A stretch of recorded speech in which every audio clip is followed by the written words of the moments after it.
Hi, welcome back guys. This is your friend, the What If Guy, back with another fanfiction. This is the first part of What If Issei was super overpowered and gets reincarnated. Now before starting, please give this video a like and subscribe to the channel if you want more videos like this. Now let's get into the fanfic. The preparation of the summoning magic circle is complete. We will open the dragon gate, said Azazel. The Gremory group along with the people who were involved were on the transportation floor. They were currently opening the dragon gate to summon Issei. Tannen was assisting in opening the dragon gate, and Volley was waiting at the side while he was enduring the damage from Samuel. The underworld was in chaos. The monsters which were created by Leonardo, the possessor of the sacred gear Annihilation Maker, were rampaging in the underworld. The devils, angels, and the fallen angels were deploying their counterattack squads, but they were unable to face the formidable monsters. The monsters were able to create more anti-monsters by themselves while they are advancing forward. Issei-kun, we need you. There are many children in the capital waiting for you to come. Please come back, Kiba said to himself. Yes, it's connected, Azazel shouted. The magic circle which was created is starting to glow. The jewel of Fafnir that Azazel held glowed in a golden color. Volley's body also emitted a white light. Tannen's body glowed in a purple color. The light was so intense that most of the group needed to block the light with their hands. The light stopped. What appeared at the magic circle was 0.8 pawn pieces, crimson red, just like Ria's hair. For a moment, everyone was confused, until Azazel went pale and dropped on his knees lifelessly. You idiot! Azazel let out a scream of rage while he said those words. That's when the group started to understand what happened. Ria's looked like she had her life sucked out of her. Akino sat down on the floor not blinking once. Asia still couldn't understand what had happened. Ravel and Kaneko both were weeping in denial. They did not want to believe what they just saw. Kiba leaned back on a wall close by and looked to the sky, with tears forming on his eyes. That was the day when the world lost the beloved Oppai dragon. The counter squad sent out by the three factions were finally able to overpower the monsters. Since Shalba was eradicated, it seems like the monsters were not able to use their full strength for long. After the monsters were defeated, all the three factions were busy in fixing the mess the monsters caused. Sure, it was a lot of work, but they were more than happy with the outcome. However, with the Gremory group, things were much different. No one has seen Ria's for days as she locked herself in her room. Akino was crying most of the time, and the times she was not crying, she had a hollow and lifeless expression on her face. Asia couldn't seem to stop crying. She wanted to be with Issei, she wanted to go where he was. However, she knew that it wasn't possible unless she dies, and she knew that Issei will be upset if she dies. She had a multitude of emotions bombarding her and she doesn't know how to fight them. Haniko had a stoic expression as always, but, if you knew her, you can tell that she is extremely hurt. Her eyes were lifeless, even more so than before, and she looked like she was on the brink of killing herself. Ravel didn't fare better. Even after her brothers came to comfort her, she was always shedding tears. Tiba was the only one who could keep his composure, mostly. He had a straight face when he was talking to anyone, but below that mask he forced himself to wear, he was no less depressed than the others. During times like this, Issei was the one who would talk to them and cheer them up, but who will do that now? Ding dong. The doorbell suddenly rings. Tiba, being the only one who was able to think straight for the most part, went to open the door. As he opened the door, he was met by four faces he did not want to face right now. We're back, said Arena. It seemed like the news didn't reach them yet, considering the happy tone Arena was speaking in. We told the truth to Archangel Michael and the Volley group are no longer suspected to have been working with the old Mao faction. Zenovia said. We met Surzech on our way here, and we told him what we knew. He was really relieved that Volley's group was actually on our side, since it would have been hectic to fight a group with that much power. Heck, he even said that Kuroka is no longer considered a stray, as he was researching a bit on her old master and considering what Kuroka told us and from what Surzech could gather. Her old master was a really abusive guy and used his peerage for experiments, and what Kuroka did to him was going to be done to him sooner or later. She added, feeling really happy that they don't have to be under constant pressure of associating with a stray devil. My training proved really useful as well. However, I'm sorry for not being there at such a time, I didn't know, said Roswace, with an apologetic tone towards the end. Kiba made a small smile on seeing them, but on the inside he knew that it was him who was going to tell them about Issei. I can't wait to train with Issei-senpai. I'll show him that I've gotten strong and I will assist him on his dream. Gasper added energetically. After hearing Gasper, Kiba started to form tears in his eyes, but quickly blinked them away. How was he ever going to tell them that Issei? Come in, it's good to see you all. Kiba escorted them inside. Judging from his voice, the four could feel that Kiba wasn't feeling the best, but they just thought that he was tired. Akino was sitting on the couch when they all entered. They saw Akino's hollow expression and were confused by it. Akino-san, we have returned, said Zenovia. Akino-san, she said after noticing that Akino didn't quite hear them. Oh, welcome back, said Akino with a really hollow voice. It seems like she didn't have energy to do anything. Kaneko, Ravel and Asia came down to the living room. Welcome back, said Kaneko, who was more lifeless than usual. Ravel and Asia were not able to respond without breaking down completely, so they just bowed. What is up with you all? I would expect you all to be tired after the huge battle, but you all seem like you guys went to hell and came back, and you guys live there," said Irina, who was really shocked at how lifeless everyone was. "Where's Riaz? And also Issei? I would expect him to lighten the really down mood everyone has," Rosways commented. Upon hearing his name, the girls couldn't hold it anymore. Akino, Asia and Ravel started crying.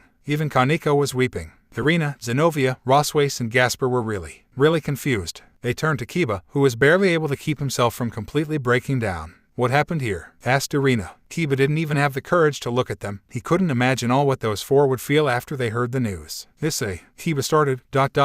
is dead. Irina, Zenobia, Rosways and Gasper just stood there ... not believing what Kiba said. I am sorry, could you repeat that?" Rosways asked. Kiba lost control and started crying, not as much as the girls, but still crying. "Issei-kun is ... dead ... he ... died fighting Shalba in the alternate dimension." Kiba was barely able to form a sentence. He couldn't control his emotions anymore. Issei was more than a fellow peerage member, he was a friend, he was a brother. Kiba was holding back his emotions for too long and now he was letting it out. Gasper just flat out fainted on the spot. Rosway slowly started breathing harder and harder as she took in what Kiba said. Zenobia stared at the floor lifelessly. She was completely lost. It seemed as if she died standing. Irina fell on her knees. No, I refuse to believe this. Kiba, if this is a joke, I'm going to kill you." "Does it look like a joke to you?" Kiba said in a tone which no one had ever heard from him. His tone made everyone stop and look at him. "I am sorry. It's too much ... for me ... to handle right now." He started sobbing and turned back to walk upstairs. Akino, Asia, Kaneko and Ravel were deeply hurt, but after seeing Kiba in such a state, they felt like he was hurt even more. And I don't believe this," Irina said while still kneeling down, and now she started crying as well. "Issei-kun is ... not dead ... he always comes back ... he always does." Zenobia now started to form tears in her eyes while continuing to look down at the floor lifelessly. Issei was the first guy she really liked. Just being with him made her feel so much more comfortable than she had felt with anyone else. And now ... he's just gone, and she wasn't even there. Rosways had a soft spot in her heart for Issei. Yes, sure, he was a pervert, but he was really sweet, always helped everyone and was more concerned about others than himself. Rosways didn't know it at the time, but she was also in love with Issei. She tried to reason with herself to go and look at the cause for his death, but she was unable to think straight right now and started sobbing. Gasper was still out cold on the floor. Asia managed to pick him up while still sobbing and took him to a room. The girls didn't want to move and all just sat the couch and crying their hearts out. Kiba was now in the hallway, sitting down. His back and head were leaning on the wall. One of his legs were stretched out and was lying flat on the ground, while the other was stretched inwards and he was resting his arm on the knee. He started remembering his memories with Issei. "You got asked out by 3 girls. Man, I wish I could beat you up right now, pretty boy." "What's up, pretty boy?" "Got asked out by girls again." "You didn't have to answer that." "Hey, keep it with you. I don't want to see your familiar, pretty boy." Kiba laughed slightly at his memories while still sobbing. "You are a pretty good fighter for a pretty boy. For a pretty boy, you do know how to say nice stuff." Kiba then recalled those memories in which he was extremely vengeful. "How can I let my friend turn into a stray devil? We will help you in your quest to avenge your family and friends. Remember, Kiba, we are friends. We talk to each other when we are feeling down. Isn't that what friends do? We are going to destroy Excalibur and avenge Kiba's family." Then he remembered the time he was training with Issei. "Hey Kiba." "Yes, Issei-kun. If one of us dies, let's make a promise that the other one will work twice as hard to protect the girls." "What are you saying, Issei-kun? We are not going to die." "I know, I don't plan on dying anytime soon, and you better not die as well. I'm just saying this as we don't know what will happen in the future. I wish we did, but we don't. So let's make a promise here. If one of us dies, the other one will work twice as hard to protect the girls of the peerage of Riaz Gremory. What do you say?" "I absolutely agree, Issei-kun. We are the boys of the peerage, we will protect them." Kiba stood up from his place. "If Issei saw us right now ... what would he think?" "He would think we have gone lower than we ever have." He looked at the doors of Riaz's room. "Since Issei isn't here, I will have to work twice as hard to protect the girls, and that is what I'm going to do," he thought to himself. He knocked on the doors. "Riaz Butchu, I'm coming in." He slowly pushed the doors to see if Riaz was going to do anything.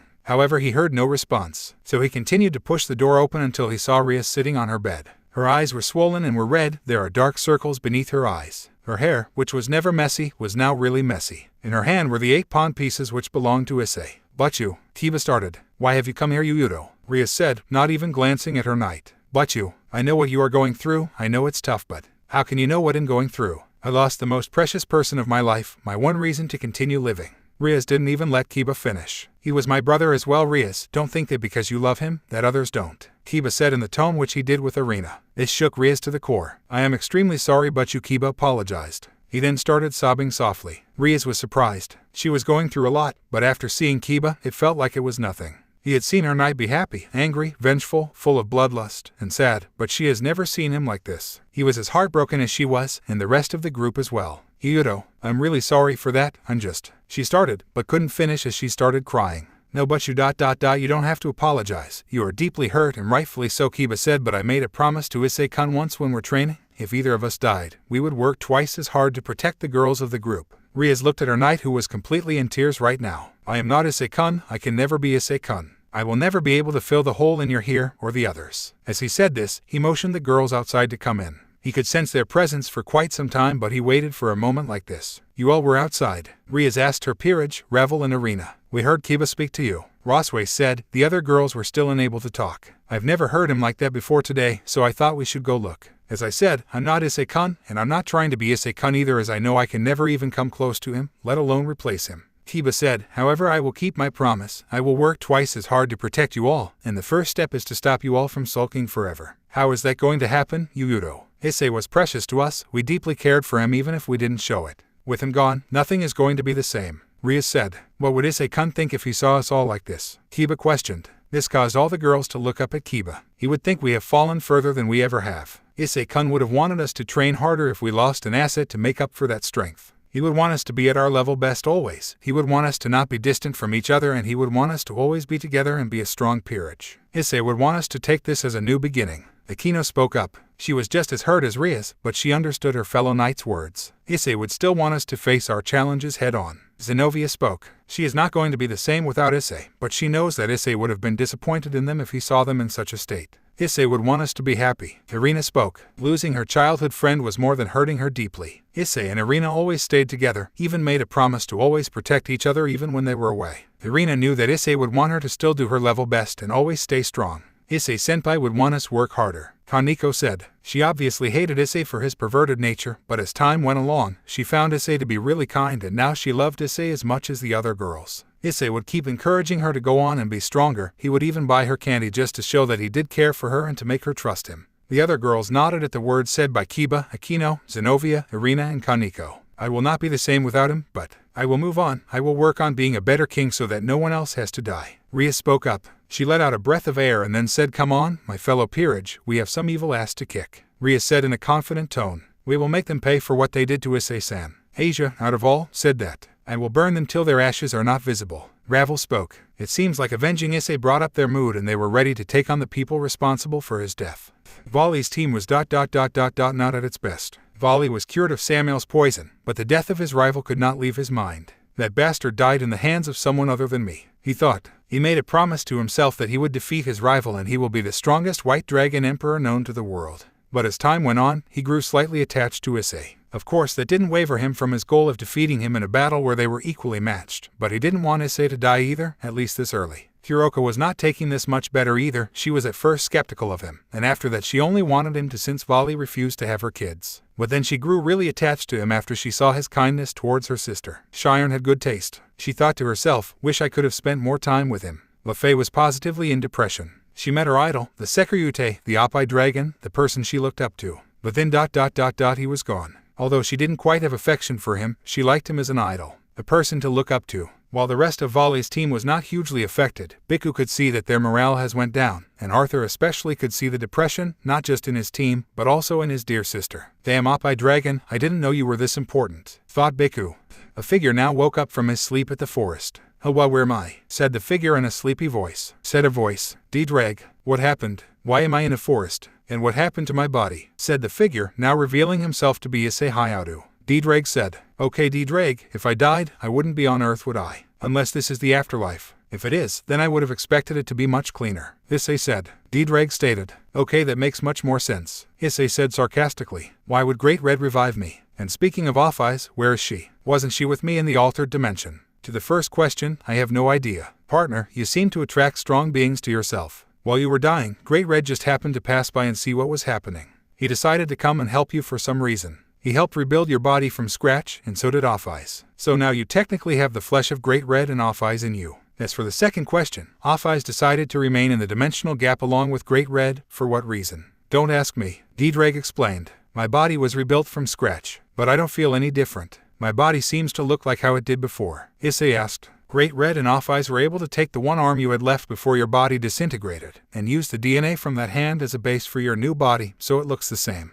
However, you are not exactly the same as before. To handle this new body Great Red and Off-Eyes gave you, I had to turn you into a dragon, not completely but a significant part of you. You are approximately 45% dragon, 45% devil and 10% human. D-Dreg said. Well, is all that Issei could say. He was a dragon now. Great Red and Off-Eyes gave him a new body, and he failed to keep his promise to Rias. I failed, D-Dreg, I failed Rias, I failed my friends, I promised them I would come back, and although I did, it was not through the Dragon Gate and I probably made the whole group worried. I don't sense my evil pieces in me. I guess they went through the Dragon Gate instead of me. Honestly, it's probably for the best. They don't have to deal with my perverted nature. Issei said while still lying down on the ground. Partner, don't you ever say that. They all care for you deeply. I'm sure they have been looking for you for the past 4 months, D-Dreg said. Yeah, I guess thou wait 4 months. I'd been out for 4 months. Issei was surprised he was out for 4 months. He probably made his parents worried like crazy. Shit, I need to get back now. He started to get up. He immediately noticed that he was taller by quite a bit. But before he could admire his height, he started coughing up blood like crazy. Partner, you should sit down. Even with a 4-month off time, your body has not gotten used to itself. I know it sounds weird when I word it like that, but it's true. You should sit down again. You are also now 6 feet 2 inches tall. You will need time to get accustomed to this new body of yours. D-Dreg said. I see, was all Issei could say as he sat down to prevent himself from coughing up more blood. Unknown to him, there were 2 people looking at Issei as he was coughing up blood. Issei, they both said. As Issei looked up, he saw 2 familiar faces. Oh boy, it was going to be tough for him to explain what just happened. Hello, Murayama, Cadis ...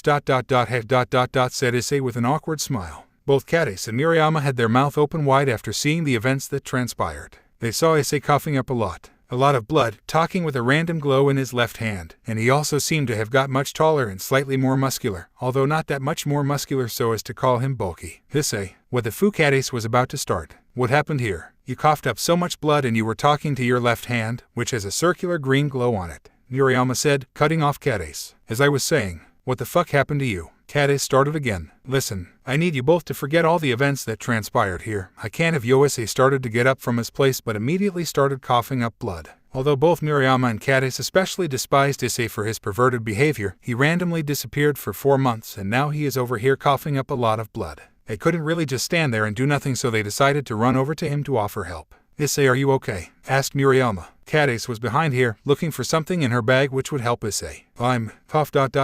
fine ... you two don't have to cough. Worry about me, Issei said. He sat down on the ground again. You coughed up this much blood in just a few minutes, Cadis said. She saw a lot of blood pooled around Issei. It's fine, young girl. Considering what my host has just went through, this much of blood is actually not a lot at all, Dreg said, startling the girls. Great, you just revealed yourself to them, D-Dreg. Issei sighed. Replied D-Dreg. Issei groaned in agreement. Both the girls just stood there like statues, trying to process everything. Well ... it looks like I owe you both an explanation, said Issei. Both girls said at the same time. So basically, I am a devil, said Issei. We already knew that since you started peeking on us, perv, Cadis said. She scowled at Issei as she called him a perv. No, I mean, I'm an actual devil, you know, the ones which are the enemies of angels, Issei said. Like we'll believe that, said Murayama bluntly. Okay then, guess I'll show you, said Issei. He brought out his devil wings, but now, instead of 2 wings, he had 4.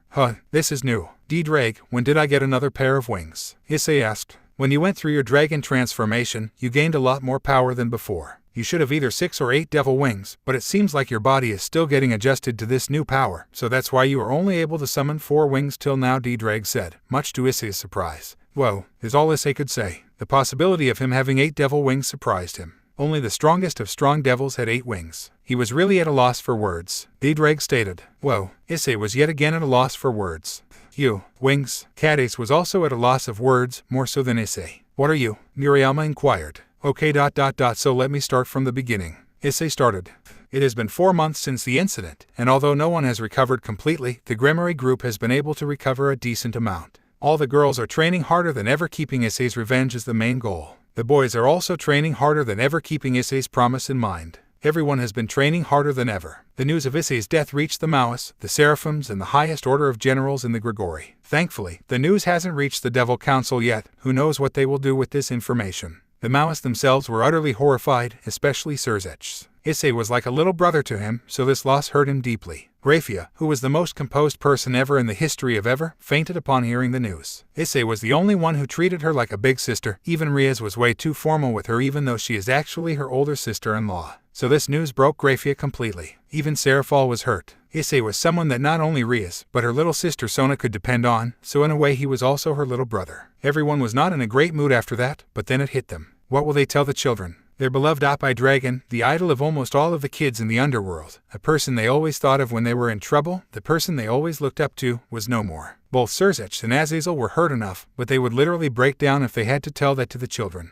For now they announced that the Oppai dragon is on a break and will return to the action soon. But on the inside, they were dreading, because they knew they had to tell the children the truth at one point. "Where are you, Issei-kun?" thought a certain blonde knight, although he was quickly brought out of his thoughts. "Yugoro, Zenovia, we need to train your sword skills. They are already amazing, but they need to be better if we want to even stand a chance in the next dice rating games," said Rias. "Hi, Butchu," said both the knights. Rias was a completely different person. Instead of the kind and caring Rias, we now have a ruthless, strict, and some might say heartless Rias. She pushed her peerage way further than they ever thought they could go. She became a person who trained day and night without a break. She knew now that she couldn't keep on depending on her peerage's raw strength. Since Issei thought that he was the weakest, he trained the most, and that got him to the point that he could beat Seriog, a devil who was about to be promoted to ultimate class soon. Rias knew that she and the rest of her peerage had a lot of catching up to do. She pushed herself harder. Her goal was now to completely master her family's power, the power of destruction. Till now, her power was only controlled by her strong emotions. She couldn't control it by her will. She practiced day and night, and she practiced hard. She even neglected her studies for a while to focus on her training, but came back to her studies after constant bugging by Akino.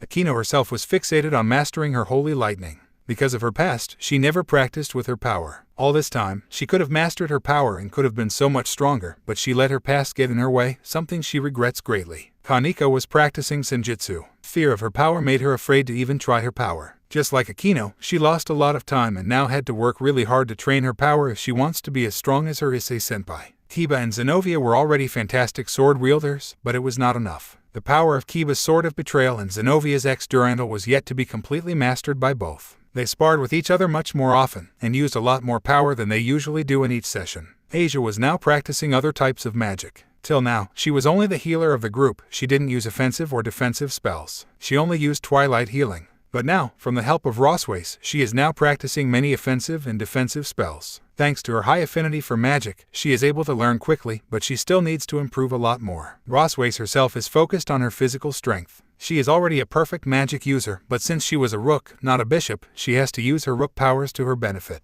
Gasper was working on his sacred gear. Forbidden Balor View is one of the most unstable sacred gears if not trained properly. Since he can't go back to his family, Azazel is helping him to control his sacred gear and strengthen it with the help of his comrades from the Grigori. The Gremory group was no longer the easygoing, super friendly and interactive group. No, the group was now a hard-working, fierce and quite formidable one, even without Issei. Sona was observing the training done by the Gremory group. It was a free-for-all spar session. She could see that the death of Issei affected all of them. Even the Citri peerage was really gloomy after the news. Saji was completely changed. He was now a cold-hearted brute who didn't talk much, and if he did, it would be to spit an insult at someone. Sona herself was never in the mood to do anything now. "Rias, I hope you find him soon, for all of our sake," she thought to herself, before sighing and going away to do her business.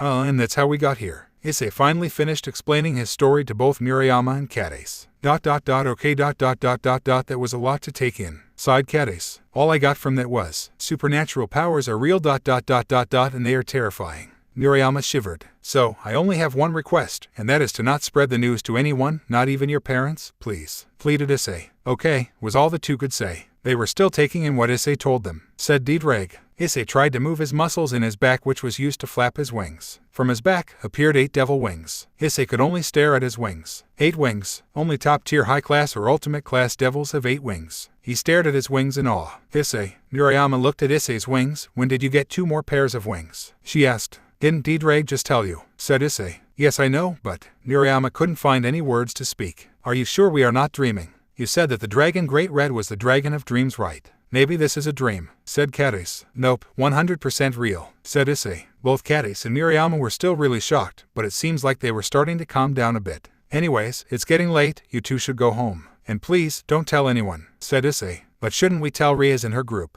They would be so happy to know that you are alive, Murayama exclaimed. Issei's head went down. I am not ready to face them yet. I want a little bit of time before I can come face to face with them. So please. Issei almost started to sob. It's okay, we understand, said Cadiz. Thank you, said Issei. But if you start coughing up lots of blood again, we're going to tell them, said Miriama in a worried voice. Sure. It's funny how two extremely pretty girls are now worried about a pervert who used to peek on them, chuckled Issei. Both Cadiz and Miriama were going red. You don't think that we've forgiven you completely, exclaimed Cadiz. Why yes, that's right, Miriama agreed. Yeah, I know. I'll do my best to change. However, you two should really be getting home. I really don't want your parents to be asking where you two went, since it will be really awkward for you both, said Issei. Okay, we'll be going, said both Cadiz and Miriama. They went up to the road and waved to Issei, who waved back at them. After a few seconds, they were gone. I am surprised those two took it so well. If it was any normal girl, they would have either fainted or gone to the police, said Dietrich. They probably have already figured that a pervert like me wouldn't have got into the orc just like that, said Issei. Asked Dietrich. Yeah, she has some sort of a strong element inside her. It's not a sacred gear, but something similar. It feels strong, but I don't know what it is. Cadiz seems to have a sacred gear, but by its feel, it's probably something like twice critical or strategy trap, said Issei. Said Dietrich. I agree, Dietrich. Anyways, Dietrich, care to fill me up on the new abilities I've gained? Asked Issei. Dietrich started. It has been a few days since Issei told Cadiz and Miriama the truth. They have recently been training harder, knowing that there are bigger threats in the world right now. Huff tired, said Miriama. Huff, this is nothing. Huff compared to what? Huff Issei went through. Huff and the orc, said Cadiz. They were pushing themselves harder. They worked out daily, practiced their sword fighting techniques daily. In their free time, they always got together and sparred. They knew that they would not be able to get the level of the orc, and definitely never as strong as Issei, but they knew that they have to try their best. Cadiz and Miriama were changing in the kendo club. The perverts Matsuda and Madohama have lessened their perverted activities as they didn't have Issei around, and they didn't feel right doing their regular activities without Issei. After coming out of the room, they noticed a guy talking to the two perverts. You still won't stop after that lecture? The guy asked. Nope, Renjiro, we have only lessened our activities as our group isn't complete. After he comes back, we will continue, said Madohama to the guy, now known as Renjiro. Have you not thought that Issei might have moved out of the town due to some sudden emergency? Asked Renjiro. That is complete bull, started Matsuda. Issei wouldn't do that, would he? Asked Madohama. This is what we get for never asking where his house was. We knew his house changed, but you guys never think stuff through, do you? Asked Renjiro. The two pervert walked away thoughtfully. Renjiro-kun, you went really hard on them, said Miriama. Renjiro turned around to face the two girls. You guys went full physical on them, and they still didn't listen. They need some strong words and some real evidence, said Renjiro. Tatsuki Renjiro was a decently tall guy at 5'8". He had black, tidily combed hair. He was not too fat, but not too thin either. Overall, he was decently handsome, but he was never in the same level as Kiba or even Issei after the transformation. Issei was really tall at 6'12". His body was well built where he was muscular, but not really bulky. His hair was the same but a bit darker with a reddish shine to it, and his eyes were crimson red. Issei actually looked really handsome, much to the girls' displeasure. They didn't want to admit it, but Issei was handsome. Anyways, you two going to class. We have maths now, I think, Renjiro said. Yeah, let's go, said Cadiz. The orc was called to a meeting place by Riaz's older brother, Surzech. The place was in Kyo town, but hidden by magic. After entering through the magic barrier, they saw the place. It was a 3-story big tower where devils resided. There was however a 4th floor as well, but it wasn't a place where devils resided. It was a meeting room, and they were called at the 4th floor. After reaching the floor through the elevator, they were immediately met by the current 4 Maoists. Riaz, I see you have come, said Surzech. Yes, Mao Lucifer, said Riaz, while making a straight face. Surzech gave out a slight sigh. She usually calls him Oni-sama, but it seems like Issei's death is still affecting her as she is so formal with her brother. Ajuka, please tell her what we called her here for, he said to his fellow Mao, Ajuka Beelzebub. Yes, Ajuka nodded. The orc looked at the green-haired devil. I know you would rather not talk about it, but it is related to ... your pawn pieces. Ajuka started. The orcs' faces went dark, especially Riaz's, but they quickly composed themselves. It's ... fine ...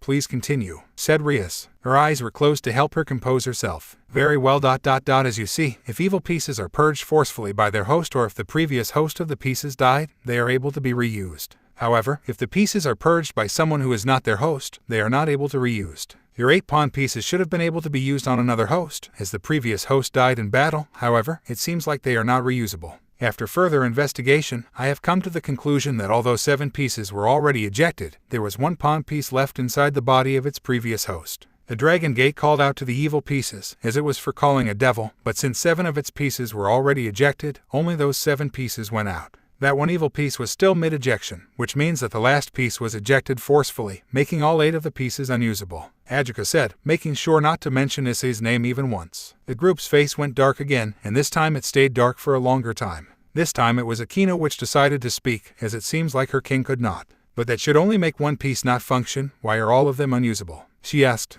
It seems like all the pieces made a strong bond with its host after using the illegal move Triana and the Cardinal Crimson promotion. Even if the pieces were undisturbed, it was likely that they would still be unusable, said Ajuka. Akino only looked at the 8 pawn pieces sorrowfully. However, due to a weird reaction between Samuel's blood and the evil pieces, I am able to replicate the pieces without the special bonding, or Samuel's curse, making them usable. These 8 pieces are still connected to your former pawn, but these 8 pieces can be used on new hosts. However, it is up to your king if she wants to accept these 8 pieces. He held out his hand, revealing 8 white pawn pieces. The group's faces weren't dark anymore, but they were filled with sadness. Akino looked at Rias, who had tears on her eyes.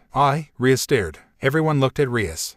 Except, Issei would want our group to be stronger, she said. The group's eyes filled with tears hearing Issei's name, but they knew what Rias said was correct. Very well, you may place a magic circle below these pieces to activate them, Ajuka said. Rias created a crimson magic circle. Usually, doing this won't work, as the previous pawn pieces were unusable. However, in this case, the pawns started glowing. They turned crimson red for a few seconds, and then turned white again and stopped glowing, indicating that the pieces were usable. The pieces traveled into Rias's hand. Rias looked at the pieces, revisiting her memories of when she initially got her evil pieces. Thank you, she whispered while sobbing slightly. Make good use of them. Ajuka smiled at the princess. I will, she said, after rubbing away her tears. The orc bowed to the mouse and left the room to go back. She still hasn't recovered, said Serafal, who was quiet the whole time. Falbium only nodded and rubbed his chin. She needs time. She won't ever recover fully, but she will get better. I hope, Surzech said with a worried face. Murayama and Cadiz woke up early to spar against each other. The spar always ends in a stalemate, as both were off equal strength. After their spar, they quickly take a bath, have breakfast, and go out for school early. Their parents always question them as to why they are doing this, but they always say that it's for the better for their body. They actually have been doing that as to greet Issei every day, as he basically stays beneath the tree they found him. Issei always greets them back. We brought you food this time, said Murayama with a smile, after showing the extra bento box she bought. For me, I could never ask you for this. Issei started. Just take it and be happy that you got it, Cadiz said with a pout, making her look really adorable. Okay, thank you guys, really. You are amazing, Issei said with a smile. The girls felt weird at Issei's compliment. They felt aroused. No, this was Issei, the pervert, they thought before quickly shaking their heads to remove their thoughts. Anyways, we should be going. See you after school, Murayama said. She was the more friendly out of the two. Yeah, see you, said Cadiz. She was definitely less friendly than Murayama, but she was opening up to Issei bit by bit. See you, and again, thank you for the food. He waved to them. You're welcome. They both waved back at Issei before running back to school. Diedrag said. I know, Diedrag, I know, Issei said. Issei was living off of the mangoes which were near where he was, so seeing such well-made food after this long made him really excited. He ate his food, relishing every moment. After eating, he decided to train a bit more. With the help of Diedrag, Issei was able to train his draconic strength by a huge amount in just a few days. He was also at least a high-class devil in terms of magic usage, something which he was abysmal at. He changed his dress break spell into something else. His dress break spell had huge amounts of potential, but he used it for his perverted purposes. He changed it to magic break, which, temporarily, decreases the magic power of an opponent by half. He did this with the help of the little bit of power he stole from Vali. He also managed to use the power he stole from Vali efficiently. Issei was getting extremely strong in an extremely small amount of time, and he felt that this was just a tiny fraction of the power he could gain. Diedrag, how about we travel to Kyoto? I heard there is an extremely informative library near where the yokai live in Kyoto, asked Issei. I don't see why not. This will also be good for the new transportation spell you have been practicing,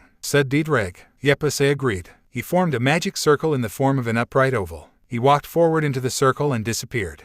Issei was transported to a new place. He was standing outside a library near the complex where the yokai resided. That's what kinds of books supernatural libraries contain, Issei thought to himself. He opened to the door and walked in. He was greeted by the wonderful smell of books. The inside of the library looked insanely bigger than the outside. By looking at the outside, Issei thought that it was too small to be a library, so he figured that some sort of illusion magic was used, but he wasn't expecting it to be this big. Hello, welcome to the Supernatural Library of Kyoto. I am Fuyuki. How may I help you? Said a really cheerful voice. Issei turned around to see a beautiful face smiling at him. Her hair was blonde and it was untied. It flowed down until the top of her back. Her eyes were a mix of yellow and green. Her skin was extremely beautiful and bright. Her assets were extremely well defined. She was wearing an orange shirt with blue jeans. She was so beautiful that any guy who looks at her will immediately start blushing, and Issei was no exception. He also sensed that she was a yaokai.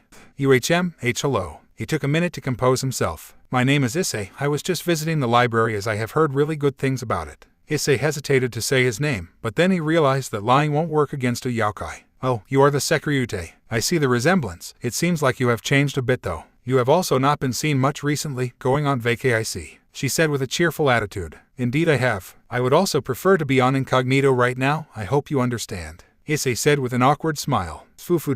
Don't worry, I won't tell, she winked. Oh man.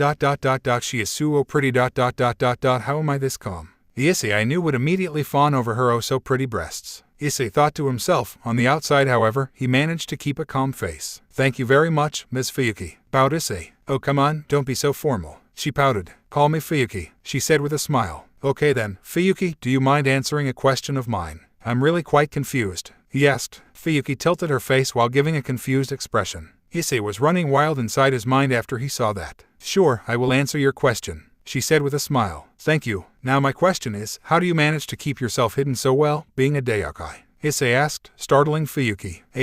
How did you? I guess being a dragon makes it impossible to hide your aura. Fuyuki sighed. Issei was not at all surprised that Fuyuki was able to sense his draconic aura, even though he practically made it untraceable. According to D-Drag, Fuyuki was near Yasaka in terms of power level. I could only sense your aura after you came close to me, you are good. Issei commented. Same could be said about you. Usually I could sense a dragon a mile away, and I can't even sense your draconic aura at all. I was only able to tell that you are a dragon by common sense. No other creature would be strong enough to sense my aura, Fuyuki said. Issei was surprised that Fuyuki didn't sense his aura. Well then, I guess I'll be off to read books. See you around I guess, he told Fuyuki. See you around. She smiled at Issei. Issei started walking inside the library. I am surprised you didn't completely fawn over her looks, partner. You actually managed to keep yourself composed on the outside, D-Drag commented. I am just as surprised as you are, D-Drag, said Issei. D-Drag said. Agreed. She could easily take anyone on and win 99% of the time. There are not many beings stronger than a yaokai, Issei commented. Issei was looking through the books to find something interesting. Issei was now under the basics section. Let's see. Sword wielding, crafting, physical strength. Oh, this is the magic section. Healing, knockback, fire magic, thunder magic, holy magic. Oh, Senjutsu, I might take this. I already know the other ones pretty decently. Well, except holy magic, but I don't think I can do that. Let's keep looking. Teimitaki Kusu. Let's read this one for now. Issei picked up the book on time magic and started reading it. It was some basic spells on time, like how to slow or speed up time, but it was still really complicated. Issei kept on reading the book and he didn't realize that he spent almost 5 hours on the book. Once he stopped to look at the time, he gasped. I guess I did use time power to speed up time, huh? He thought to himself. He brought the books of Senjutsu and Teimitaki Kusu to the counter where Fuyuki was. You were here for 5 hours. That's a lot for a person who just visited this library, Fuyuki said with an amazed face. Yeah, I kinda lost track of time while reading, Issei said with an awkward smile. Trust me, I know. Anyways, you want to take these 2 books? Fuyuki asked. I do. But I have nothing to pay with right now. Heh. So I was just wondering if there was a practice field with a barrier inside here. Issei said with an even more awkward expression. Fufu. You are funny. You are free to borrow these books, you know, Fuyuki said with a slight smirk. Oh. Yeah, it's been a while since I've been in a library, Issei said with a relieved expression. Fufu. Just tell me how long you want to keep them, Fuyuki said with a smile. Maybe a week, Issei said after thinking for a few seconds. Sure, I hope you come back soon, she said. Oh, I will, Issei said with a smile. They both smiled and waved at each other before Issei stepped out of the door, created a magic circle and transported back to his usual location. After he transported back, he started reading the book and practicing. He tried for hours, but he couldn't perform the spell. Keep in mind the spells he was trying to perform were just the basics of time magic. After around 3 minutes 4 hours, he eventually gave up and went to the Senjutsu book. It was still really complicated, but it was much simpler than time magic. He first tried the Sage Healing ability. It was an almost instant form of healing if mastered, like Phoenix Tears, but it also recovered blood loss, like Twilight Healing. It was neither as effective as both of them, but it's still extremely effective and does both the things which Phoenix Tears and Twilight Healing, and it was much stronger than regular healing. Issei already knew a bit of healing from the help of Asia and Akino. And then after he transformed, he gained the ability of regeneration, which in turn strengthened his healing powers, and with the help of D-Drag, mastered the regular type of healing. However, this form of Sage Healing was much more difficult to perform. He couldn't get himself to heal the cut marks that he caused in himself to test his ability. After almost an hour of trying, he was extremely exhausted. But he was still determined to at least do something today. He tried and put extreme amounts of power into each try. After many tries, he managed to see some sort of light coming out from his hand. It was a bright white light which slowly, but surely, covered up the entire screen. It was almost the end of school. A final bell rang which indicated that it was the time for students to go home. Kades and Murayama packed up their bags and were about to go to meet Issei before going home, but were stopped by a senior. Kades, Murayama, Ria's Butchu wants to see you both at the orc room. Please come as quickly as you can. It was Akino. Kades and Murayama were confused, but nodded their head to Akino. Akino nodded back and walked away, presumably to the orc room. Kades and Murayama took their kendo outfits from the kendo club dressing room and went to the orc room. Murayama knocked on the door. Come in. They heard a voice. They opened the door to be met with the orc club, along with Renjiro. Renjiro-kun, when did you join the orc? Murayama asked. I didn't. I was called here, like you two. He said. May I have your attention? Ria spoke up. The hands were crossed and her eyes were closed as she was sitting on her chair. The three looked at Rias. Now, I know this is sudden, but what if I told you that the supernatural world is real? Rias asked the three. Kades and Murayama's eyes went wide, not because they didn't know about the supernatural, but because they didn't know why she was telling them about it. Maybe she knows that Issei is alive and wants to know from us if she has seen him. And if she did ask them, what would they reply? They promised to not tell anyone about him, but they didn't want to lie either. BFFFFD. Nonsense. Renjiro spoke up while smirking. Expected answer. Dies. She looked at her peerage. They all proceeded to bring out their devil wings. Impossible. Renjiro took a few steps back. Kades and Murayama were still wide-eyed, but they stayed at the same place. So do you believe me now? Asked Rias. I'm still not fully convinced. They could just be props. Renjiro said arrogantly. All right then, Yugudo. Ria said to her knight. Kiba crafted a sword of fire out of nothingness. Akino, she said to her queen. Akino pointed at a place outside the window, and an unusually bright strike of lighting hit exactly where she pointed. Kaneko, she said to her rook. Kaneko summoned her cat ears and tail. And Gasper. Kiba threw the sword of fire at Renjiro, but it was stopped halfway by Gasper, without even touching the sword. So how about now? Rias asked. Renjiro had no words to say, he just nodded extremely fast. Rias looked towards the girls. You two have been extremely quiet this whole time. She commented. We have no words. Kades said. Murayama agreed by nodding. Very well, now that you know that the supernatural world exists, let me fill you up on some details. Rias said. Rias started explaining how the supernatural world worked, about the war, about sacred gears, about longanuses, and about evil pieces. Renjiro was having trouble taking in what Rias was saying, but Kades and Murayama were listening to her attentively. They already knew everything that Rias was saying thanks to Issei. So, this brings me to the reason why I called you here. I told you about the evil pieces, right? Well, then tell me, what are these? Rias asked as she brought out 8 white pawn pieces. 8 pawn pieces, said Renjiro. Correct, and I called you 3 here to ask you to join my peerage, said Rias. This news shook even Kades and Murayama. Why would she need 3 more pawns when she already had a really strong pawn? But, Rias-senpai, I am sure that you already have a pawn. Why would you need us? Asked Kades. The entire orc looked down. You see, my pawn, who was Hayao to Issei, is off duty for now. He was able to convince Shalba Beelzebub to replicate his pawn pieces, since he took up all 8, to make it usable for recruiting new pawns, said Rias while sighing slightly. What? Issei never told them that. Maybe Rias is trying to keep us from knowing about Issei's death, as that would cause more ruckus than it already is causing. That pervert took up 8 pieces. No way, I am so much better than him. Renjiro exclaimed furiously. The entire orc looked at him with wide, angry eyes. There was so much killing intent coming out of them that Renjiro could die of suffocation if he could feel even a tiny bit of it. Even Kades and Murayama eyed Renjiro. Rias managed to compose herself and put a hand up in the air. Anyways, by my calculation, Murayama and Renjiro take up 4 pawn pieces, while Kades takes up 3. This is not something that indicated how strong one is, it just indicates how much natural strength you have. For example, having a sacred gear and you can heavily impact how much you will cost. Even if another person has higher strength than yours, it is possible that they will cost less than you. Ria started. So, I can only have room for 2 of you in my peerage. Now it is up to you who will join. Renjiro immediately put his fist in his air. 4 pieces. When that pervert took up 8. Not happening, I am better than him. Take me in and I will show you, said Renjiro. Okay, now the orc was really angry. They knew that Issei was still known as a pervert outside the group, but they still didn't like hearing him being disrespected like that.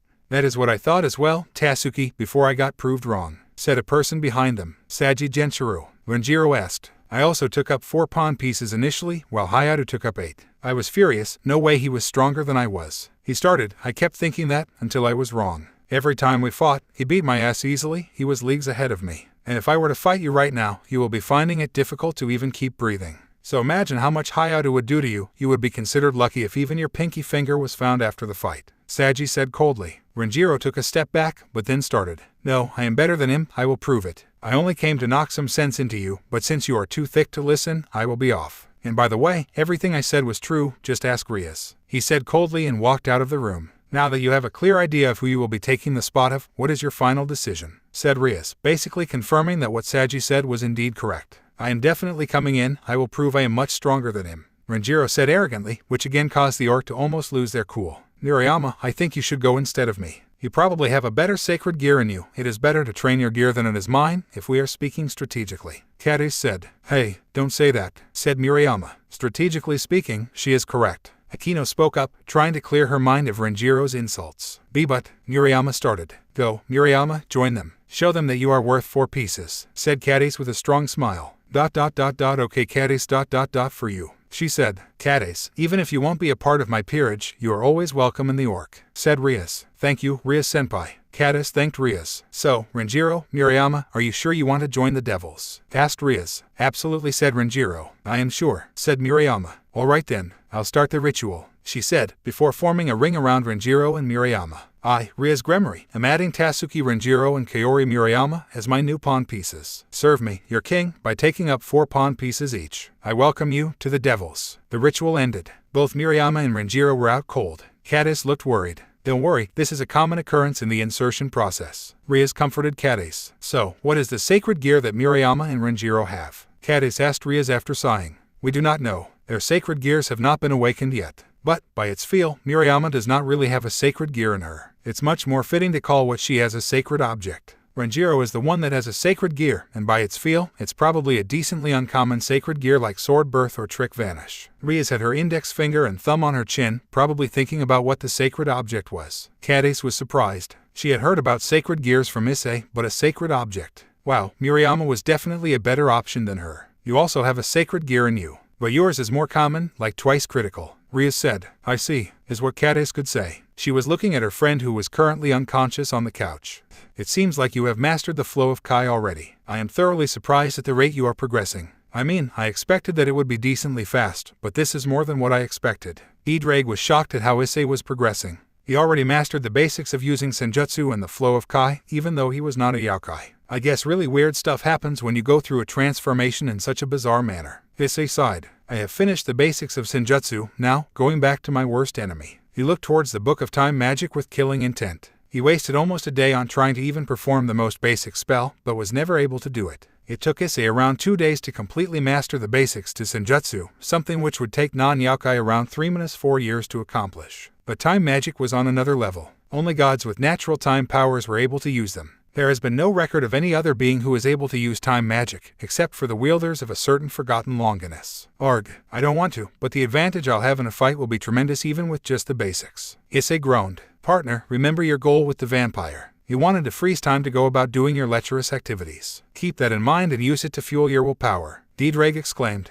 Yeah, looking back at it, that was not a good idea. Issei sighed to himself. Drake's jaw hit the ground, that is, if there even was a ground inside the sacred gear. His partner was no longer willing to do lecherous stuff like that. Drake was crying tears of happiness and pride. Issei himself was surprised. He could now not only keep his composure while talking to beautiful women, but he was also not really willing to do lecherous activities to women without their consent. It was creepy, but I see where you are coming from, Drake. I will learn this power to become the strongest Sekyutai of all time, and no one will mistake me for a useless pervert ever again. He screamed. Drake had his head held high for his partner. Just one near-death experience changes a person so much, and Issei effectively went through 3 of them, with the last one being the closest to death. Issei started working. He was performing all the exercises which the book told was necessary to use time magic without blowing up the user. He practiced all the types of extra spells he needed to control the magic. He was physically working out intensely as well. The number of push-ups he was doing at an interval was reaching 4 digits. He spent a day working out like this, and had sweat and blood flow all over body. Partner, I love your willpower and concentration, but your body is taking a toll from all of this exercise. Remember, your body still hasn't adjusted, otherwise this amount of workout would have been nothing for you.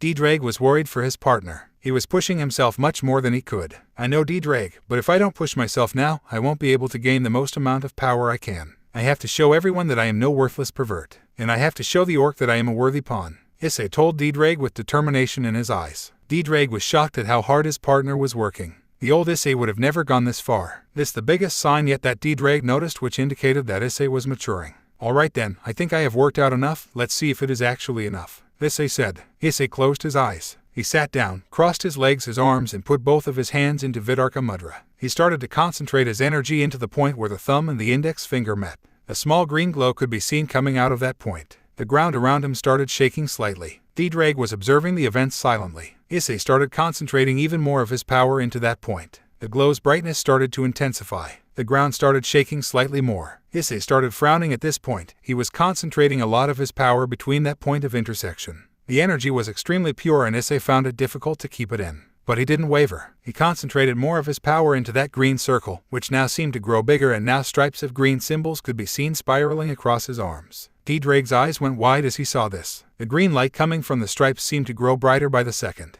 This process kept happening for a while, until Issei suddenly opened his eyes. His pupils went from crimson red to emerald green. The reddish tinge on his hair disappeared and was replaced by a faint green aura. In a fraction of a second, Issei flung his hand outward and released his index finger and thumb, and the energy engulfed in it was let out. The blindingly bright green light was expelled and it formed a circle big which covered a significant part of the field which he was living on. He had to close his eyes to prevent himself from being blinded. After a short while, Issei opened his eyes, and he was met with a faint green dome around the place where Issei was living in. I did it. He looked around and saw that the birds flying outside this dome have almost stopped moving mid-air. I did it. Hell yeah, take that time magic. Issei screamed in joy. Well done, partner, well done. You have used an ability which only the strongest of gods are able to perform. D-Drake applauded. Well, this is only part of that two-way ability. I have managed to slow down time, but now I need to speed it up. While slowing down time is usually used for personal gain, speeding up time is used offensively to slow down the opponents which have been hit by it. Speeding up is also needed to break this time dome I created. And the book stated that once I have performed any time spell once, it is embedded into me and I don't need to do all of the pre-magic bullcrap again. Issei was extremely overjoyed. D-Drake said, You are right, D-Drake, let's do this. Issei had already read how to perform the spell which sped up time. Instead of concentrating his energy at one point, he had to bring concentrated energy from outside and dilute it into his body. If this spell is performed even once, this does not have to be done again, and both the spells can just be performed by using his hands. Issei immediately went back into the previous pose he was in. But this time, instead of crossing his hands and putting it in Vidarka Mudra, he rested his hands vertically on his belly and went into Dhyan Mudra. He started pulling in the energy he had just expelled. This time, the stripes of text on his body were sapphire blue and so were his eyes and the aura around him. This process was much quicker than the previous process. Energy started coming into his hands rapidly, and in about half an hour, the dome was completely gone and the birds which were stopped mid-flight started moving again. Well, partner, it seems like you have performed the two basic time skills. D-Drake commented. While you were doing your ritual, I calculated that 1 hour outside the dome was equal to 1 week inside the dome. While you are inside the dome, you are able to do everything normally and your body is also normal. Your body will age much slower than it will outside the dome. For example, if you stay inside the dome for 1 week, your mind will keep all the knowledge you gathered in that 1 week, but your body will only age an hour. Wow, that is a long time. Maybe I could get some more books and from the library and perfect my skills, said Issei. He formed a green sphere in his hand and it started growing bigger. He then quickly retracted the sphere, making it blue. He was able to form and deform the dome with ease. He was visibly really happy. Since the time magic book was only about the basic time spells, and he already finished the book on Senjutsu, he could go to the library again and get some other books. Issei created a magic circle and teleported to the front door of the library. He opened the door and looked to the counter and was greeted by a familiar pretty face. You are back already. It's only been like 4 days, asked Fuyuki. I guess you could say I finished these much quicker than expected, said Issei in a comedic tone, to which Fuyuki only gave a confused expression. Issei put the books on the counter. As Fuyuki saw the cover of the books, her eyes went wide. Don't tell me that you, she started. Issei only smirked at her and formed a green sphere on the left palm of his hand and a golden sphere on the right. The green sphere kept on alternating from green to blue. Fuyuki only gasped at the sight. Impossible. Senjutsu can only be used by yokai, and time magic as well. She was shook. Issei gave a warm smile. I guess I don't follow laws, he said. Fuyuki's mouth was still open wide while Issei walked off to find a new book. Let's see, sword wielding would be nice as I'm not the best wielder. I have already mastered thunder and fire magic. I guess ice magic would be nice to learn. WOH, destruction. This I've got to check out. Let's see the history section. The Great War, forming of the governments. Oh, history on sacred gears. Let's take this. Also let's get the history on great swords as well. ND now that I think about it. Let's try and see if I can use holy lightning, since I was able to use Senjutsu. And let's pick up Yojutsu on the way. Issei took a lot of books. Issei went to the counter to borrow the books. I would like to borrow these books for 2 days, Issei told Fuyuki. Fuyuki looked at the number of books Issei took and gulped. You sure you can finish all of this in ... wait ... never mind. She was shocked at first, but then remembered that Issei learnt time magic, which she still was skeptical about. If you actually manage to learn and master all of these skills in 2 days, you and I need to have a spar session, she said with a challenging smile. Challenge accepted. I would be honored to spar against a beautiful Daiokai, Issei said with a noble expression. Fuyuki blushed at Issei's compliment. Everyone thought that Fuyuki was an absolute goddess in terms of looks, but no one was confident enough to say it to her face. But Issei did just that, and she was caught off guard. Oh man, she looks so cute when she blushes. Issei's brain was going haywire at the amount of cuteness he just witnessed. He still managed to keep a composed look on the outside. Well then, I'll be off, he said, waving to a flustered Daiokai, who waved back. At the Orc, Murayama was being trained by Kiba and Renjiro was being trained by Akino. Murayama had a knack for sword wielding and was a natural at sparring with swords. Kiba made a basic steel sword for her and was slightly surprised at how strong Murayama was naturally. Renjiro, on the other hand, was a complete mess. He had a decent amount of magic reserves for a low-class devil, so it was decided that Akino would teach him magic. But boy oh boy, she was in for a ride. He messed up at even the simplest of spells such as slight knockback or defense barriers. Even after promoting to bishop and using the whole day, his spells didn't even leave a mark on Akino. She was utterly disappointed. You say you are stronger than Issei, huh? Let me tell you, Issei mastered these basic spells in a few hours, and he had much lower magic reserves than you have. And I am talking about magic, which is your strong point and his weak point. If he were to fight you physically ... to say you will perish is an understatement, Akino said angrily. I will not lose to that pervert, said Renjiro angrily. He formed a knockback spell which used up all of his energy, but it only managed to ruffle Akino's clothes. Akino started to form clouds out of anger, but sighed and composed herself. We are done for today, she spoke harshly and walked away. Renjiro refused to believe he is weaker than that pervert. So, what was the progress today? Asked Rias. They were currently in the Orc room. Everyone was present, except Renjiro. He was probably screaming somewhere at the thought of being weaker than Issei. I was thoroughly surprised with Murayama. She was a complete natural and managed to land a couple of hits on me. I told her what her flaws were and she listened to me attentively and tried her best to fix them. There is still a lot for her to learn, but she will be a fine pawn, Kiba said proudly, patting Murayama on the back, which made her smile and blush slightly. Rias gave a proud smile to Murayama. Akino only looked down in disappointment. And you, Akino? Rias asked her best friend and her queen. To say he is a failure would be complimenting him, Akino said coldly. Rias sighed. That bad, huh? She said while looking down. I and Zenobia were teaching Cadiz even though she was not a part of the group, and she took to magic and blades naturally, Asia said happily. Cadiz blushed and smiled. Maybe it was a mistake taking Renjiro after all. Akino sighed. Maybe ... but he was really persistent and Cadiz didn't fight with him for the spot, so I couldn't really do much about that, said a disappointed Rias. But we have to work on improving him as we can't change the past. Akino, on a scale of 1-10, how bad is Renjiro's magic? Rias asked. Much worse than Issei's initial magic, she said bluntly. This caused the entire orc to sigh. Issei was good at magic now, but initially he was absolutely horrible. And to be worse than that was going to be trouble. Walk then. Akino, Asia, Gasper, Roswace, Ravel and Karniko, I want you all to help Renjiro, since he will need a lot of help. While Zenobia, Kiba and Arena, you guys can help both Cadiz and Murayama. Even though Cadiz is not a part of my peerage, she is still a comrade, said Rias. Hi but you, everyone spoke in unity. Oh Issei ... what have you left me to deal with? Rias thought sorrowfully as everyone left the room. Renjiro was called from wherever he was and his tutors started to teach him basics. Renjiro was barely able to form a sphere for knockback and it took all of his power. Knockback, a skill which requires absolutely no power. His tutors were honestly frustrated with him but knew that they had to keep going, for Rias. The amount of insults he threw at Issei and refusing to believe that Issei was even barely as strong as he was made all of his tutors rage on the inside. They wanted to tell him the truth so bad so that he would shut up, but knew that they couldn't, not at this point of time. Murayama and Cadiz's tutors were having a much better time. Murayama and Cadiz were naturals at sword wielding thanks to being part of the Kendo club. They were improving at a rapid pace. Their tutors were honestly impressed. Most of the reason why they were improving so quick was because they trained with Issei a few times, who was much stronger than either Kiba, Zenobia or Arena. Murayama was stronger than Cadiz, but not by a significant amount.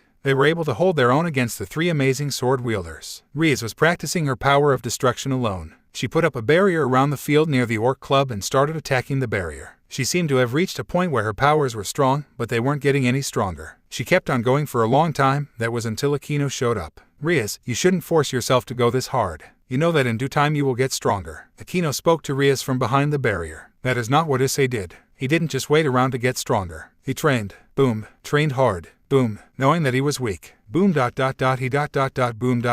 Even boom. Sacrificed. Boom. His boom. God. Boom. Damn. Boom. Hand. Rhea spoke to Akino while still using her destruction power against the barrier. At the end of her monologue, she could feel a hand on her shoulder. She looked back to see Akino looking at her with teary eyes. At that point, she broke. She hugged Akino and started crying. Akino hugged her back and started crying as well. Rhea's he will always be here. I know he will, Akino whispered. But I don't see him, Akino, and that's the problem. I won't be able to live without him. My life is pointless. Rhea's whispered back. He wouldn't want you to be like this. He would want you to be strong. He would want you to keep the peace in his hometown. He would want you to be the Rheas he loved. Akino told Rheas. How can I be the Rheas he loved if the Issei I loved isn't here? Tell me, Akino. Can you or the other girls or the boys ever be the same? Rheas asked Akino. Akino just closed her eyes and started sobbing. Never, she whispered. Both of them cried in each other's embrace for a while. After they stopped, they wiped their tears away. So how was training with Renjiro? Rheas asked in a broken voice. Horrible. The amount of times I just want to disintegrate him. Akino said with a broken voice with a hint of anger in it. He keeps on disrespecting Issei, doesn't believe that Issei is stronger than him. While he can't perform even the basic spells which people don't even require. He is physically not strong either. What do we do with him? Akino was desperate. Keep training him. There is a reason why he costs 4 pieces. Let's just hope picking him over Cades was not a mistake. Rheas hoped. Rheas made a communication circle which connected the entire orc, and told them that they were dismissed for the day. It has been 3 hours since Issei came back, which translates to 3 weeks. He mastered everything, even Holy Lightning and Aojutsu, which surprised Diedreg even more than the time spell did. The only things that were left for Issei to read were the books on the sacred gears and great swords. He removed the dome which slowed time, as he already did everything he wanted to do to get stronger. He didn't really plan on reading any of the 2 books completely right now. He picked up the book on great swords, and went straight to the content page which listed all of them. He went through the swords, reading a bit of history behind all of them, although not all. His interest was piqued when he read the history about a certain sword. His eyes widened. He knew what he needed to do next. Murayama and Cades were on their way to meet Issei. They had so much to tell him as it had been so long since they last met him. They were walking on the road which led to the field Issei lived in. They had never really noticed the scenery while going on the road before. The road was filled with beautiful and colorful flowers. There were many birds flying around and a lot of animals in the fields below them as the road was slightly elevated. The orc was training till early in the morning, so Cades and Murayama were able to witness the beautiful sunrise. They were staring at the sun in awe as they were walking. Soon, they reached the place where Issei was, but they were surprised as they saw Issei reading a book. Issei, where did you get that? Cades asked, which slightly startled Issei. He was expecting them to come, but he was so engrossed in the book that he failed to notice that they were right in front of him. There was a supernatural library outside Kyoto, I got it from there. He said, so, Murayama, you got into Rhea's peerage I presume? Asked Issei. Both the girls were shocked. But then they remembered that people with a lot of power can sense when a person is a devil, angel, or a fallen angel. I did, and so did Renjiro-kun, said Murayama. Issei gave a confused look. Tatsuki got into Rhea's peerage. I mean, he did seem like a decently strong guy. I would suppose he is a natural. Issei asked. Cades and Murayama chuckled initially but then burst out into laughter. After a minute of completely losing it, they managed to compose themselves and wipe their tears. He is so bad. He is much worse than Cades, who isn't even a devil. Murayama laughed. You should have seen how tired he was after trying to use knockback on Akino Fukibuchu, and failed. Laughed Cades. Knockback. That's not even a skill that requires energy usage. It's basically just pushing someone back. Issei was surprised. He knew that he was terrible at magic first, but not being able to use knockback. It is on another level. So, why did Cades not get in? Issei asked. Murayama proceeded to tell him the whole story. He started chuckling at the end. Yeah, he probably only has a regular sacred gear. He has a decently high magic reserve on top of a regular sacred gear, that is why he was worth 4 pieces. Even if you are worth 1 less piece, you are 100% stronger than him at this current state. But who knows, maybe in the future he will be stronger than me, Issei said. Cades and Murayama didn't believe that could ever happen at first, but then they realized that Issei was living proof that what Issei just said was entirely possible. He was initially a pervert who was nothing special and was easily the weakest of the group. But he trained hard and now he was easily the strongest of the group. Hey, look at that bird, Issei said, pointing to a white bird. Where? Both of them asked. That white bird over there is really rare and only could be seen in this place, Issei said, returning to his original position. I see it. Wow, it's really pretty, Murayama commented. Something which you two are not, Issei said coldly. Excuse me, Murayama exclaimed. Cades just stared at Issei menacingly. Did you two really think I befriended you two because I was nice? No, I was using you both. I could sense that you two had some special things in you. I thought that you both will be perfect servants for my peerage. But now that Rias took you in, I have no use for you or you, as you are going to be with Rias for most of the time. I'm glad those two took you in, as now that I have gained more knowledge, you two are worthless beings. I can't believe I used to perv on you two simpletons, Issei said with venom on his tone. Miriama's face went dark. Her fist clenched up. She started emitting a dangerous aura which was felt by both of the beings present there. I can't believe I thought you changed, she said in a dark voice as she stepped towards Issei. I thought that you changed, and I can finally tell you how I feel. A bright aura surrounded her right hand. I always liked you, Issei. Ever since we met in middle school. You were kind. Fun-loving. Always cared for other. And then after you came to high school. You became a pervert. I can't begin to tell you how much that broke my heart. The guy I liked. Love.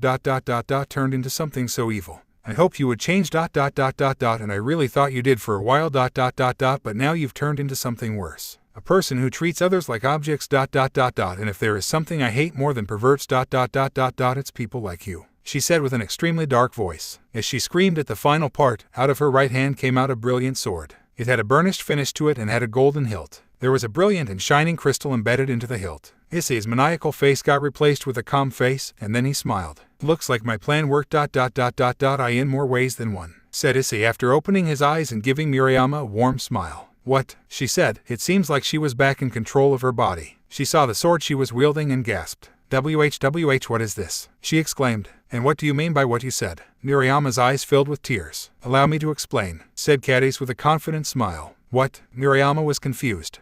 Hey, look at that bird, Issei said, pointing to a white bird. Where? Both of them asked. Issei quickly made a time dome around him and Cadiz. Why, what is this? What is this green thing? And why is Miriama frozen? What did you do, Issei? She screamed at Issei. Calm down, I just made a time dome where time inside flows faster than time outside. Since inside the zone, 1 week equals to 1 hour outside the dome, Miriama looks like she is frozen, but she is completely fine. I did this to talk to you about something, Issei said with a serious face. Oh, okay, I'm listening, Cadiz said cautiously. Issei started explaining something to her. Cadiz's eyes widened at Issei's words. He then told what his plan of action will be. Cadiz nodded at Issei's plan. Issei quickly retracted the dome.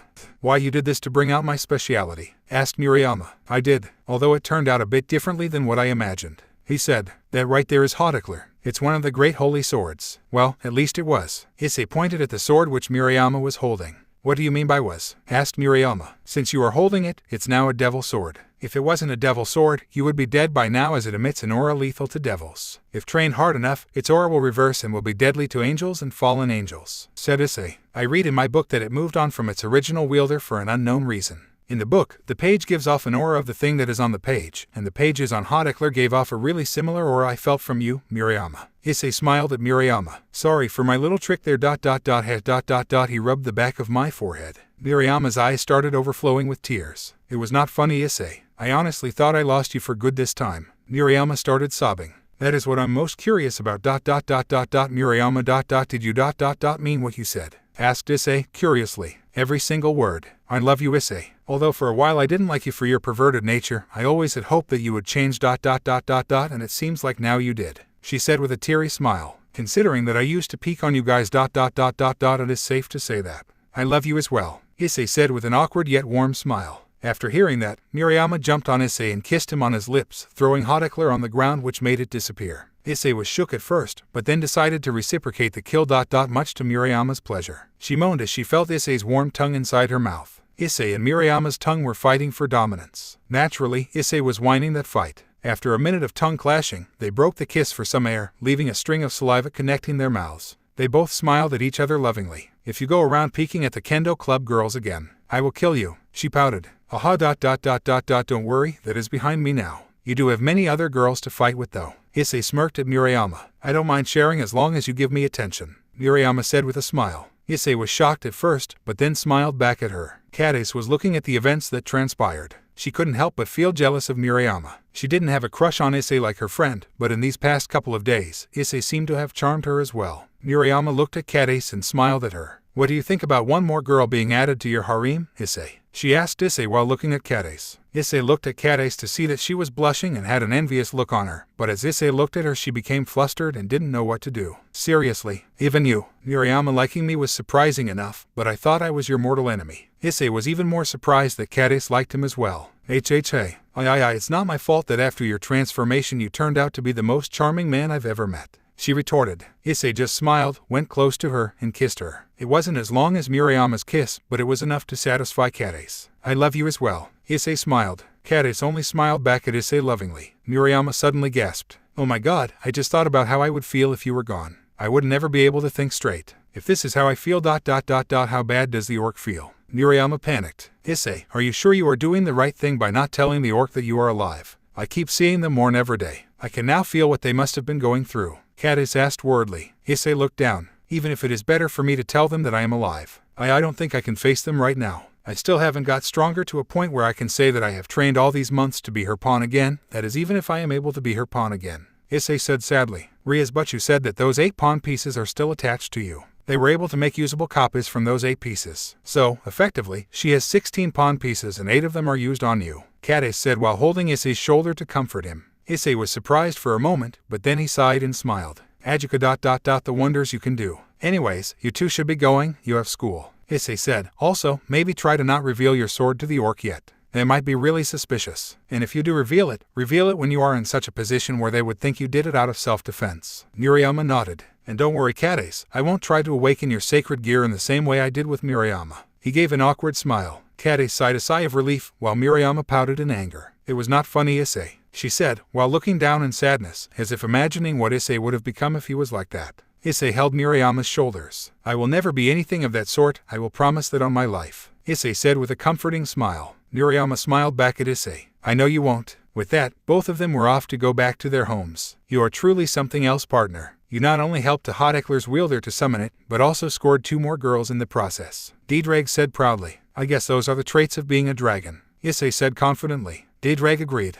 Tuohai was already in a mess.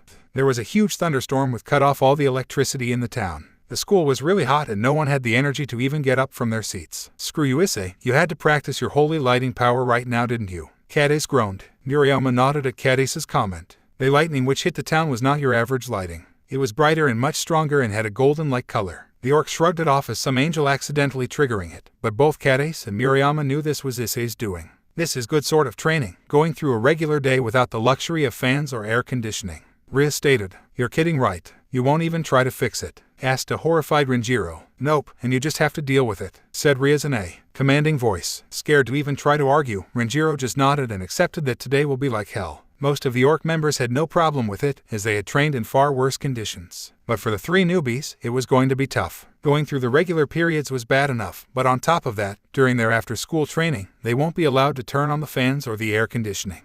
Renjiro's tutors were helping Renjiro in his knockback power. Ugh, this is impossible, groaned Renjiro. Yeah, no kidding, huffed Akino. Renjiro-kun, imagine yourself pushing a person with your hands. It's the same thing, just do it with magic, Asia said to Renjiro. It will happen subconsciously, said Roswace. Why is this taking me so long? I have practiced this for days now. There is no way that pervert did this in one day. No way, he screamed, and as he screamed he managed to knock all his tutors back a few steps. Yes, I did it, take that, perv. He screamed in joy. Akino sighed and facepalmed so hard that she might have given herself a concussion. Good job, you just performed. The easiest spell ever, in the history of ever. The second easiest spell is 10 times harder than this. She looked at Renjiro with an expressionless face. Renjiro just sighed and decided to fall flat onto the ground. This is so hard, why can't I be a physical fighter? I am no good at magic, he cried. Okay then, try and hit me. I am myself a magic user, but since I have a rook piece I need to focus on physical strength. This might be good training for me, Roswace said. I'll show you how strong I am, said Renjiro. He pulled up his sleeves and got into a fighting stance. He aimed to punch Roswace's gut, hoping to at least knock her back a couple of steps. He got his fist ready and punched her right in her gut ... only to be met with a raised eyebrow from Roswace. You ... are joking right? Roswace asked.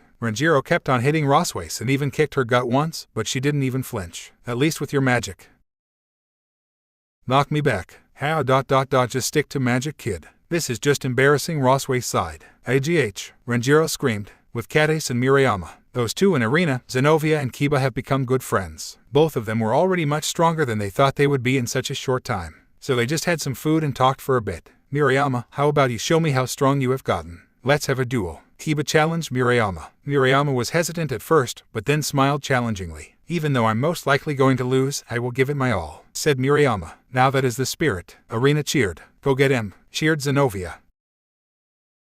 Got up and went to opposite sides of the battlefield. They both got into fighting stances. Kiba forged a steel sword and Murayama drew her sword from her pocket. Kiba made her a sword whose blade would disappear when she wanted it to and she could put its hilt in the pocket. Other than that, it was an ordinary steel sword. Both jumped at each other and clashed their swords. Murayama swung her sword against Kiba's waist, but he maneuvered his way out of it and swung his sword towards Murayama's arm. She blocked it with her sword and with a quick motion of her foot, made Kiba trip and almost fall on the floor while Murayama tries to hit his back. Kiba, however, quickly recovers and with insane speed goes behind Murayama. Murayama quickly turned around thanks to her kendo skills and was able to block Kiba's sword from hitting her neck. Murayama put some power into her blade and pushed Kiba back for a brief second before promoting to knight. She was able to do so as Rias had given Zenobia some sort of a badge which let pawns in her peerage promote without her. Now that she had faster speeds, she dashed towards Kiba and clashed swords with him again. "Now this is good, you have been performing excellently, maybe I should step it up a notch." Kiba smirked. Kiba, with a huge force, knocked Murayama back with his blade and quickly forged a sword of fire. Murayama was intimidated by his sword, but only for a bit. She was on guard as she knew she couldn't dash into him with his sword of fire. Kiba dashed onto her, fully expecting her to block.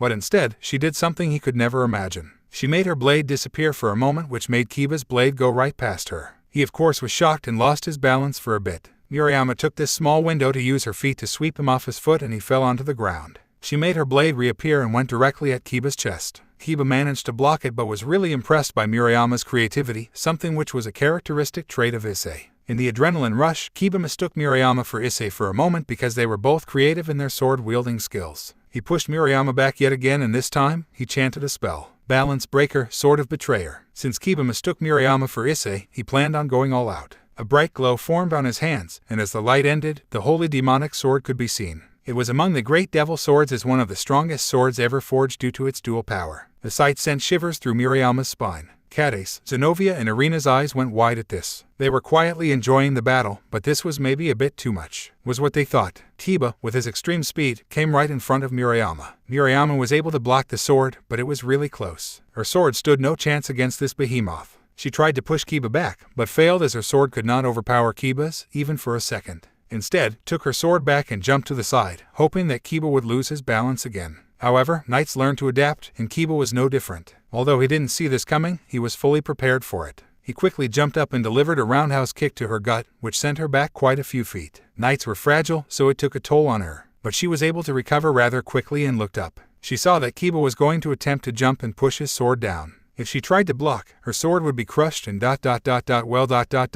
she would be done for. Kiba jumped, while lifting up his arms. This scene happened to go by in slow motion. The three spectators shouted the knight's name, Kiba. Murayama stood there, and knew there was no other choice. She closed her eyes and formed a vision of her special sword in her mind. Hauteclere, is what she shouted with her eyes closed. As Kiba's sword got nearer and nearer, Kiba's mind snapped back into reality and remembered that this wasn't Issei who he was fighting. If this attack hits her, she would surely die. However, he couldn't stop the attack now, it was going to hit. Kiba closed his eyes, embracing the fact that he will be the killer of the comrade he was training. Murayama, I am so sorry, he thought, until he heard a massive clang. He looked down to see Murayama holding a huge sword, and not just any other sword, it was the holy sword Hauteclere. Murayama pushed Kiba back with huge amounts of force coming from her. She knew that if Kiba wasn't holding back significantly, she wouldn't be able to push him back. So she took advantage of the fact that Kiba wasn't in his strongest form and pushed him back a significant amount and continued attacking him. Kiba was so shook that he could only put his sword in front of his face and block the attacks from Murayama. The blade she was wielding made her much stronger and the blows she was landing on his sword were actually reflected. However, after about 6 or 7 blows, Murayama was exhausted of all of her energy and used her sword as support to stand up. The three spectators had an incredibly hard time taking in what just happened, especially Zenobia and Irina. Cadiz was also really shook, but at least she had seen Hauteclere before, while Zenobia and Irina had not. Murayama was huffing and puffing. She was on the brink of fainting from exhaustion. Kiba withdrew his sword and quickly went near Murayama and hugged her. I am so sorry. I had never had a fight like this in a long time. The way you used your sword, you reminded me of Issei. In the midst of the adrenaline rushing through my body, I couldn't tell the difference. I am so sorry, please forgive. Kiba started frantically apologizing. Who could blame him? He nearly killed his friend. You don't have to apologize. It happens sometimes. When you think of someone you have lost or have a great bond with, it's not uncommon to mistake someone else for that person in the heat of the moment. Murayama tried to comfort a trembling Kiba. She almost leaked the fact that she knew about Issei's death, but managed to save it on the fly. Thank you, Murayama. He broke from the hug and bowed to Murayama. Kiba, what were you thinking? Screamed Zenobia. You could have killed her, screamed Kades. Kiba could only bow down in shame and ask for forgiveness. Hey now, all is well that ends well, right? Murayama said. Irina was staring at the sword Murayama wielded. Hodikler, but Oliver is the wielder.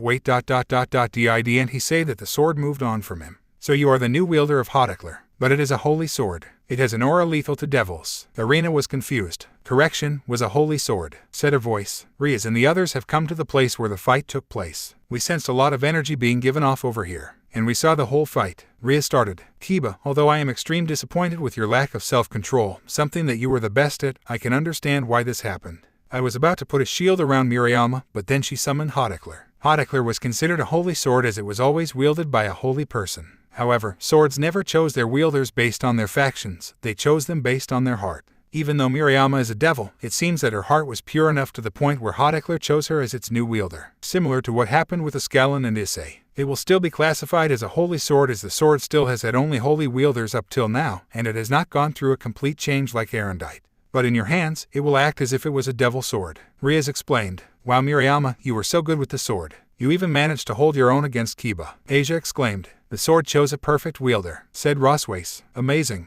Ravel marveled at the sight of Murayama wielding such a great sword. Strong. Kaneko could feel the strength of the sword. Akino smiled at Murayama. HMPH, so what? It's just a rusty old sword. I'm telling you, my sacred gear will be much better, Renjiro retorted, to which Murayama gave an awkward smile. Akino looked at Renjiro with killing intent. You better hope you do, otherwise, the one training you will be me, alone. And you will get to see my sadistic side. Really well, said Akino, which sent chills down everyone's spine, especially Renjiro. Kades was happy for Murayama, but again, felt jealous of her. She had one of the great swords. Kades also had a sacred gear, but by what both Issei and Riaz said, it was probably going to be a really common one. So she looked down, sorrowfully.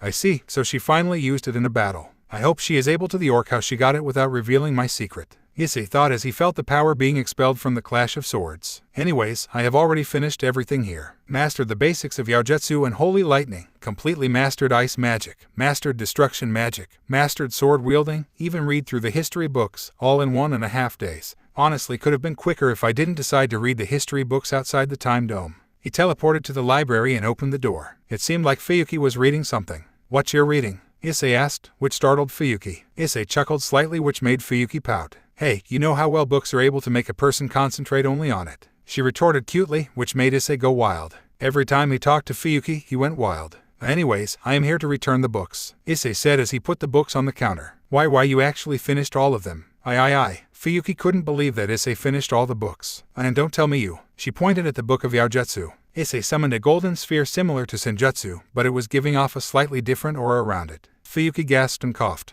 Whoa, are you okay? Asked Issei. Yeah, no, she nodded. You are not a yokai or an angel, but managed to learn both Senjutsu and Yaojutsu and Holy Lightning. And Kasha as well. Issei smiled. Fuyuki nearly fainted after hearing that. Okay, we need to have a spar session together. I can't believe you did all of this. For a normal person, even learning ice and destruction magic is difficult, but you. Fuyuki was extremely surprised. Sure, just give a time and place. Issei smiled. This Sunday, at the field behind the library. Fuyuki smiled challengingly. The loser has to do anything that the winner has to say, except killing yourself or others, giving away your power, etc., she said. Loser? So I guess instead of a spar session it's a challenge, huh? Issei returned a challenging smile. I agree. Well then, best of luck. Fuyuki outstretched her hand. To you too. Issei outstretched his to shake her hand. As their hands met, both of them blushed. Oh God, her skin is so soft. How can a person be this perfect? Issei was losing it as always. Oh my, such a strong hand. I can feel that he has been through a lot, and the amount of power. He is not even in his strongest form. Even Fuyuki started losing her composure. They broke the handshake and Issei went inside the library. Let's go to the advanced section now. Ice and destruction magic. Thanks to you, D-Drag. I don't need these books. D-Drag replied. TIMUTAKUTIKUSU. Let's see what this is. Yep, no, the first page is already insane. SENJUTSU. This should be good. YOUJUTSU. Yeah, let's take this as well. Oh. Foxfire. I guess there is no basics for it since it is similar to Yaojutsu in terms of the basics. Let's take this. Holy lightning, sure. Dragon fire, outrage. I already mastered these, but I guess I can take these. Don't really need sword wielding. Thanks to you. DDRIG. Partner, that form of magic is extremely volatile. I would suggest you stay out of there. D-Drag worried. Relax, D-Drag. I know that the Trihexa family is the only family able to use corruption magic, but hey, I did learn Senjutsu, Yaojutsu, Holy Lightning, and Time Magic, remember. I think I can learn this as well. Issei comforted D-Drag. D-Drag was hesitant. WOH.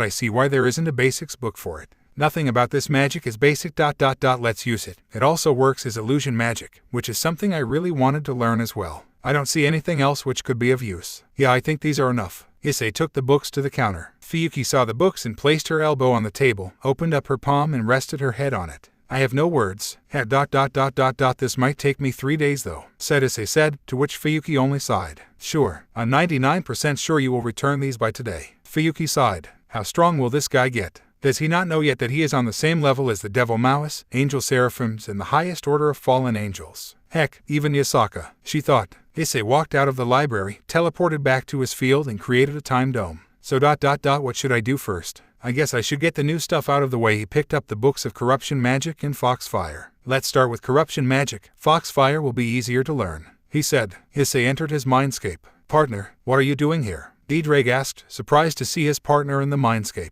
I can summon many objects in the mindscape to practice my corruption magic on, and if I do go berserk it's just in my mind and it won't affect the body. Well, unless I enter the Juggernaut drive, Issei said. D-Drag asked, feeling proud yet confused. Maybe after I died for the 3rd time. Issei laughed. He summoned his book of corruption in his mindscape. He studied it carefully, so all the spells will come naturally to me after the corruption process. But the corruption process is the most difficult thing to perform. That is why the Trihexa family is able to perform corruption magic, since their corruption is hereditary, said Issei. This might be more difficult than the basic time spells. Issei sat down with his legs crossed. He took his book of corruption and muttered a spell. The book started floating in the air with a dark, orange sphere around it. The sphere started pixelating from time to time. Issei now stood up and went in a fighting stance, but it was a very specific stance. He put his right foot forward. He bent heck back towards the right. He put his left hand forward and put it in a position where it seemed like he was grabbing a ball. His eyes started glowing orange and black. He was giving off a suffocative aura, which even D-Drag noticed. The orange was glowing brighter and brighter and the black was growing darker and darker. Issei's body started pixelating. First it was his left hand, then his arm, then his torso, then his left arm and hand.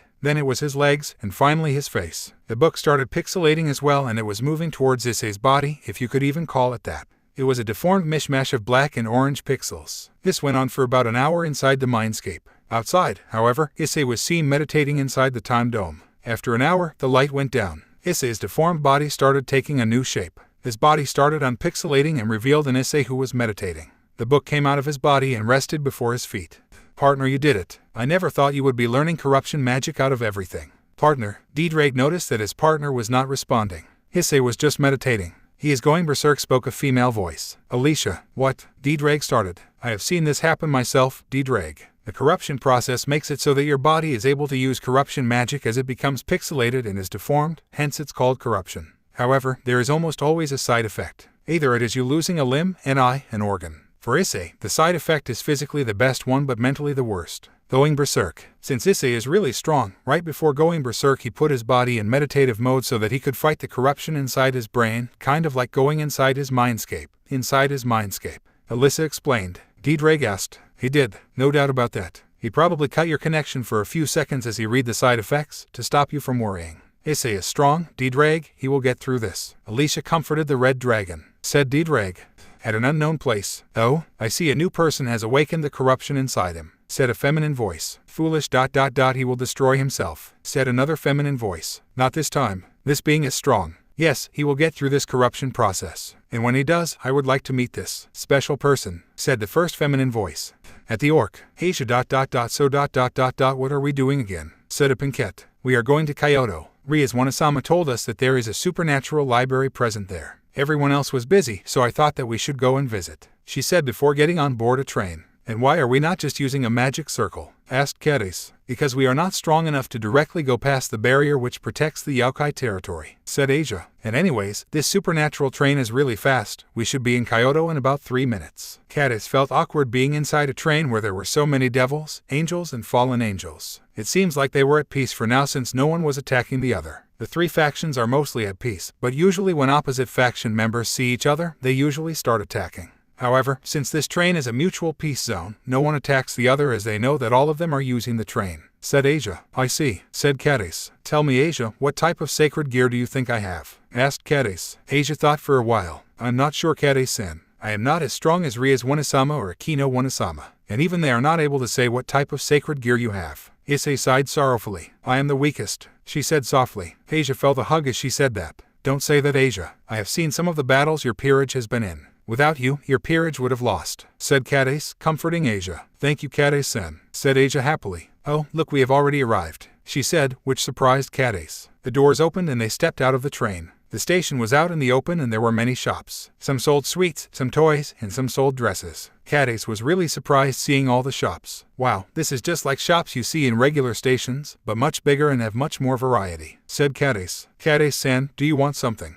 I have some money with me, asked Asia. No thanks, I don't want you to use your hard-earned money on me. She nodded. It's fine, Cadis-san. I only brought a bit of it. The rating games give you a surprising amount of money, said Asia. It's okay, we can get something while returning. Let's just visit the library for now, said Cadis. Okay, said an energetic and happy Asia. Asia knew the way to the Yokai Temple. She and Cadis were seeing the greenery on the way there and marveled at the small sparse sessions going on in public here and there. They finally arrived at the library. This is too small for a library. Cadis was confused. Come inside, said Asia before opening the door and going in. Cadis just shrugged her shoulders and went in. She couldn't believe what she was seeing. WOAH. This is huge, said a surprised Cadis. Illusion magic. It's one of the key factors which keep the Yokai Temple safe from regular humans, said Asia. Welcome to the Supernatural Library of Kyoto. My name is Fuyuki. How may I help you? Asked a very cheerful lady. Wow, gorgeous. Both of the girls marveled at the beauty of Fuyuki. Fuyuki only blushed and smiled. Hello, I am Asia Argento,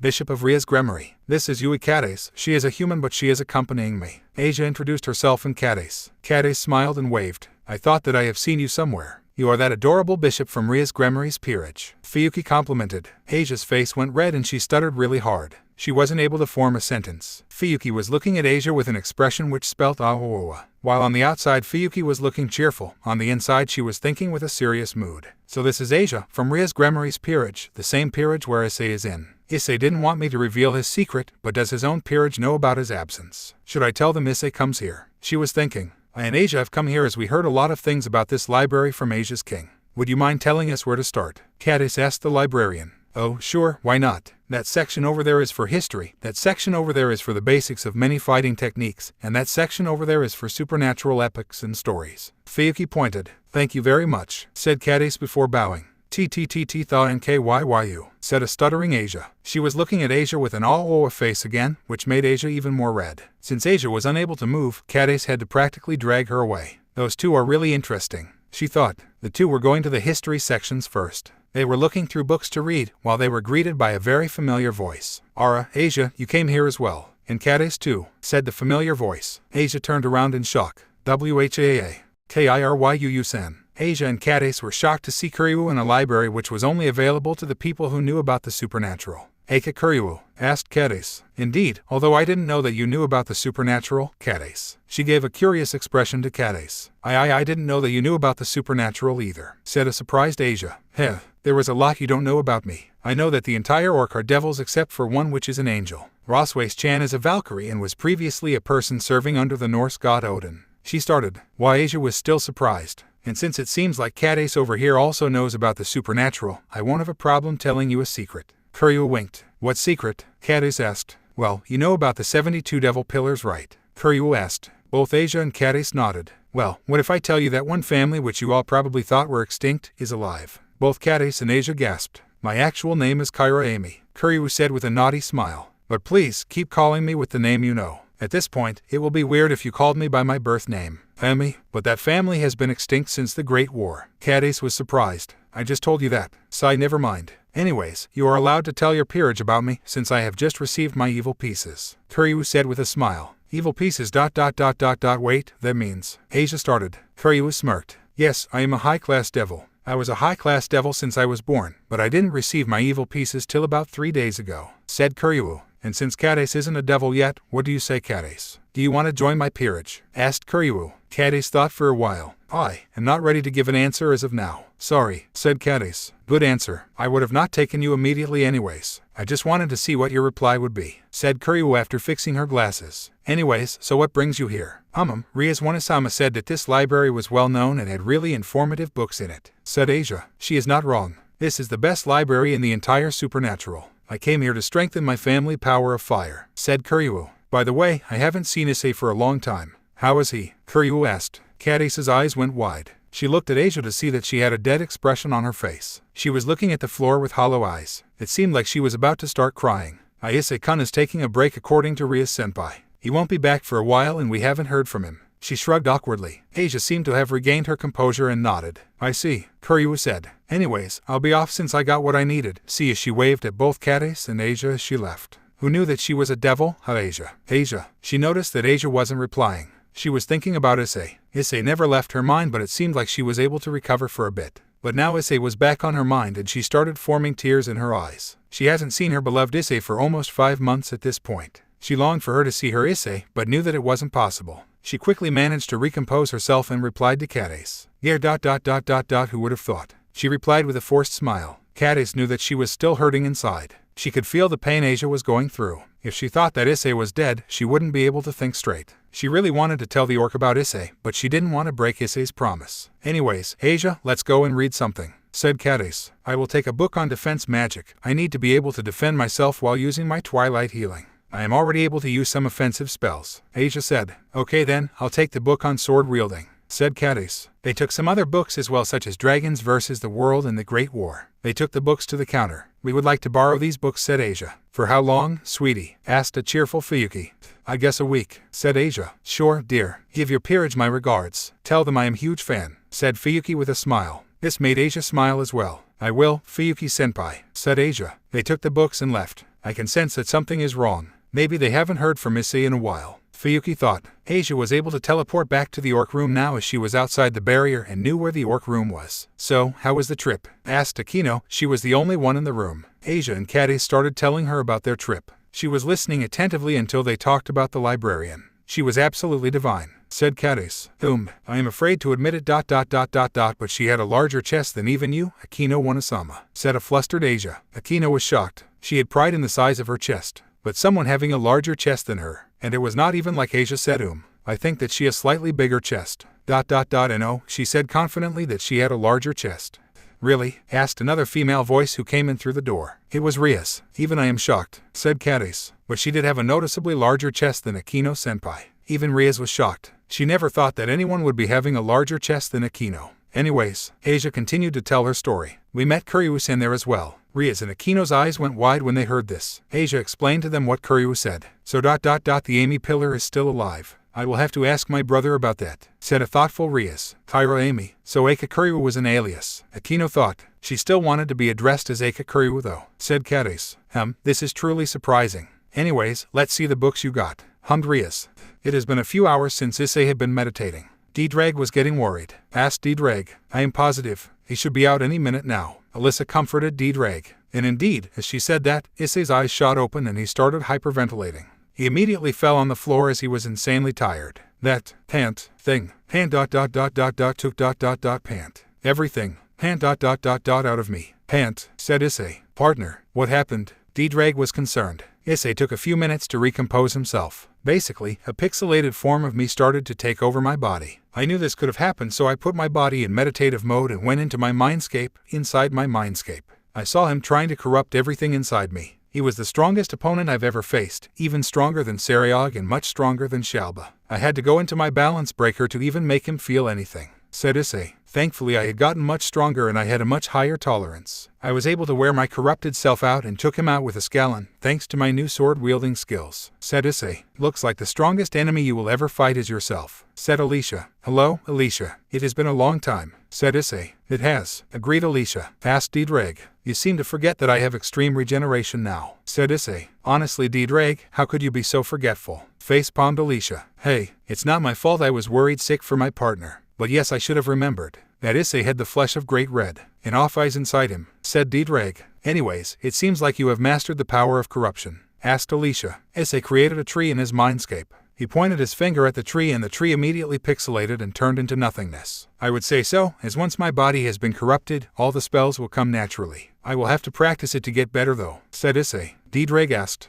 It has got nothing to do with any harm coming to my brain or body, Diedrag, so don't worry. Basically, my body being corrupted means that I was subjected to corruption, but I absorbed the power of corruption and now I am able to manipulate it, said Issei. I see, so you have got the power of the 666, said Diedrag. More or less. It is a much weaker form though, said Issei. Anyways, Issei, you should escape your mindscape now. If you stay here too long your body will start to feel sore, suggested Alicia. Oh yeah, said Issei. He escaped from his mindscape and went into the real world. The time dome was still up and it seemed like the world outside was still the same although he had been in his mindscape for a couple of hours. He stood up and stretched his body. He felt really good after stretching. He quickly practiced all his previous skills to brush up and picked up the book about Foxfire. Since I already know Senjutsu and Naojutsu and even a bit of Kasha, this should be not too difficult, Issei thought. And indeed, within an hour inside the time dome, he already mastered Foxfire. He then proceeded to learn the advanced spells of Yaojutsu and Senjutsu, which he aced in around 30 minutes. Holy Lightning took an even less amount of time and so did Destruction and Ice Magic. After he did everything, he retracted the time dome and formed a magic circle which led to the entrance of the library. Issei walked in and saw Fuyuki doing some work on the computer. Supernatural beings using computers. This is a first, said an amused Issei. Hey, it makes out things much easier, retorted Fuyuki. Well, here are the books. He put them on the counter. Why am I surprised? You seem to defy every law ever, sighed Fuyuki, but she was also smiling.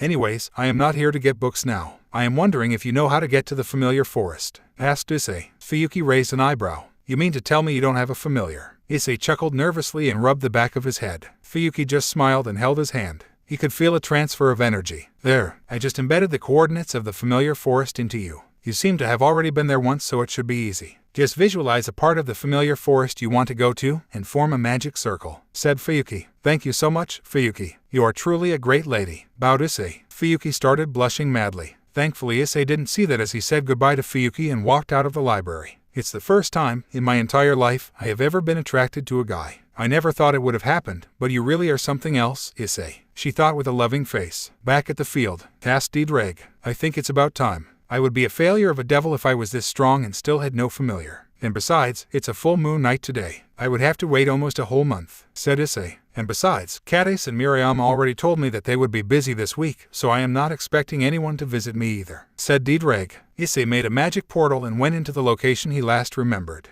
Issei spawned at the location where he came to when he visited the familiar forest for the very first time. Issei took in a deep breath, reminiscing his memories, and started walking. He saw many animals he had seen before and smiled at them. The animals which were usually very easily frightened did not run away at the sight of Issei, and the animals that were usually very aggressive did not attack Issei. Issei gave of this warm aura that the animals could feel, and it made look at Issei with curiosity. He kept on walking and reached at another part of the forest. Oh well, looks like a dead end. There is a cave there though, I'll visit that later. Let's go in another direction, he said. He started walking but a voice startled him. You dare come here. Are you wishing for death? If you are, I will gladly give it to you, said a draconic voice. Issei looked back. He was startled, but he didn't show it. He used his senses to sense a dragon inside a cave. Since caves have a lot of metal in them, strong beings are not able to sense an enemy inside them easily. They would have to concentrate their strength on their sense to be able to sense them. Issei didn't need to concentrate much of his energy, but he did have to concentrate it in order to sense the dragon. He sensed that the dragon was a dragon king.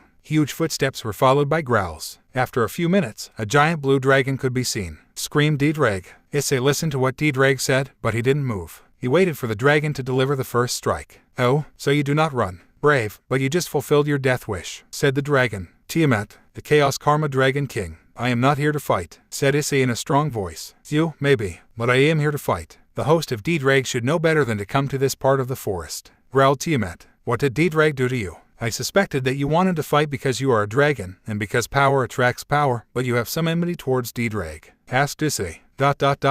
You dare ask me what Diedrag did wrong? Fine.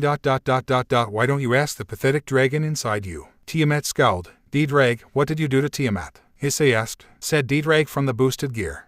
You don't remember, screamed Tiamat. You know, you should feel guilty. Because of your pathetic ass, your host has to suffer. She said, okay, but before you end me, could you at least tell me what D-Drag did to you? Asked Issei. He genuinely had no clue what D-Drag did to the Dragon King. And D-Drag would have told him if he did something so serious. Tiamat's aura started increasing rapidly. He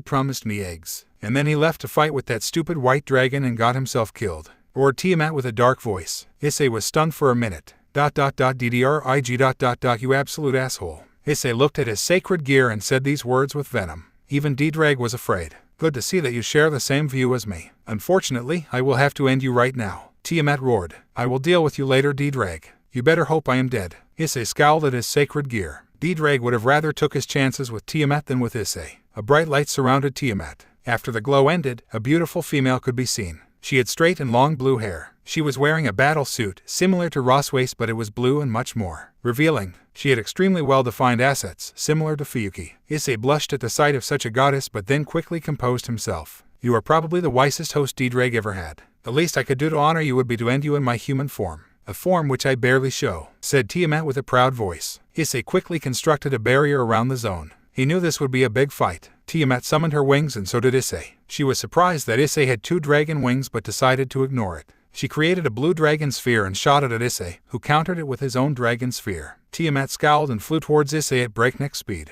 She delivered a punch to his gut which knocked Issei back a bit. She continued to fly at Issei and attack him with her punches and kicks. But Issei just took in the attacks which Tiamat delivered. She was frustrated as the attacks she delivered had insane amounts of power in it. She decided to use magic. She flung her hand forward and out from her palm came a stream of ice. She hoped to do insane amounts of damage with this move, but Issei just shattered the whole stream by one punch. Now she was really angry. She flew towards Issei again and created a concentrated dragon sphere which would surely at least do damage to Issei. He threw it forwards. She was already flying at high speed, and on top of that she used a lot of force to throw it forward. So that dragon sphere was traveling at speeds not even some ultimate class devils could see. Tiamat was smiling as she thought it was over, but no. Issei just caught the sphere with his hands and threw it at the barrier, which created a huge explosion. She was confused. How could he hold her sphere? Tiamat decided to go physical again and attacked Issei with all her might. An ordinary high-class devil would have died from a single kick or punch from Tiamat, but Issei kept on taking it head-on. Now she was tired. She used a lot of energy on every single attack.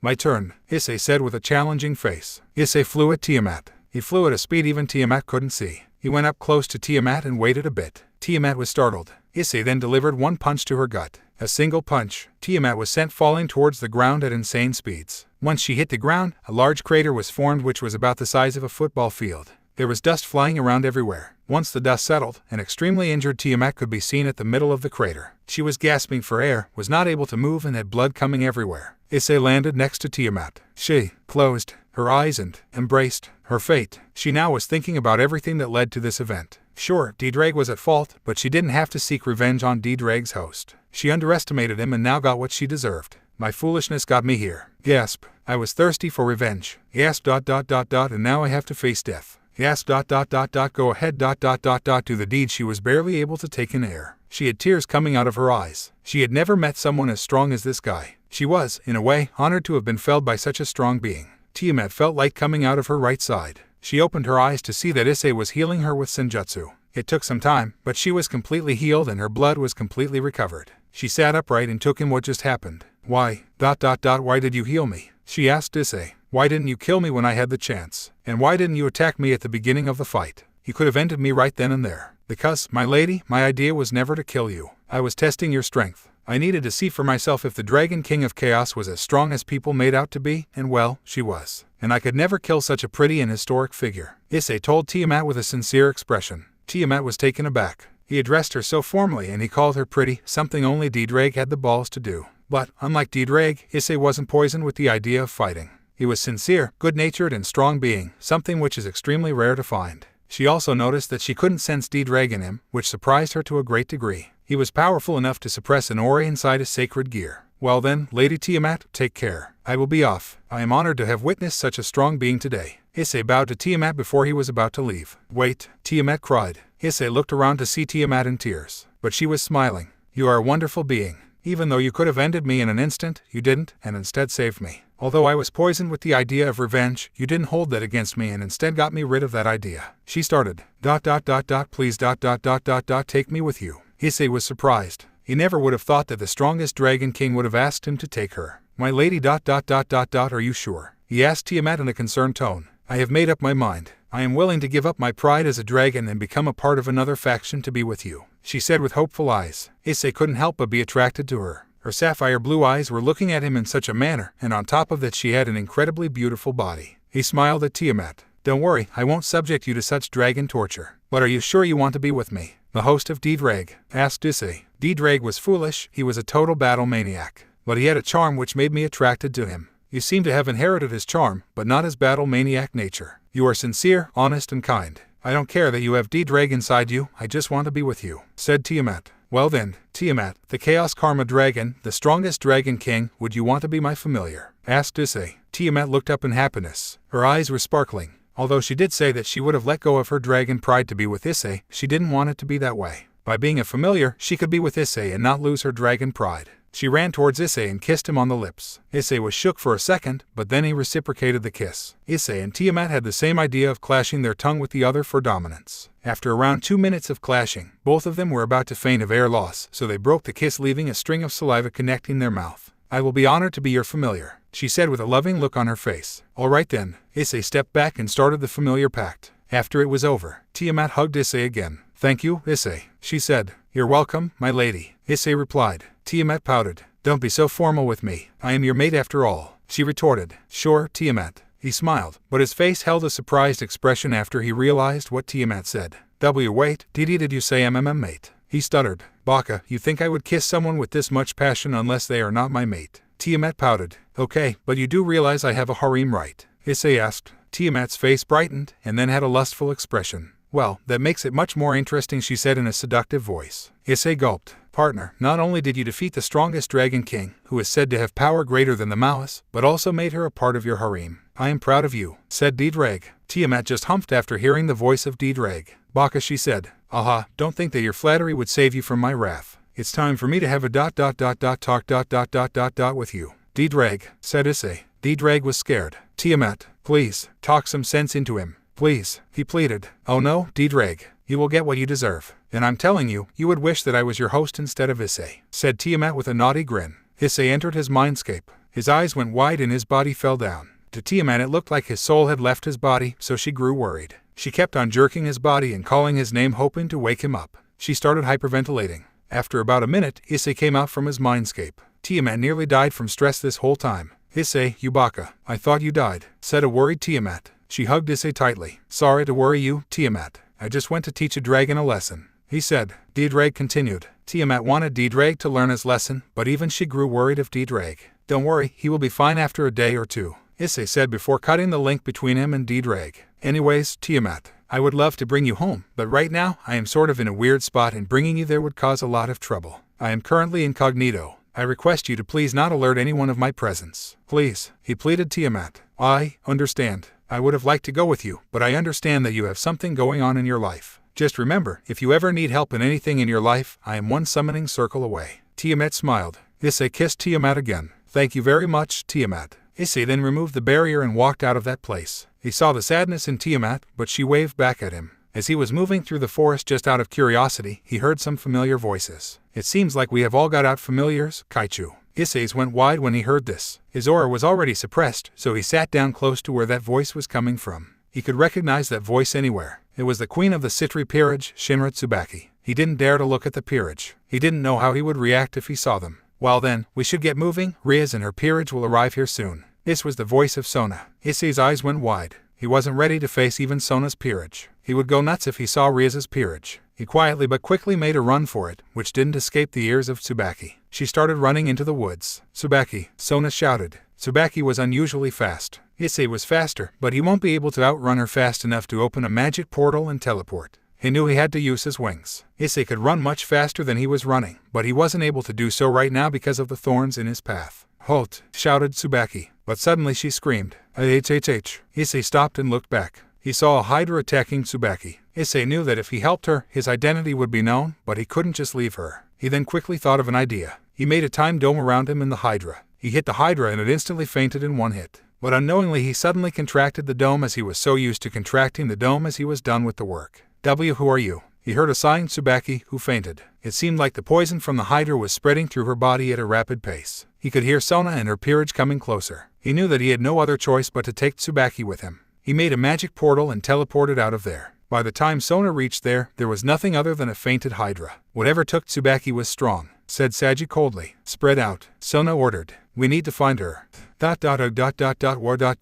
am I? Tsubaki opened her eyes and was met by a faint green light around her. She looked down to see a person she thought she would never see again. Issei. She screamed, but instantly regretted it. She started groaning from pain. Calm down, I am trying to heal your poison. If you scream like that it will make it harder, Issei said while healing her on her leg, as that is where the Hydra bit her. That Hydra did a number on you. All this time we thought you were dead Why didn't you come back? She asked. If I suddenly came back, I don't know what would happen to me. I am not ready to face Ria's or Sona's peerage. I need to get strong enough to protect me and everyone I love from any sort of danger, no matter how much of a toll it takes on me. I was barely able to protect them last time, said Issei. And there you go, you should be healed. Tsubaki stood up and her leg was all better again. She looked up to Issei to thank him, but immediately blushed after seeing his face. He was much taller than before, had a handsome face and a smile which would make any girl fall for him. She turned around trying to hide her blush. Why you have changed, started Tsubaki. Maybe but that is subjective I guess, Issei said with a warm smile, which intensified Tsubaki's blush. Where are we? She asked. She looked around to see the faint green light.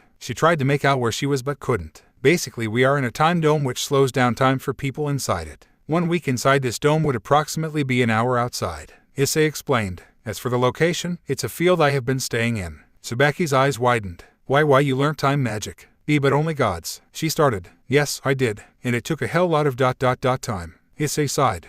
Well, I guess this is goodbye again for a while. I mean, not that I'll remember it, she said sighing. What do you mean? Issei asked. You are going to erase my memories. She looked down sorrowfully. Issei only smiled at her. I could, but I don't like erasing people's memories unless it's really important. I think I can trust you to not spill me secret, he asked. Tsubaki's face brightened up. Why you can definitely trust me, she said. Okay, but I will put a spell on you which will negate the truth spell if someone used it on you. And although I won't erase your memories, I will alter them to anyone who uses the memory repeat spell to view your memory, Issei said. But that's not possible. Tsubaki looked confused. Well, I learned something known as corruption magic. Tsubaki's eyes widened after hearing that. It will help me to negate the truth spell and the memory repeat spell, said Issei. Issei you are truly something, Tsubaki complimented. Issei used his corruption magic to alter her memories to anyone else who tries to see it. He also uses corruption magic to negate the truth spell if used on her. Well then, I will summon a magic portal and make you unconscious. Your alias will be that you were running after a person who was eavesdropping, got attacked by a Hydra and that person saved you, but you didn't get to see who that person was, he said. Tsubaki nodded, but then she asked why were you even eavesdropping?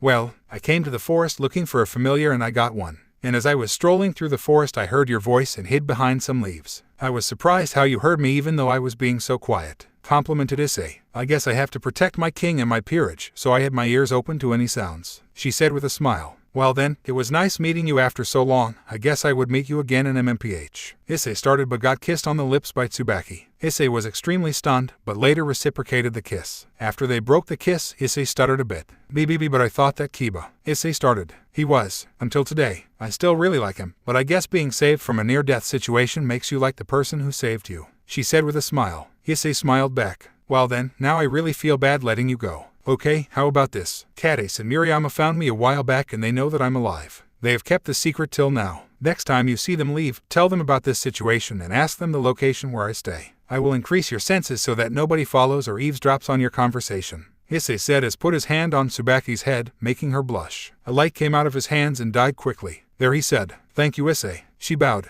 Issei created a magic circle and faced Tsubaki. I will knock you unconscious now. Please don't hate me for this, he said. Tsubaki only smiled, indicating that he was free to do so. Issei channeled his Kai and held Tsubaki's palm and pressed it in the middle. Tsubaki was knocked unconscious instantly. He took her and placed her near in the magic circle. He used another time dome on the circle so that the transportation happens extremely quick. He quickly started the transportation and after about 1 second when the magic circle was gone, he withdrew both the domes. Spread out, Sona ordered. We need to find her. Wrestle. Sona heard the rustling of leaves. She looked around to see Tsubaki unconscious slightly ahead of the Hydra. Tsubaki, she screamed. Tsubaki wake up. She was almost in tears. The entire peerage formed near Sona to see Tsubaki unconscious on the ground. They noticed the bite mark on her leg. She wasn't moving at all. It didn't seem like she was moving. They all gasped as they thought Tsubaki died from the poison of the Hydra. Not you too. Tsubaki, please wake up. Sona was in tears. She started crying lightly on Tsubaki's shoulder. The peerage was horrified. Tsubaki probably ran into the woods trying to find someone who was about to attack them, but then got caught by the Hydra. Saji punched the ground so hard that it created a crater. That shock from the punch woke up Tsubaki. Was there an earthquake? Sona's face lit up faster than a person getting the most expensive object in the world. Tsubaki, she screamed. She hugged her queen harder than a python. Sona Kaichu. Tsubaki was still shook, but then started to remember what happened in her time with Issei. Yubaka. Don't ever do that again. Sona cried. The peerage seemed to be overjoyed as well. They all came and hugged Tsubaki, except Saji, who only smiled and nodded from afar. Tsubaki nodded back at Saji. What happened? Sona asked, after letting go of Tsubaki. She started, and remembered what Issei told her. Started running as I heard a person behind the bushes where we were talking. I thought he was eavesdropping and planning on attacking us. I heard him running, so I ran after him, until I was attacked by the Hydra. The Hydra bit me and I fell down. The same person came and attacked the Hydra and healed me. I didn't get a good look at the person, she said. She managed to say it in a trembling voice which would help convince the peerage. I did feel his aura a bit though. If I were to meet him again I would recognize him, said Tsubaki. I would have died if that person didn't save me. Please, next time you meet the person, call me. I need to thank him properly for saving my queen. She hugged Tsubaki again. I will, Taichu, Tsubaki said. Sona let go of her queen, smiling, and got up. In an instant her smile faded into the face of a leader. Tsubaki, your actions were absolutely unprofessional. You could have not only put yourself in danger, but also the entire peerage. For this behavior of yours, you will have to do extra work for the next month, are we clear? Said Sona. Hearing Sona's king tone, she quickly got up and had her queen face on. Hi Kaichu, I will do well to make sure I don't repeat my actions and I accept my punishment, said Tsubaki. Very well, we need to go now. Rez's peerage will only enter as we leave, said Sona. With this, Sona made a magic circle which led to the orc room. Finally, what took you so long? Said Reyes. We were caught up with some issues, but don't worry, everything is fine, replied Sona. Finally, I can now get my familiar and show that pervert who is the boss. Renjiro started, but was stopped as he felt a large amount of killing intent directed at him. As usual, the entire Gremory peerage and even the Citri peerage were directing their killing intent towards him, but he was surprised to see that it was Tsubaki who directed the most amount of killing intent. I have heard from Reyes and Sona about how much insults you throw at Issei. I don't know how they tolerate it as I am not able to. You should understand whose place you are taking. If you were to meet the Hakuryuko, you would not survive even 1 second. And he was Issei's rival. If you were to meet Seriog Bale, you would, again, not survive even 1 second, and Issei defeated him in a battle. So, that perv you are insulting is the strongest member in either of our peerages. You should control your mouth and see where you stand. She spat with venom. Everyone was surprised, even Sona. Then Akino sighed and spoke up. There, you made Shinra Tsubaki, the most composed person in either Reyes or Sona's peerage, mad. Are you happy with yourself? She spat. Usually Renjiro would talk back and say that he was stronger, but he was never scolded by the Fuku Kaichu ever. So he was dead silent. Alright then, Reyes, you can go now, said Sona. Thank you Sona, and thank you to Tsubaki for shutting his mouth, said Reyes. I don't know how you deal with him, said Tsubaki. You have no idea, said Akino. Then the Gremory group went inside the magic portal and the portal closed. That was a lot of venom coming from you, Tsubaki. Are you sure you are not a Hydra? Joked Saji. Even I am surprised, Tsubaki, said Sona. I just have a tough time with people who don't know where they stand in the world. Remember the earful I gave to you, Saji, after you boasted that you took 4 pieces while Issei looked like he only took 1, said Tsubaki with a deadly smile. Saji got shivers down his spine. Don't remind me, he said. He is usually very cold nowadays, but that event still manages to haunt him. Sona looked at Tsubaki curiously. She could tell Tsubaki was telling the truth ... but something seemed off. I can't believe I failed to get a familiar, said a sorrowful Renjiro. Relax, Issei has also not gotten a familiar yet, said Akino with a sigh. If you couldn't tell already, Akino really hates Renjiro. Although, on the flip side, Renjiro has a huge crush on Akino. He never shows it, but he was always attracted towards Akino. Her being harsh on him turns him on slightly. He wasn't a masochist, but he kind of liked it when Akino gets mad. Yeah, that means he is no better than me. Renjiro screams. Akino just sighs and gives up. While Renjiro was screaming in joy, she sat down on a rock near her and thought about Issei. Oh, the good times she had with him. She always enjoyed teasing him in front of Reyes. She enjoyed Rez's reaction, but she enjoyed Issei attention more. He was her cute underclassman. She loved being complimented by Issei. Issei helped her get over her past and now she is on good terms with her father. He was the first guy she was ever interested in. She started forming tears in her eyes as she started thinking about Issei. Suddenly, she felt someone hug her from behind. She thought it was Reyes, but then realized that it was Zenobia. Zenobia was really quiet ever since the incident. She and Irina used to gossip among themselves really often. Although they still stay together, they both have stopped talking much. Zenobia, she started, but couldn't continue as she started sobbing. Zenobia sat down beside her. You have been able to stay relatively calm this whole time, Zenobia. Aquino started after she stopped crying. I guess Issei's death didn't affect you much. After all, you weren't with him from the beginning. Aquino said with a sad smile. She heard sobbing, and as she turned around, she saw Zenobia crying. She had barely ever seen her crying. You have no idea how bad I was hurt after I heard the news. I stopped talking so as to not break down completely. I found some amount of joy while talking to Cadiz and Miriama along with Irina, but it was still very little compared to the huge hole my heart had. Issei helped me through everything. He saved my ass so many times that I can't even count them. At first, I just wanted him to have strong kids, but then I realized how great of a guy he was. He was the first person I had ever felt such feeling towards. The first guy I liked died protecting us, protecting me, and I could do nothing. She screamed, and then started crying again. Aquino saw the amount of pain she was in and decided to hug her. She didn't have any words to say. She couldn't say that we will find Issei cause, well, he was dead. She couldn't say that it will be all better in due time cause, well, it won't. Zenobia, I am sorry, I have no words to comfort you. I don't think anyone could comfort us ever again. She started shedding tears, but did not cry. Zenobia stopped crying after a while. It is fine, Aquino. You embracing me is more than enough. Thank you, she said. Aquino never knew Zenobia was in this much pain. She always thought that Riaz, Asia and her were the three who were affected the most.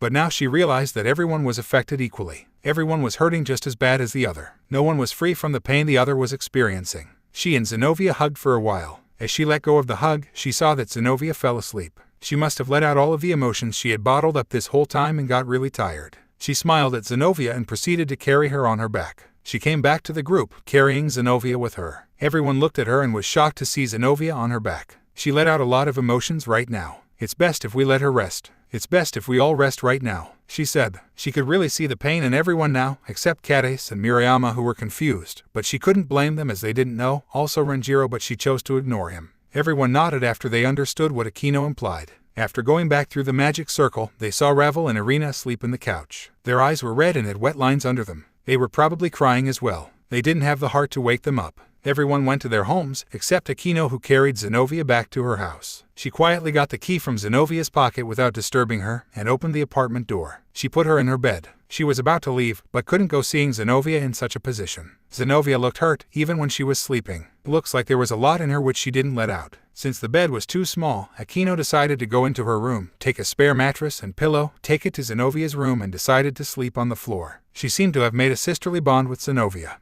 Issei was about to go bed. He brought out a mattress and a pillow from the pocket dimension and put it down. He created a barrier around him which prevented bugs from coming in and prevented people from seeing him sleep there. He wasn't scared of bugs, but he would still feel uncomfortable when they would crawl over him. As he pulled the blanket on himself, he noticed the clothes he was wearing. He was able to freshen up daily thanks to water magic, but he felt that he needed to change his clothes. Diedrag, remind me to do something about money. I really need new clothes, he said. Diedrag repeated. Oh yeah, I forgot ... or whatever. Clothes aren't the biggest issue right now, he said before cutting the link with Diedrag and falling asleep. When Issei woke up, he felt something odd. Something he hadn't felt forever. Shit, I need to go to the toilet, he thought. He quickly freshened up and brushed his teeth using water magic and toothpaste which was given to him by Miriama. He stored all the things he got in his pocket dimension. He then quickly created a magic portal which led to the library. He went and hurried without greeting Fuyuki and went to the bathroom. After coming out ... he felt great. That felt good. I must have stored up a lot, Issei said. As he reached the counter, he saw Fuyuki looking at him with a confused face. Sorry, I really needed to go to the toilet. I haven't went ever since I was or ... on my trip, he said. That shocked Fuyuki. Haven't you been on your trip for about 5 months? She asked. Issei replied. Fuyuki rolled her eyes. You know that is extremely bad for your health. Fuyuki lectured. Yes, sorry. Mommy, Issei teased Fuyuki. Fuyuki went red like never before. She was a complete tomato. She was stumbling and couldn't stand straight. Geez, I just teased you lightly. Issei was surprised. Giddy don't toy with a girl's emotions. Fuyuki retorted. Anyways, don't we have our challenge tomorrow? Issei asked. Fuyuki recomposed herself and smiled challengingly. We do, and I have been training for it, said Fuyuki. By the way, are we allowed to use our familiars? Issei asked. Fuyuki thought about it for a while. Although you do have the aura and of a devil and that is what allowed you to get a familiar in the first place. That kind of defeats the purpose of it being a 1v1, but I do suppose that a familiar is technically part of your power although you are technically a dragon. She kept thinking. It's fine. I only asked if I could use them so as to use them in dire situations. I won't be using them throughout, said Issei. Fuyuki smirked. Oh, quite confident I see. Well then, you are allowed to use your familiar, said Fuyuki. Issei gave a challenging grin and nodded at Fuyuki. He wanted to go inside the library to learn new spells, but thought that it was pointless as of now and he should just practice the spells he knows. He went out of the library, created a magic circle and teleported back to his field. He thought he would create a time dome and practice his powers. But his plans were cancelled as he saw Kades, Murayama and surprisingly Tsubaki sitting on the field he was living in. Reyes had just dismissed the orc. Murayama and Kades were about to go when they heard a voice stop them. Murayama, Kades, may I have a word with you too? Murayama and Kades turned around to see that it was Tsubaki. They were surprised. Shinra-senpai, what do you want to talk to us about? Asked Murayama. Tsubaki was about to say something, but sensed that Sona was following her from behind. She was actually pretty far and was using magic to enhance her vision. Tsubaki wouldn't have noticed this without the super sense she received from Issei. As she sensed that Sona was spying on her, she felt like a needle went through her heart. Sona always trusted Tsubaki. She never inspected Tsubaki as she trusted Tsubaki with her work. Her spying on Tsubaki now made Tsubaki uneasy, but she knew why she did this. It is about a project of yours, please follow me, said Tsubaki. She started walking out of the orc building. Kades and Murayama were confused, but followed her nonetheless. Sona stopped her magic and got closer physically. But as she went out of the building, she was angered to find that Tsubaki and her group had left already. She hummed angrily. She laid her side and walked away. However, what she failed to notice was that Tsubaki, Kades, and Murayama were standing right in front of her eyes. Tsubaki used Mirror Alice paired with her new sense to completely hide her and the two. She motioned for the two to keep quiet, which they did, although they were quite confused. As she sensed that Sona was no longer near, she broke the camouflage. Okay, so, basically, I want you both to lead me to Issei, she said in a slightly quiet voice. Kades and Murayama's eyes went wide for a second. What do you mean? Issei is on a BB break according to RR, Murayama started. I know Issei's secret. I met him yesterday. He saved my life. I owe him a great deal. While leaving Issei altered my memories a bit so that even though I would remember them as they were, people trying to look inside my memories won't. Since even he seemed to have no idea where he was, he told me to ask you two about Issei's location. I want to help him, said Tsubaki. Kades and Murayama's eyes went even wider. Tsubaki was aware of Issei. Okay, we will lead you there, said Kades. Thank you very much. She seemed really happy and bowed down.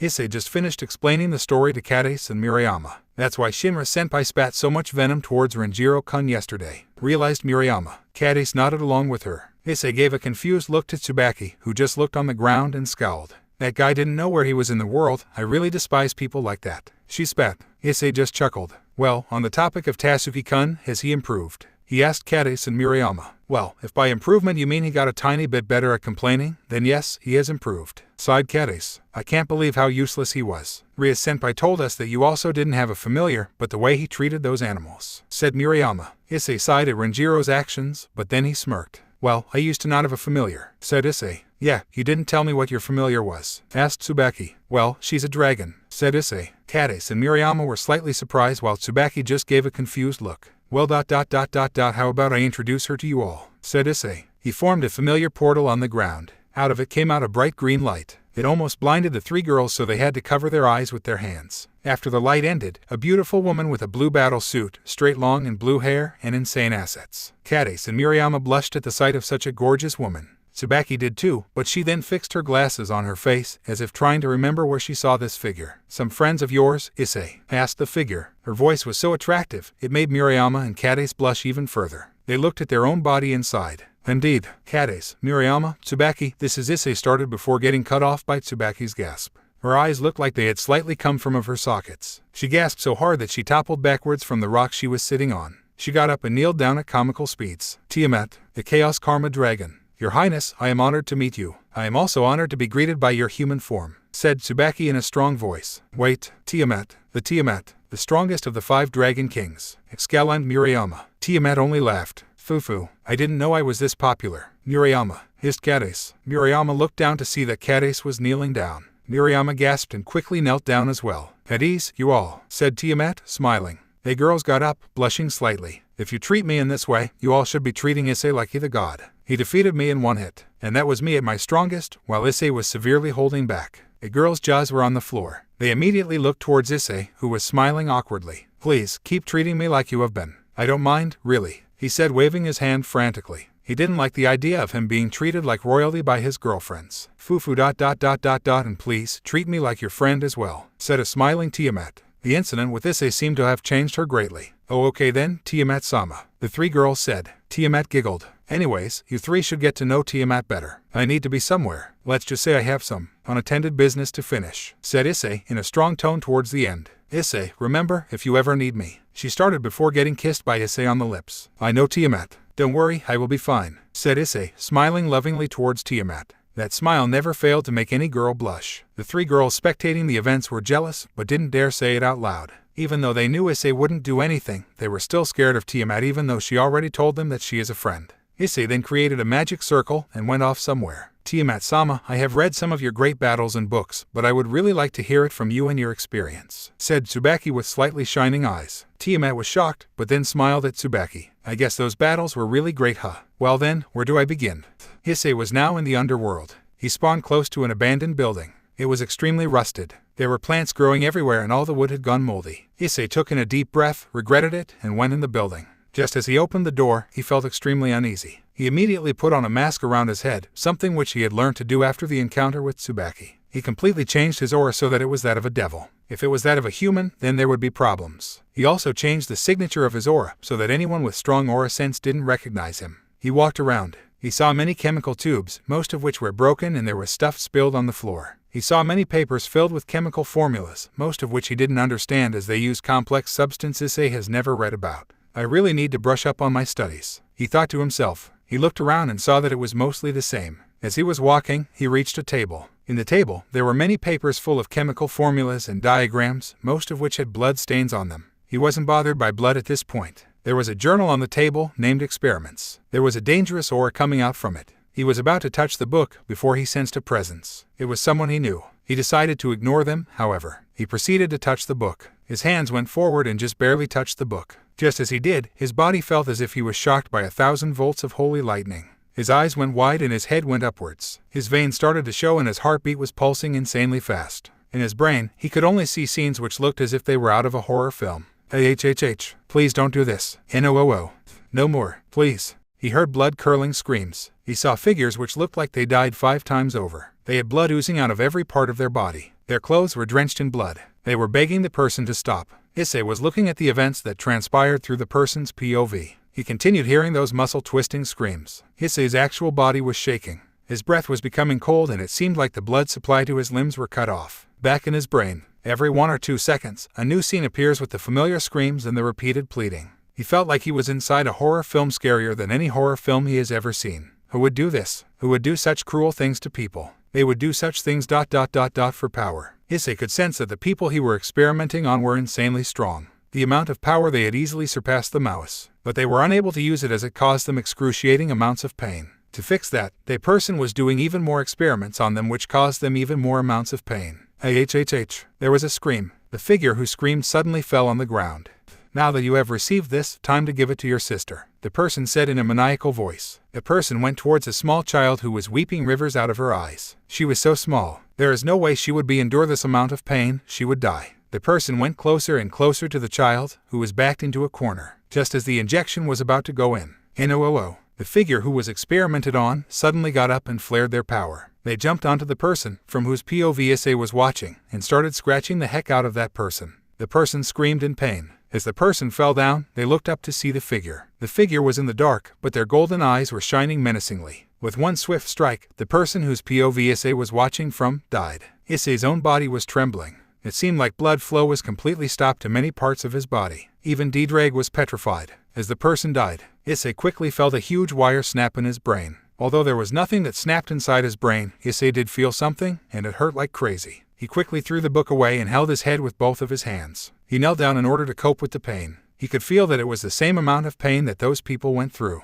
Issei was much stronger than the people who were experimented on, and yet even he was having a hard time dealing with the pain. The amount of pain that the people must have went through. Yes, that was exactly the same amount of pain that went through us, said a feminine voice. Issei shook his head and stood up. The pain was still there, but he managed to cope with it. He looked up to see a familiar person. He used to experiment on us like this daily. The stuff you just saw were some of them. The amount of pain I felt that day still hurts me today. Not just mentally, but physically as well. That experiment that my master conducted on me still remains inside me to this day, and it hurts like shit. My master cursed his journal with a spell which makes the people who touch the journal go through those memories. Any ordinary high-class devil or fallen angel would have died going through those memories, but it seems like you are quite the being," said the voice. Issei managed to deepen his voice so that the figure won't recognize him. "Tauja Kuroka, I am deeply sorry for what your master did to you and your sister," said Issei. "Oh, so you know me. Well, I accept your apology. Too bad I am here to kill you," said Kuroka after flaring her aura. "Tauja Kuroka, I am not here to fight," said Issei. "Anybody who has ever come here was in close association with my master. They have always tried to use my master's experiments on their own peerage. Either they have died after touching the journal or were killed by me. I won't let anyone else experience what I and my old peerage did," she screamed as she jumped towards Issei. Issei managed to dodge quickly. His aim was to get out of here. He ran at the windows but was stopped by Kuroka, who came in front of him and blasted a sphere full of concentrated Kai. Issei only dodged it and went back. He again went behind him to reach the back door, but Kuroka stopped him again. She used Senjutsu to stun Issei's legs. Issei was only stunned for a second, but was able to regain his composure. "Why do you run? Come here and fight," she screamed. She had anger in her eyes. Her past experiences were fueling her. If Issei fought her, she would not stand a chance. He might accidentally end up killing her, so he refrained from fighting. Issei was looking around for an exit, but while he was looking around, a ball of Kai was fired at his face, breaking the mask and pushing Issei back. Issei's head was down, so Kuroka was not able to see his face. "Well, show your face. If you are going to die anyways, at least have some dignity to face me with your head held high," she screamed. Issei had his eyes closed. He knew he was in a tight spot. He tried forming a time sphere, but the chemical gases in the room seemed to corrupt his time sphere to make it unusable. He knew he had no other choice. He slowly lifted his head, keeping his eyes closed. Once his head was lifted, he opened his eyes to see a shocked Kuroka. Her eyes went wide, and it seemed like she had tears forming on her left eye. She whispered. "I am sorry, Kuroka," Issei said before channeling his Kai. Kuroka felt him channeling Kai and was even more surprised. She gasped. With blinding speed, Issei was right in front of Kuroka. Kuroka gasped as she had no time to react. Issei only tapped her forehead lightly with his thumb. Kuroka was immediately knocked unconscious. Issei sighed. "I am truly sorry, Kuroka. I am not here to use you master's experiment." He stopped as he realized something. He went to the cursed journal. He put his hand on top of it and started corrupting it. The book started glowing orange and black and it started pixelating. After a few seconds, the book returned to normal. There was however a black cloud-like structure next to it. This was the curse. Issei used magic to create a counter spell. The spell itself could easily be countered, but since it was bound to an object, the counter spell was rendered useless as the curse was basically the book itself, and there was no counter spell to a book. The spell and the counter spell clashed and neutralized each other. Issei then opened the book to see the experiments. He was disgusted at some of the experiments after looking at the chemicals used. No wonder it hurt them like crazy. These things are corrosive as hell. He screamed internally. He was flipping through the pages until he saw a page on Nekomata. He studied the experiment. "I see, so this basically snaps a limiter in a Nekomata's heart, which is usually snapped with growing age," thought Issei. Issei noticed that Didrag wasn't speaking even though he was unpetrified at this point. Didrag was broken for a while due to Issei having a talk with him, but he was fine now. Issei realized that Didrag was probably extremely disgusted by this man's actions and decided not to speak so as to not burst out in anger. Issei then proceeded to create some chemicals with magic. He reverse-engineered the experiment to create a counter-dose. Since by this age Kuroka's limiter would have been snapped already, she won't gain the limiter back. But this should help the burn in her heart to fade away, thought Issei. He wrote a note on some paper that Issei tore from the journal and put it on Kuroka's unconscious body. He was about to inject the dose into Kuroka's hand, but realized that it would probably be better if Kuroka did that herself. His initial goal was to come here to help Kuroka and Kaneko by finding some counter doses to the experiments which their master conducted. It seemed like Kaneko fortunately did not go through any experiments, thanks to Kuroka, and he managed to help Kuroka, although it was not as smooth as he expected it to be. He picked up Kuroka and put her outside the abandoned building. He put a barrier around her so that no one would see or sense her until she woke up. Issei created a magic circle. Kuroka just woke up. She started to remember the events that took place. Her heart started beating faster. Issei is alive. Why didn't he come back? Everyone including me were heartbroken. Why didn't he? She started with a panicking voice until she saw a piece of paper and a syringe on her belly. She picked up the note. Kuroka, I am extremely sorry for the events that took place today. You must have a lot of questions, but let me just start off by saying that I came there looking for a cure to your disease. I also thought that Kaneko had a disease similar to yours, but you saved her, and I am forever grateful to you for that. The syringe has the cure to your disease. I know that you might not trust me, so I am leaving the syringe to you, so that you can put it in if you wanted to. Now, for the questions you must be having regarding my disappearance. Yes, I am alive, and that is thanks to Great Red and Off Eyes, but I was knocked out for almost 4 months. After I woke up, I wasn't able to bring myself to face my peerage or anyone I was close to. I felt that I needed to be much stronger in order to protect everyone I am close to, as I only barely managed to save everyone last time. That is why I have not returned. I would be really grateful if you could keep it a secret from everyone.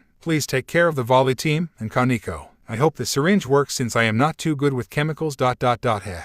Don't worry, the worst that could happen is it doing nothing. I really hope you have it in your heart to forgive me about the events that transpired today. With much love, Issei. Kuroka started crying after she read the note. You stupid, baka, dumb, no-brained, absolute bastard. She sobbed. I love you. She smiled. She hugged the letter tight and picked up the syringe. She injected it in her arm. She pushed the cure inside. After a few seconds, she took out the syringe. For the first time in a decade, she felt completely fine. Her eyes widened as she noticed that the burn in her heart has faded completely. She felt good. She started crying again. Please come home quick, Issei, she said while sobbing tears of joy. Kuroka, what happened? Asked a silver-haired male. Oh, Vali, she said while rubbing her tears. Nothing happened. I just came here cause I thought that someone came here again. And as I came near this building, for some reason, some old memories of mine came back. She lied. Vali only analyzed her. She managed to hide the note and the syringe in a patch of grass behind her. Okay then, let's go back. We have training to do, said Vali. Kuroka nodded her head. She took one good look at the building before leaving with Vali. Issei entered his field with his magic circle. Issei was going to meditate for a while to recompose himself from the horrifying scenes he witnessed. But as Issei looked up, he saw Kades and Murayama sleeping on Tiamat's lap, while Tsubaki was sleeping on her shoulder. Issei raised an eyebrow at Tiamat. Fufu. They were really interested in my experiences. As I told them my experience, it seems like they thought they were watching it happen live. At the end, they got tired and dozed off on the most comfortable place they could find. Tiamat was stroking Kades and Murayama's hair. Issei chuckled slightly. Glad to see you have gotten along with them just fine. Yeah, we have. I guess now it will be even better when we share you in bed, teased Tiamat. Issei went red for a second, before shaking his head to recompose himself. Fufu. You get flustered too easily, Issei, she laughed. Hey, when a beautiful woman is teasing you, you are bound to blush, retorted Issei, to which Tiamat blushed. Yo and I guess I should get some sleep as well, said Issei. Okay, come here, I will be your pillow, said Tiamat happily. But those three are already on your lap and shoulder, said Issei. Tiamat smirked. Issei went really red as he realized what Tiamat meant. No way. I see can't do TT that to you. Issei stuttered. Oh come on, are you seriously going to decline this offer? Tiamat looked at him with a smirk. Issei sat down close to Tiamat. Before he could even say anything, Tiamat used her hands and brought Issei's down to her breasts. Issei went really red at first, but soon found it rather comfortable. Her breasts were big, bigger than Akino and Ria's breasts, but not as big as Fuyuki's. It was also really soft. He snuggled into her breasts and fell asleep immediately. Her breasts were comfier than any pillow. She let out a moan as she felt Issei snuggling into her breasts. She bit her lower lip. Even though you are asleep, you still manage to charm women, she thought to herself. After a bit, she fell asleep as well, and the fire they put down on the ground went out. Issei. Issei woke up to three people calling out his name. My, you three. Tiamat started as Issei started waking up. He got up from her breets, much to her displeasure, and rubbed his eyes. Good morning, Tiamat, he said in a sleepy voice while still yawning. I am sorry you had to wake up like that, Issei, she said with a sad expression. Issei looked around to see Kades, Murayama and Tsubaki staring at him with a red face. Such indecency, said Tsubaki. Issei-kun, I thought you changed, said Murayama. Do I have to bring my kendo stick already? Sighed Kades. Issei then realized what they were talking about. His face went red. This is not what you, Issei started. Rather than being mad at Issei, you three seem to be jealous of me, teased Tiamat. The three girls went even more red and looked to a different position on the ground, confirming what Tiamat said. Also, you three should have let Issei rest. I can tell that he has not slept well for days now, only around 4-5 hours a day at most. Also, I am the Dragon of Chaos. I can tell when a person has been through a ton of chaos, and last night, Issei was in a place where if any of you were to be in, you would have died, scolded Tiamat. The three looked down in shame.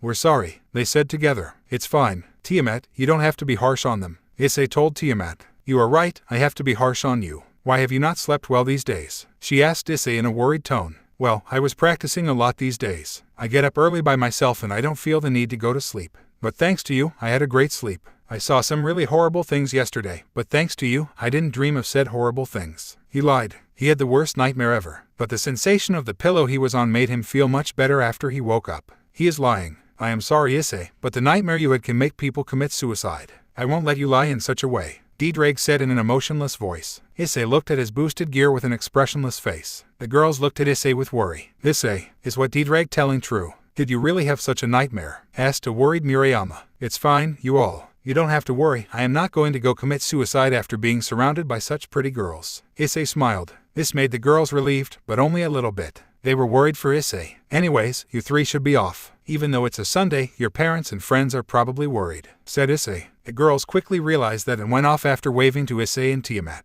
Issei ... Are you sure you are fine? You seem to have went through a lot yesterday. Even that pathetic dragon inside you is extremely emotionless. Tiamat was worried. Yesterday was a lot to take in. I want to erase my memories from yesterday, but it is a reminder for me that there are really vile people in this world who must be eliminated, he said in a serious tone as he looked down at the ground. The nightmare Issei had was truly horrifying. He really doesn't want to think about it. Tiamat hugged Issei. Issei, you know that you can talk to me about anything. I know, Tiamat. Issei hugged her back. After a few minutes of hugging, they left each other's embrace. Anyways, Tiamat, I am afraid I will have to send you back again. Not because I don't want you here, but because it might be an issue if you stay here. You are not able to block your aura completely, so I have to make an aura barrier around us. Any high-class devil could feel your aura. And also, the familiar master might be worried that you might have gone on a rampage, said Issei. Tiamat sighed but nodded. Issei created a familiar circle and transported Tiamat back to the familiar forest. So, now I have the fight with Fuyuki, he said to himself. Issei made a magic portal and teleported to the entrance of the library. As he got there, he was surprised to see Fuyuki there, waiting for him. So, you have finally come? Asked Fuyuki. She was giving a cold smirk to Issei. I indeed have. Issei smirked back. Shall we go towards the field? He asked. Let's go, said Fuyuki. Fuyuki led Issei towards the back of the library. When Issei initially looked at the place, he was really confused.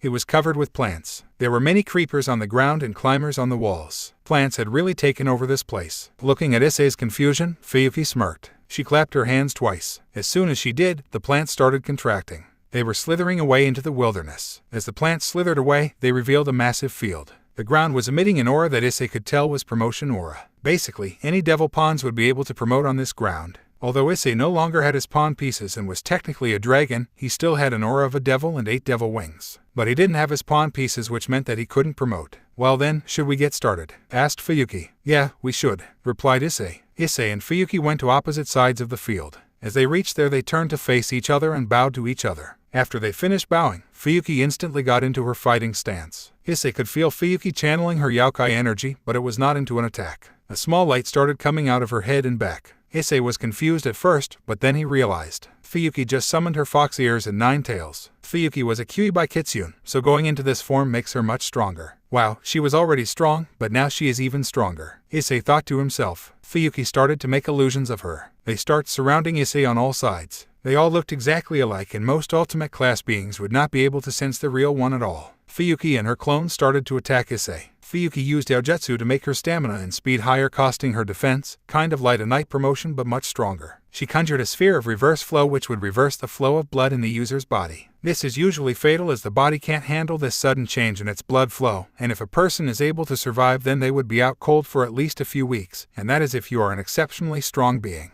She ran at speeds which broke the sound barrier. Just as she reached Issei, she used Aojutsu again to transfer energy from her stamina and speed into defense and attack, sort of like a rook promotion. She covered her fist with the sphere of reverse flow and punched Issei right on the chest. The punch alone would kill an ultimate class being easily, and if it didn't, the sphere of reverse flow would. The ground beneath the impact broke to crumbles. Thankfully, this ground was made out of magic so that it would regenerate immediately, but the parts which broke created a huge cloud of dust which, if there was no barrier, could be seen by the entirety of Kyoto. As the dust started filling up her field of vision, she quickly put her energy into speed and jumped back. As she landed, she was smirking, waiting for Issei to deliver his blow as she thought he could take it. After a bit, she noticed that Issei wasn't attacking. She gave a confused look towards the direction where Issei was. After the dust settled, her competitive face was filled with the look of horror. She saw Issei's body lying on the ground with a pool of blood surrounding him. His eyes were shot open with no life in them. There was a massive hole in his chest with blood oozing out from it. He wasn't breathing and Fuyuki couldn't sense his life force inside his body. Fuyuki just realized what she had done. Issei was no doubt strong, but he was still just a child. There was no way he would have been able to withstand such power, even though she didn't use it at its max power. Her body started trembling at the realization that she killed him. She thought she was fighting with a being in the top 25 and used a serious amount of power in her move. Issei could have been so much stronger and could have known so much from this challenge, but she overused her powers. Issei, she screamed out in horror. She ran towards Issei's body and knelt down, ignoring the pool of blood that stained her legs. She held his hand and used her powers to sense, even used the little amount of life he had in him to revive him. As she did that, she felt like the life got sucked out of her. She started hyperventilating at first, and then started sobbing. He was gone. Fuyuki was trying to wake herself up from the nightmare she was having. But she wasn't sleeping, she was wide awake and all the events that transpired were real. She burst into tears holding Issei's body. I'm sorry, I'm sorry, I'm sorry, I'm sorry. She kept on apologizing to Issei's dead body. She couldn't believe what she had done. She took the life of a child with a bright future. How can she be a person who people would look up to if she committed such a horrible crime? Suddenly, she felt something really hot from behind her. A massive shot of intense heat was about to hit her. It wasn't just any regular fire either, it was foxfire. She was just barely able to dodge the blast. She looked back to see that Issei's body was vaporized. Her eyes went wide, but that was nothing compared to the shock she got when she saw who fired that blast. Playing tricks with your enemy always guarantees that you have the upper hand, smirked Issei, who was very much alive, although I do admit that I didn't expect that kind of reaction. Sorry if I made you think that you were a murderer. Issei smiled awkwardly. Fuyuki was furious that Issei played such a trick on her, but at the same time she felt relieved that Issei was just fine. But then she felt confused as to how Issei didn't even have a scratch on him, and then even more confused that he was using foxfire. She had a multitude of emotions that she was feeling at the same time. I wanted to see how much better I have gotten at strategizing. That attack definitely did hit me. I thought that I would counterattack, but then I realized that this dust could help me play a trick. I used Senjutsu to create a much weaker copy of myself and used the same attack you did to practically kill the illusion. I was much more worried about if my illusion could fool you, and I guess it did, said Issei. Fuyuki was still in shock, but then smirked. You are really something else, Issei. If this was a real fight, I was left defenseless for a long time. Thanks to your warning I was able to save myself. Issei smirked. Fuyuki now got into her battle stance again. Issei was able to withstand her power and he didn't even have a scratch on him. Although she hesitated for a bit, she then decided to use more of her power if she wanted to damage Issei. She ran at Issei at supersonic speeds and started punching him on his torso. She kept on punching and punching as if Issei was a punching bag. Issei just stood there and took in all of her punches with a serious face. It was almost as if he was analyzing something. Fuyuki couldn't believe her eyes. She was punching with a lot of power and Issei just stood there as if he felt nothing. She decided to use a bit more of her power. She created a magic circle. There was a ring around her waist and another around her hands. It had a bright golden light coming from it and had an aura of peace. She casted a defense spell around her as she was vulnerable during the process of forming the magic circle. As the circle finished forming around her, it seemed like she was meditating.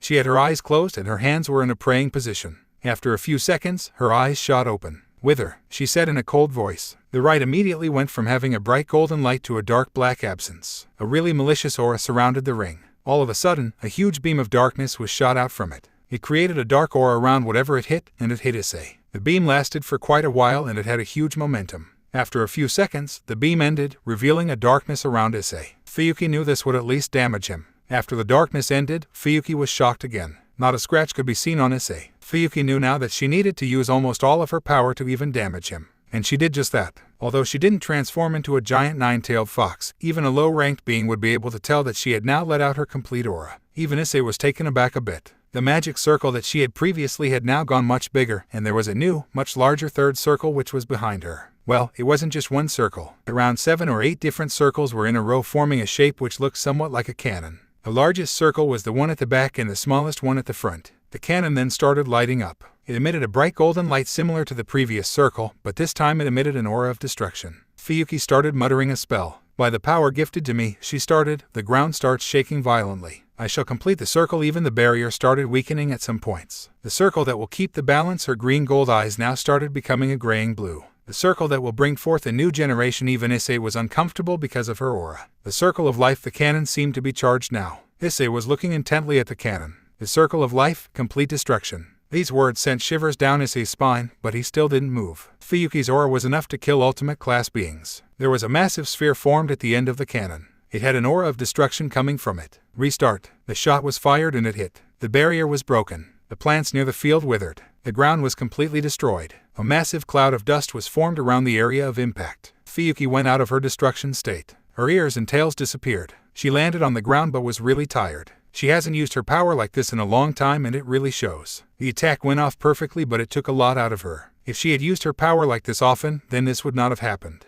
She looked at the point of impact, half expecting Issei to be dead. She was slightly worried, but also slightly confident that Issei would be alive, but he would have taken a lot of damage. Her jaw hit the broken ground. After the dust settled, Issei could be seen. He was completely unharmed, not even a scratch. Impossible, that was my strongest attack, Fuyuki exclaimed. Issei smirked. My turn. He conjured up some energy in his throat and his neck was glowing. Suddenly, he opened his mouth and a bright blue flame came out. It was fox fire, and this time it was much stronger. Fuyuki widened her eyes. She wasn't able to get out in time and it hit her dead on. There was dust covering up the area once again. After the dust settled, Fuyuki could be seen lying on the ground with many burns and bruises. She was bleeding out from some of those burns as well. She was barely conscious. How she asked before fainting. Issei went close to her and healed her up with Senjutsu. After she woke up, she saw a smiling Issei. Wow, I lost really bad. She sighed to herself. Just before Issei was about to say something, he felt a presence. The withered plants flourished again. The ground seemed to be recreated.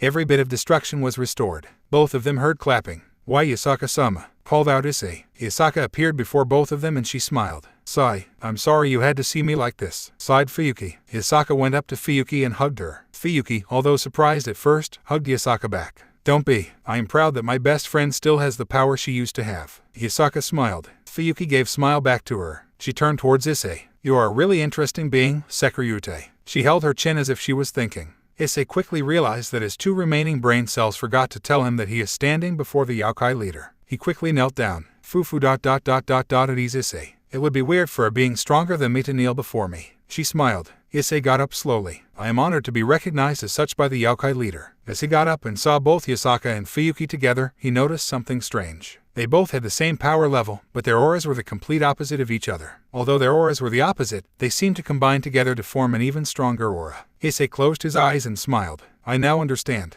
I have read it in the lore that there were 2 great Yokai leaders who the most feared duo in the war. They managed to protect their kingdom but had to divide it due to conflict he started." Yasaka and Fuyuki smiled as they heard Issei's realization. "The Daiokai have created and the Daiokai of destruction. I knew that they were extremely strong beings but I didn't know they were Kitsunes," said Issei. "Yeah, our great-grandfathers were Kitsune. Once our great-grandfathers died, there was a huge conflict that led to the division. Although our grandparents and parents did not inherit their power, we did," said Yasaka. "Although our families drifted apart from each other, me and Yasaka were the best of friends ever since we were children," smiled Fuyuki. Issei bowed again. "I am honored to have fought against the great Daiokai of destruction," said Issei. Fuyuki pouted. "Issei, don't be so formal with me now. It's weird," said Fuyuki. Issei gave an awkward smile while Yasaka laughed. "Issei, I would like to have a spar session with you as well. I see that you defeated Fuyuki with ease, and she has power which is equal to mine. So I expecting to lose going into the fight, but I want to experience it by myself," she said with a smile. "Sure, I would love to." Issei smiled back,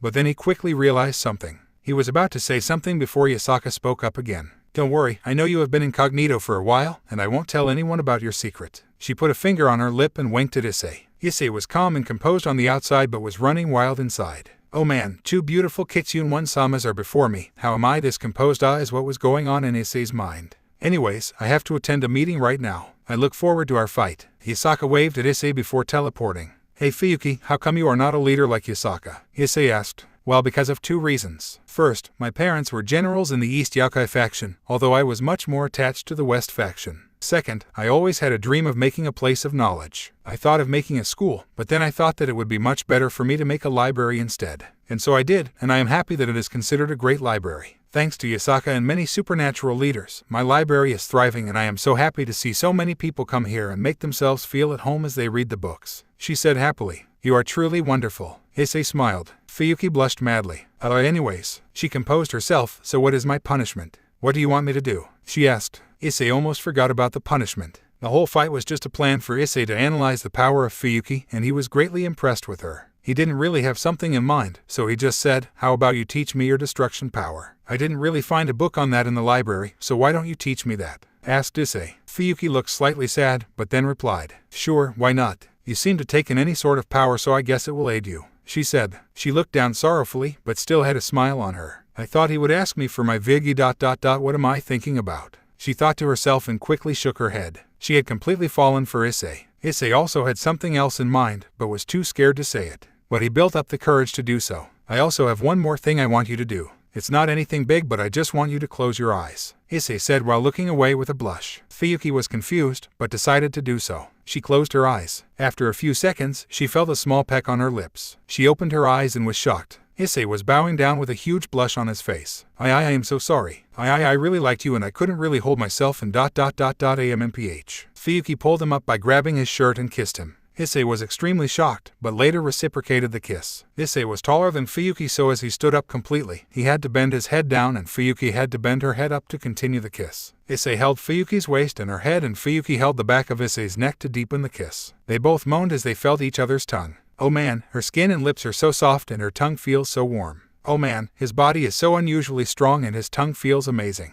They both kissed for almost 2 minutes before breaking the kiss for some much-needed air. After a few seconds, Fuyuki pulled him back for round 2, making him lose his balance and both of them fell on the ground. They didn't care though, as they continued kissing for at least a minute. As they broke the kiss, "You had no idea how long I was waiting for this," said Fuyuki with a loving smile. "I always thought you were being nice to me as a librarian." Issei told to Fuyuki, "So that's why I didn't really make a move. Initially I was, but after the first day, I seem to have longed to see you more often. I didn't really realize it until today, but I had completely fallen for you." She smiled. They hugged each other on the ground for some time, until Issei heard some sobbing. "You really made me think I killed you. Issei, please, never do that again." She sobbed slightly. Issei hugged her tighter. Both Issei and Fuyuki blushed as this happened. Both felt each other's chest and blushed for different reasons. "I am sorry I made you so worried. I promise to never do such a thing to you again." He smiled. Fuyuki snuggled into Issei's torso. After a while, they got up.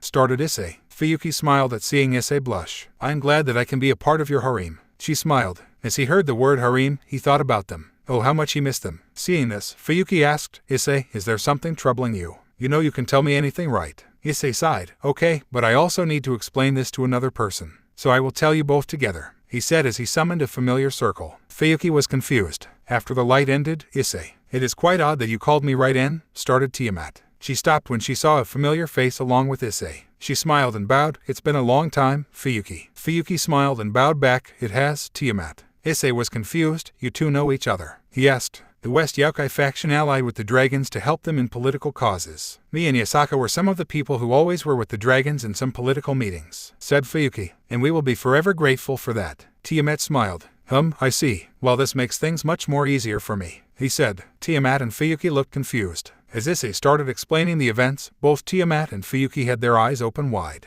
The amount of pain that must be going through Issei. As he finished explaining, he started sobbing. This shook both Fuyuki and Tiamat. They had never seen him sobbing. I really don't know what to do. One part of me wishes to see them again, and another part of me tells me I am not ready. What do I do?" He completely broke down here. Fuyuki and Tiamat both went and hugged him tightly. "Issei, I can understand you not wanting to meet them until you are sure that you can protect them as long as you are alive. But in doing so, you are causing so much pain to yourself," said Fuyuki. "If this keeps on happening, you will go insane." "I can't see you in such a state, Issei," said Tiamat. Issei calmed down a bit and hugged them back. "Thank you guys." "Thank you." After some time, they broke the hug. "I will have to take one step at a time, and it will start from right now," said Issei. He thanked both Tiamat and Fuyuki for their help. Tiamat wished to stay with Fuyuki a bit to catch up. Issei agreed and put his hand on Tiamat's palm. Tiamat was confused. She could feel Issei transmitting some energy to her. "I am making it so that you are able to summon the familiar portal by your wish. You no longer need me to make it for you to visit me." He smiled. Tiamat hugged Issei. "Thank you." She was overjoyed. After breaking the hug, Issei waved at the two, who waved back at Issei. He summoned a magic circle and disappeared. "It's been such a long time. But first things first, how did you and Issei meet?" asked Fuyuki. "Well, a few days ago, there was a meeting going on between angels, fallen angels, devils, Norse and the Greek. So, Ajuka, it seems like you were able to form the pieces," asked a handsome man with crimson red hair. "Yes, Sirzech, they have been made. The machine which dispenses the pieces has also been made. The only thing left is to announce it," said another handsome man with green hair. "Well then, let's go through the thing again, shall we?" asked a man with bronze eyes and long blonde hair. "Zeus, we have already discussed the whole thing many times. Why again?" asked a rather old man with white hair. "Because, Odin, we can never be too sure," replied the blonde man. The meeting was going on between Sirzech, Ajuka, the Norse god Odin, the green god Zeus, Archangel Michael and Azazel. "I agree with Zeus, we should revise once more," said Azazel. Azazel was broken from the inside because of the demise of the guy he thought of as his son. But he had to keep a cool and easygoing attitude on the outside. "Very well then, let us first revise the way this would be conducted," said Michael. "The participants who are willing to be the king piece have to go through a series of obstacles in the tower we have made for them. They would have to enter their name and race for them to enter. After they do, they will enter the room which will lead them to the first obstacle, the impenetrable wall. The wall would be looked over by Graphia Lucifuge. If they manage to pass the wall, they will reach the second floor, the floor of instinct. The floor will have a number of traps and arrows coated with destructive poison will be shot from random places. This floor will be looked over by Barrakiel. They will then reach the third floor, the floor of technique. This floor will be looked over by Dulio and he will be the one conducting it. He will cast a few spells on the participant and the participant will have to dodge every spell he casts. After they have succeeded, they will move on to the 4th floor, the face-off. This floor will be guarded and conducted by Tannen. The participant will have to face off with Tannen for this one. If they succeed to impress him and Tannen lets them pass, they will go to the last floor, the floor of power. This is where they will get the match pieces. They will have to let off all of their power in a shot of concentrated energy into a machine, and this will give them their pieces. This floor will be guarded by me, said Ajuka. Now let us revise how the pieces will work, said Michael. The pieces have been engineered in such a way that it can be used to convert people into supernatural beings. But it can also be used on other supernatural beings and it will not change their race. For example, if it is used on an angel, then the king would have a choice to turn her into a devil or if she would continue to be an angel. If it is the king piece, then the person receiving the king piece would not be stripped of their current race unless they want to, said Azazel. Very well. Now for date and name, said Zeus. We shall conduct it in 4 months after the announcement, and the announcement is in 3 days. As for the name, Sirzich scowled at the last part. This made the other leaders scowl as well. Azazel Cup. Azazel smirked. Hey, a game of rock, paper, scissors is completely fair, he said. Michael sighed. Anyways, it seems like the basics are revised, and the advanced things are yet to be determined. So let us talk about the advanced things. Azazel Cup. Really? Sighed Rias. As I said, a game of rock, paper, scissors is completely fair. Azazel smirked. The Cup of Fury was a much better name, sighed Aquino, agreeing with an Angel A. Oh well, can't blame you for liking that charming bastard Michael, said Azazel. Ugh. Anyways, it seems like high-class and ultimate-class devils are pardoned from the obstacles, asked Rias. Yep, replied Azazel. Okay, it seems like we now know everything. And we already have a peerage, so we should go and get our match pieces already. You coming, Sona? Asked Rias. In a bit. My sister will come for a bit to discuss some family matters, said Sona. Anyways, we will be off. Good luck with your sister, smiled Rias. Thanks, I will need it. Sona smiled back. Tsubaki, let's go. Hi, Kaichu. After Sona and Tsubaki left, Azazel. I know that Rias wanted to comfort Azazel because she knew that he is hurting inside, but was cut off by Azazel. If you want to comfort me, then it's no use. Thank you for trying, but stuff has already changed, said Azazel. If one watched closely, a small tear could be seen forming. He quickly got up, formed a magic circle and teleported away. Rias sighed and looked down.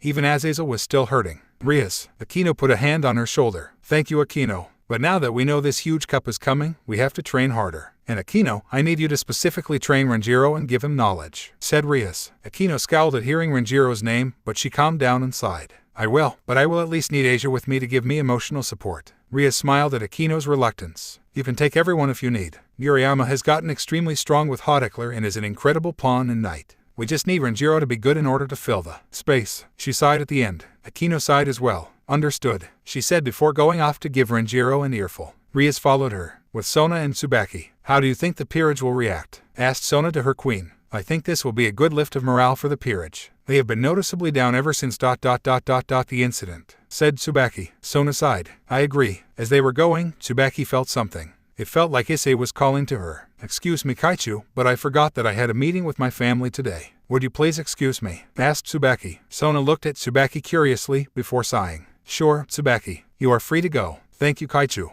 Tsubaki formed a magic circle and teleported. Something is going on with that girl, Sona thought.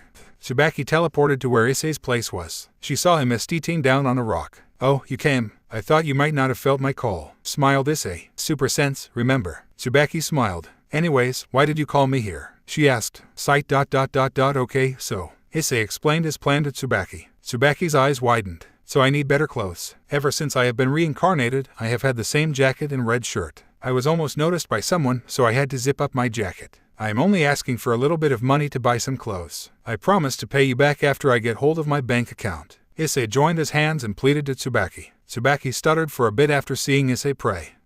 Why you don't have to pay me back. Just tell me what type of clothes you want and I will get them for you. Thank you, you're the best, Issei said. This caused Tsubaki to blush. I will use the power I gave you to connect with you. I will be able to see what you will see for a while. He said. Hold on, this might take a moment. He started to create a link between Tsubaki and him. After a few minutes, it was connected. Tsubaki gasped as she felt Issei's soul. I guess you feel my soul, asked Issei. I do, she replied. I know I am taking up some of your time. I would really not like to take any more of your time, so I would ask, if it is possible, to get the clothes now. Issei asked awkwardly. Tsubaki sighed and smiled. Sure. She created a magic circle and went to a supermarket complex which was known to be filled with supernatural beings.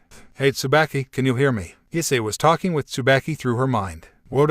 This is weird, said Tsubaki in her mind. Do you talk to D-Drake like this? How do you manage to do so? She felt really awkward. Well, after a long time, you get used to talking to a stinking dragon in your mind. Issei chuckled, said D-Drake, surprising Tsubaki even further. Yes, I know, replied Issei. Why can I head D-Drake? Tsubaki was really confused. Well, D-Drake is connected to me, and I am connected to you. So by Euclid's axiom, D-Drake is connected to you, chuckled Issei. Tsubaki gave a smiling sigh. I am surprised you even know who Euclid is. Hey, I am not that dumb, said Issei, chuckled D-Drake. Shut up, D-Drake. He cut the connection with D-Drake. Anyways, let's go. Yes, Tsubaki agreed. Tsubaki started walking. The complex was huge. There were 2 floors and each floor had many shops. The ground floor was filled with shops which sold everyday items like pens, bottles, glues, and even things like beds and tables. They were of course not completely normal. They had some sort of magic in them which did different things. That is why so many shops could be seen selling the same thing, as people sometimes preferred a pen which wrote faster than a pen which had a much higher ink capacity and vice versa. The second floor was the fashion floor. Makeup, lipstick, clothes, you name it.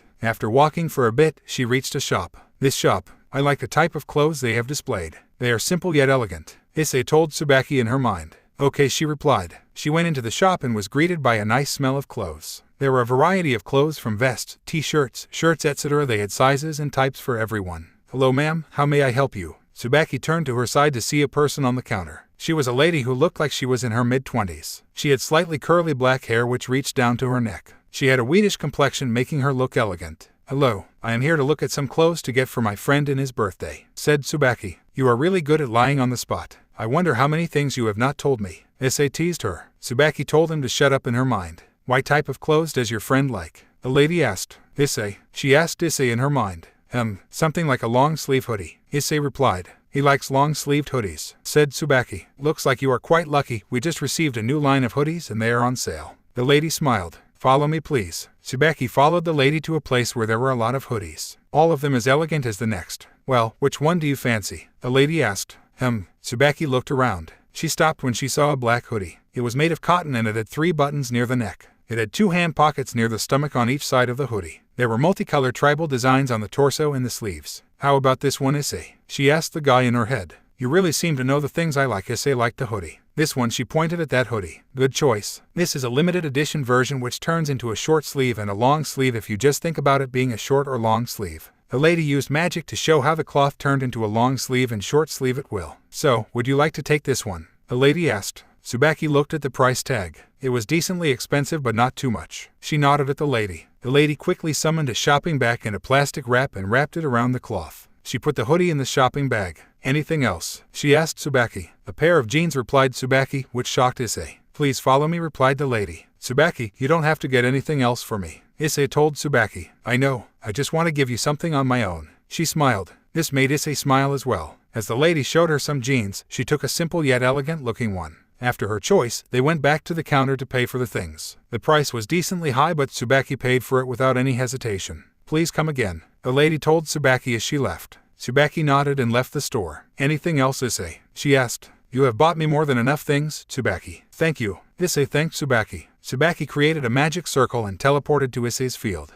As soon as she got to the field, Issei immediately went towards her and kissed her. She was surprised, but later got into the kiss. It wasn't a long kiss but it still made Tsubaki happy. Thank you so much, Issei thanked Tsubaki with a warm smile. It was nothing, really. Tsubaki was blushing slightly. Issei smiled at her. Anyways, I think you should get going before anyone notices, he told Tsubaki. Tsubaki nodded. There is one thing I have to tell you though. It is about a type of rating game. Tsubaki started. Issei was curious. After Tsubaki explained the thing to him, he sighed. Azazel Cup. Really? Tell me about it. Tsubaki sighed as well. Anyways, thank you for the info. It seems like Riaz will get her pieces already so I won't be her pawn unfortunately. Good luck for the games, he told Tsubaki. Thank you, and I hope your plan goes smoothly. She waved at Issei and then left. Issei immediately created a time dome. Azazel Cup, this might be good for our plan, D-Dag. Yes, this is a win-win situation. Although I'm sorry that you won't be able to participate as Riaz's pawn, said D-Drag. It's fine, D-Drag, he told to his partner. Issei tried on his new clothes. The hoodie and jeans fit him perfectly. His new and handsome face seemed to have been greatly complimented by his new clothes. D-Drag complimented. Thanks, D-Drag. It feels good to finally have some new clothes. Issei put his old shirt and pants into his pocket dimension. Tsubaki teleported to the student council room. Tsubaki? Asked her king. Sorry Kaichu. I asked my parents to be excused as soon as possible as I had some work, but it seems like I was late. She sighed. Don't worry, Tsubaki. I was able to handle my sister just fine this time. She was only talking about the gathering of the devil families at the Azazel Cup. It seems like she has also not recovered. Sona sighed. Anyways, let's catch up to Rias. She is probably already at the tower. Hi, Kaichu replied Tsubaki. Sona got her peerage and teleported to the underworld. Sona and her peerage teleported to the coordinates given by Azazel. They saw a huge building, but the thing that really shocked them was the crowd. It has only been a day since the announcement, but lines of devils, angels and fallen angels have already formed before the building. They were going through the registration period. Sona saw Rias waving at her. She and her peerage quickly went to where Rias was. Can you believe this crowd? Asked Rias. It's completely nuts. The announcement just happened yesterday. I know. It looks like everyone is happy that there is going to be some action after the incident, said Sona, regretting she said anything towards the end. Rias sighed. It's fine, Sona. Anyways, seems like your entire peerage is here. She asked. Yep, she replied. I am kind of surprised you didn't switch Renjiro for Cadace. She smiled. Renjiro was too busy being scolded by Akino again, presumably because he insulted Issei again. Rias sighed. I'm telling you, I should have done so from the start. But now that he is part of my peerage, I can't not include him, even if he is absolutely worthless. You seem to really care about your servants, Rias. Sona complimented her. I know, even if they don't deserve it. Rias kept on sighing. What do I do with him? Sona put a hand on Rias's shoulder, but before she could say anything, she heard an announcement. Registrations have now started. Low-class and middle-class beings please come to Gate No. 1. High-class beings to Gate No. 2. And ultimate-class beings to Gate No. 3. This voice was none other than Graphia Lucifuges. Ah, looks like the registrations have started. See you, Sona, said Rias. You too, Rias, Sona replied. Both the leaders went to their peerages. You all need to come with me to Gate No. 2. Even though you all are not high-class yet you all are part of my current peerage and high-class and ultimate-class beings can get their pieces today itself, said Rias. All of them nodded their head and followed her. They reached Gate No. 2. There was a fallen angel with glasses who was taking the name. He and the other people at the gate had the power of analyzing. They could analyze power as well as class. He could analyze that Rias was a high-class devil by both class and power. The rest of her peerage, including Miriam, were also high-class in terms of power, excluding Renjiro. Even in terms of power he was no more than a low-class devil. Even though he knew who she was, he had to follow procedure. Name, Rias Gremory. Caste, devil. Class, high. Do you have a peerage? Yes. Class of peerage, low except 2 mid. Very well. Please follow this line towards the elevator. This will take you to the final floor of the building where you can get your pieces. Thank you. Rias and her peerage went towards the elevator. The elevator seemed small from the outside, but it could easily fit all of her peerage. As they reached the top floor, the elevator stopped and the doors opened. The room they just entered was decently big. It had many wood pillars around the room which had various carvings in them. The room itself looked old, but it was actually new. In the middle of the room were the 2 Maois Adjuka and Seraphal, Graphia, Archangel Michael and Seraphim Dulio and Azazel. Rias Gremory, welcome, said Adjuka. Hello Rias. It's been a long time, said Seraphal. Hello Maois Adjuka and Seraphal, Archangel Michael, Seraph Dulio and Governor General Azazel. Rias and her peerage bowed. So, Rias, I presume you know what to do now, asked Michael. I do, Archangel Michael, said Rias. Rias saw a machine beside the Maois. It was a weird-looking machine with a giant hole on it. There were see-through tubes everywhere. There was also an opening on the bottom. Rias closed her eyes. She concentrated all of her energy into a small sphere. It had a red aura of destruction around it. Of course, this was nothing compared to the Maoist power, but they were impressed. Rias had gotten much stronger than before. This place had an aura which let the beings inside them unleash their full power at the current moment. As Rias reached her complete potential, at that time, she released the sphere into the machine.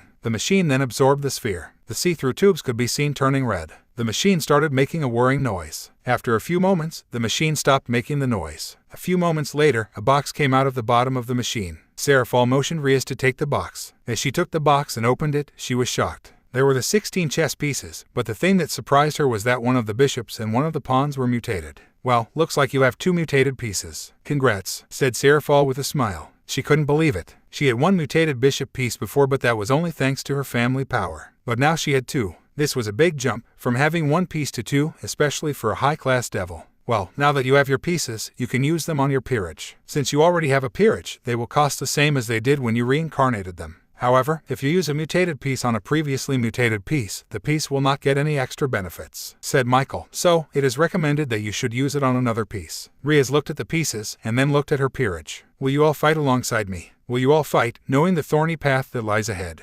Haibuchou. Her peerage was energetic. This put tears in her eyes. Very well then, fight alongside me. As my pawns. 8 pawn pieces went towards Murayama and Renjiro. 4 pawn pieces went inside Murayama and combined with her original pieces. 3 pawn pieces and a mutated piece went to Renjiro. Rias didn't send the mutated piece to complement Renjiro, rather, she sent it as Renjiro needs all the help he can get. They combined with Renjiro. As my rooks, 2 rook pieces went to Kaneko and Roswace and combined with their old pieces. As my knights, 2 knight pieces went to Zenobia and Kiba and combined with their old pieces. As my bishops, a bishop piece went to Gasper and combined with his old mutated piece, and the mutated bishop piece went to Asia and combined with her old piece. And as my queen, the queen piece went to Aquino and combined with her old piece. As the pieces went inside their bodies, now, for the piece that makes you their leader, said Michael. The king piece automatically came forward and combined with her old king piece. Since the pieces you gave to your peerage coincide with the pieces they already had, they won't feel different as the pieces merely combined, not giving any power. The exceptions are the mutated pieces. Your other bishop and your pawn will be stronger because of the mutation pieces, said Ajuka. Rias nodded. Alright then, we all need to start working hard, especially you, Renjiro. She set her eyes on Renjiro. She was not going to let the mutation piece go in vain. Asia, you as well. You two can now be much stronger thanks to your mutation pieces. Yeah, who is the better pawn now, pervert? Renjiro screamed.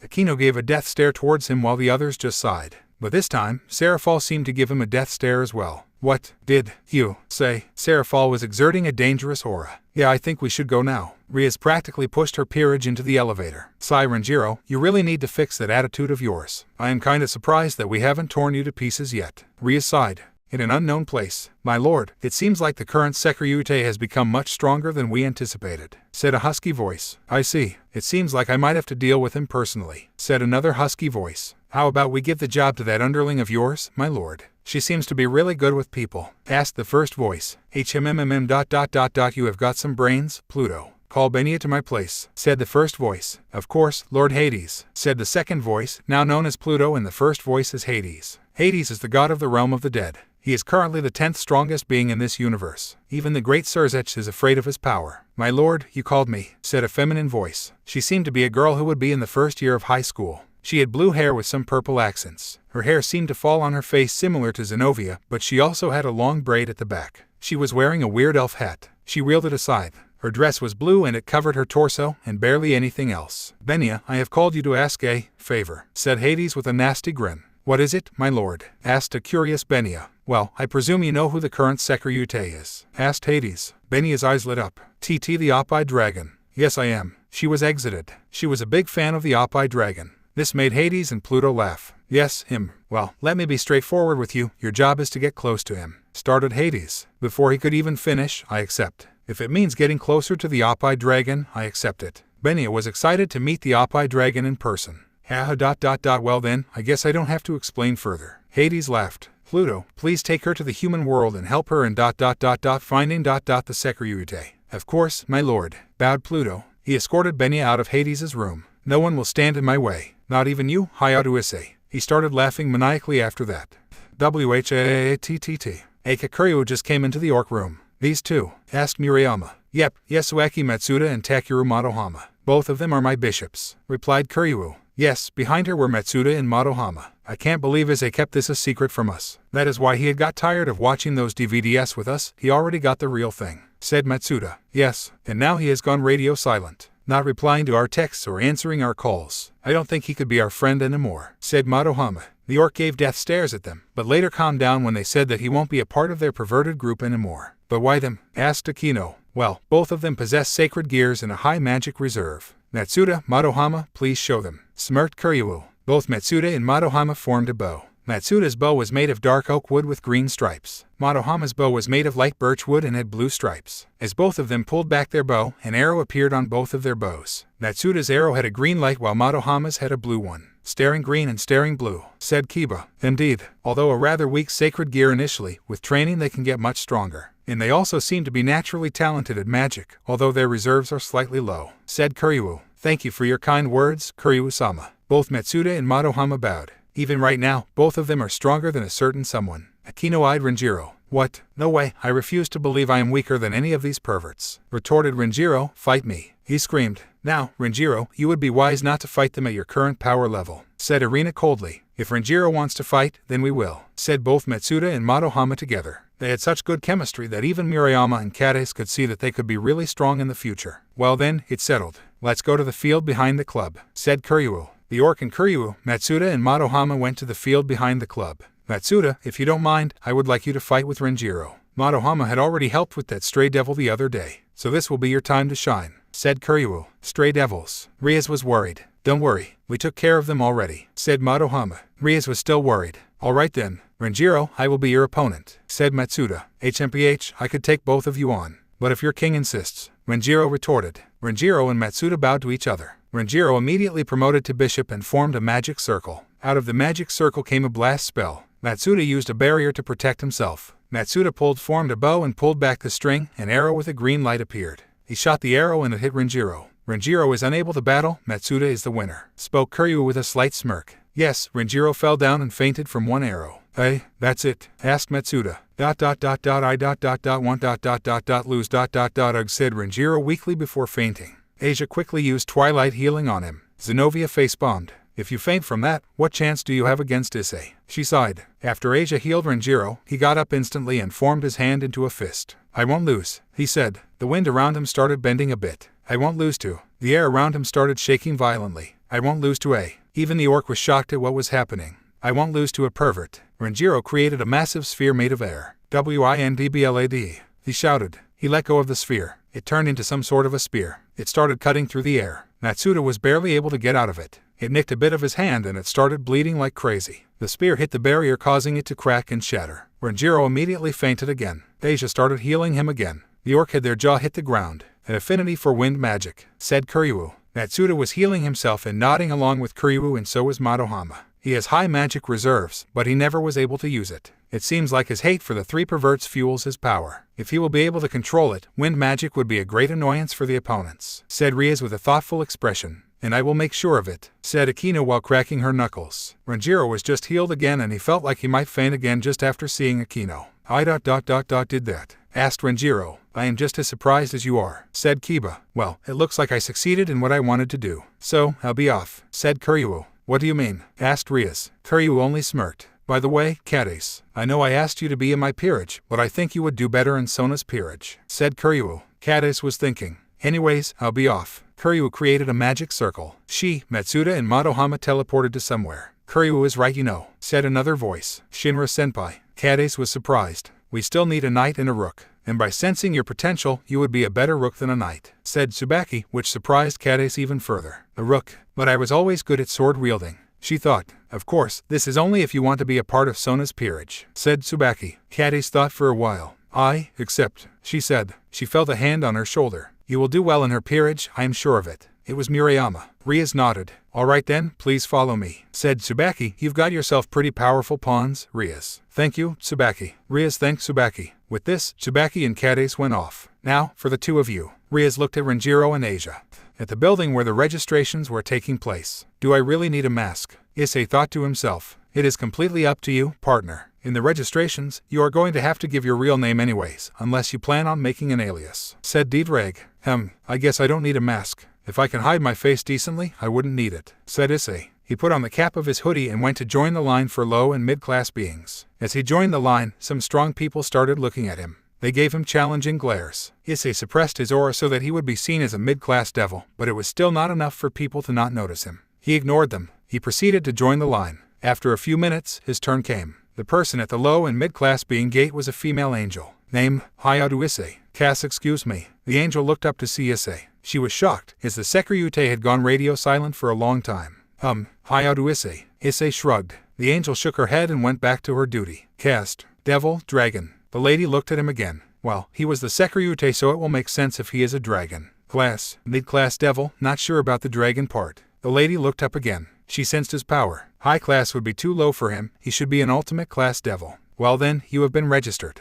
Please wait till tomorrow for the challenge to start. Thank you very much. Issei walked away towards the exit. The angel was slightly confused with the events that just transpired, but proceeded to ignore it and resume her business. So, Renjiro is a storm maker. Makes sense I guess since he is naturally high magic reserve. Matsuda and Madohama are a part of Kuryu's peerage, and Kades is now Sona's rook. Asked Issei. Yep, replied Kades. Well, this is interesting, replied Issei. Kades and Murayama were seated around Issei. They had brought him some food. After finishing the food, How about we train? Asked Issei. The girls looked at him with fear. They knew how strong Issei was. Even if he was barely paying any attention to the fight, they would undoubtedly lose, horribly. Issei gave an awkward smile. No, not against me. I am saying you two train against each other, said Issei, making the two girls sigh in relief. But we do that every day, said Cadis. I know, but this time it will be a full-on fight, said Issei. Cadis and Murayama looked at each other. A full fight? Asked Murayama. To the finish, smirked Issei. Cadis and Murayama sighed and nodded. They cleaned up and went towards opposite sides of the field.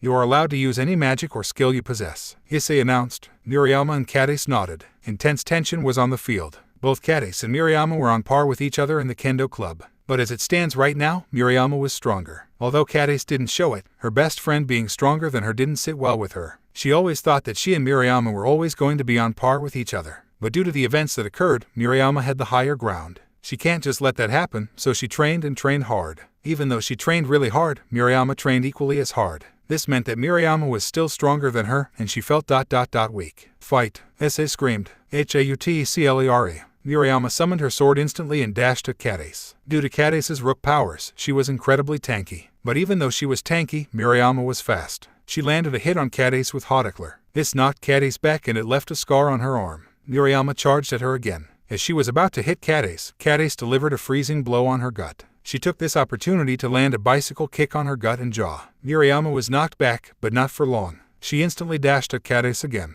The same thing happened at first. She dashed at Cadis with her sword and Cadis was about to deliver a freezing blow. But this time, as Cadis was about to hit her gut, she quickly maneuvered to the left of Cadis, making her miss the shot. Cadis was shocked for a split second and Murayama used this time window to deliver a chain of blows. Cadis's protection spells and natural defense were able to keep up with Murayama's blows, but only barely. Murayama's blows eventually overpowered Cadis's defense and protection spells and knocked her back greatly, making her trip and fall towards the ground. Do you yield? Asked Issei. Never. Cadis got up and stabilized herself. Murayama smirked and used some sort of spell on Hauteclere. Issei smirked as he saw this. Murayama dashed at her again. But this time, instead of delivering a blow, she jumped on top of Cadis, completely catching her off guard. She used her sword to stabilize herself on the ground and used her leg to push Cadis into the air by her neck. Cadis was sturdy, so she wasn't hurt on her neck, but she did get airborne for a bit and landed on the ground. She was completely bruised. Do you yield? Asked Issei. Cadis closed her eyes, thinking that she should yield. She realized that she won't ever be as strong as Murayama, she will always be in the shadows. What did Tsubaki see in her that made her special? Why a rook? Why not a knight? She is a disappointment to the Citri peerage. Something snapped inside her. Her eyes shot open with a dangerous frown. Suddenly Murayama felt as if she was stuck to the ground and unable to move. She was able to move, but barely. Cadis got up and had a huge amount of aura coming out of her. Never as she said those words, it seemed like Murayama was actually stuck to the ground.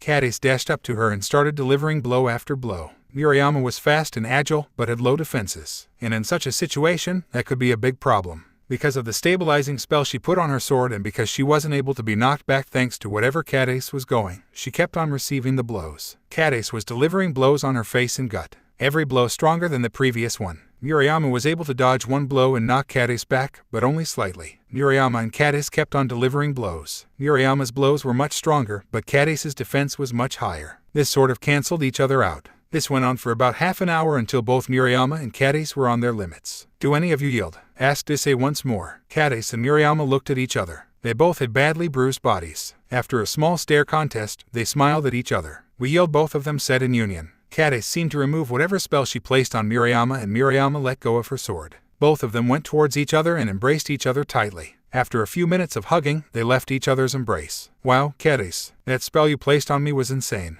Murayama complimented. Thanks, but even I don't know what happened. Cadis thought for a bit. Your sacred gear activated, smiled Issei. My sacred gear. Cadis was confused. Yes, gravity jail. When I first saw the effects, I was confused as to why you only cost 3 pawn pieces. But then it hit me. Pawn pieces mostly either scale off of your natural strength, sacred gear, or magic reserves. Usually the natural defense factor only comes in the pieces outside of pawn. Otherwise you would have cost 4 pawn pieces. But since Murayama had natural strength while you had natural defense, she cost 1 more piece. Theorized Issei. Gravity Jail is a rather uncommon sacred gear similar to Twilight Healing but not as rare. And especially if you are a rook piece, it's a great sacred gear to have. As you have seen, it strengthens the effect of gravity on the person you are targeting. Wow.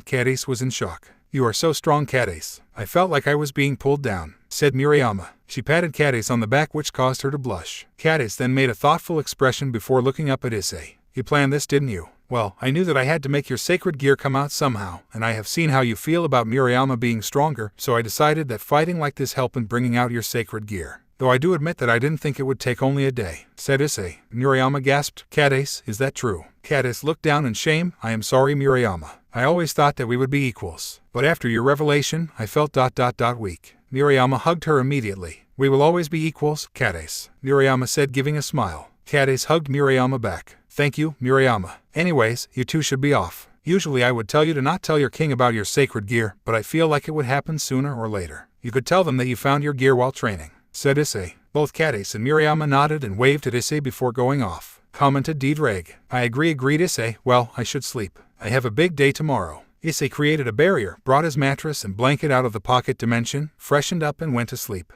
Gravity jail. I was expecting some sort of sacred gear, but Sona was in shock. Tsubaki was smiling proudly. She patted Cadace on the back. I told you, Kaichu, that she will be a great addition. On top of that, she had already been training, so she is already really strong. Sona sighed but then smiled. You're right, Tsubaki. Thank you for bringing her to me. And Cadace, I hope you will continue to become stronger. Hi, Kaichu, replied Cadace. Looks like my peerage is finally starting to take place. The only thing left is my night piece, and thanks to the machine, it was a mutated piece which combined with my old night piece to form a mutated night piece, said Sona. Yes, you already have a mutated knight, being Tomo. And Saji received the one mutated pawn piece. Thanks to Azazel, they all have received artificial sacred gears as well, said Tsubaki. Short break here. Hello folks, this is the narrator here. Just a quick lesson on artificial sacred gears. Artificial sacred gears are sacred gears made by Azazel. They are like sacred gears in the way that they can attach themselves to beings, and the beings can choose to summon them. They are, however, weaker than most actual sacred gears. They are as follows. Downfall Dragon Spear. Wielder, Azazel. Through countless research into the dragon-based sacred gears, Azazel created his own.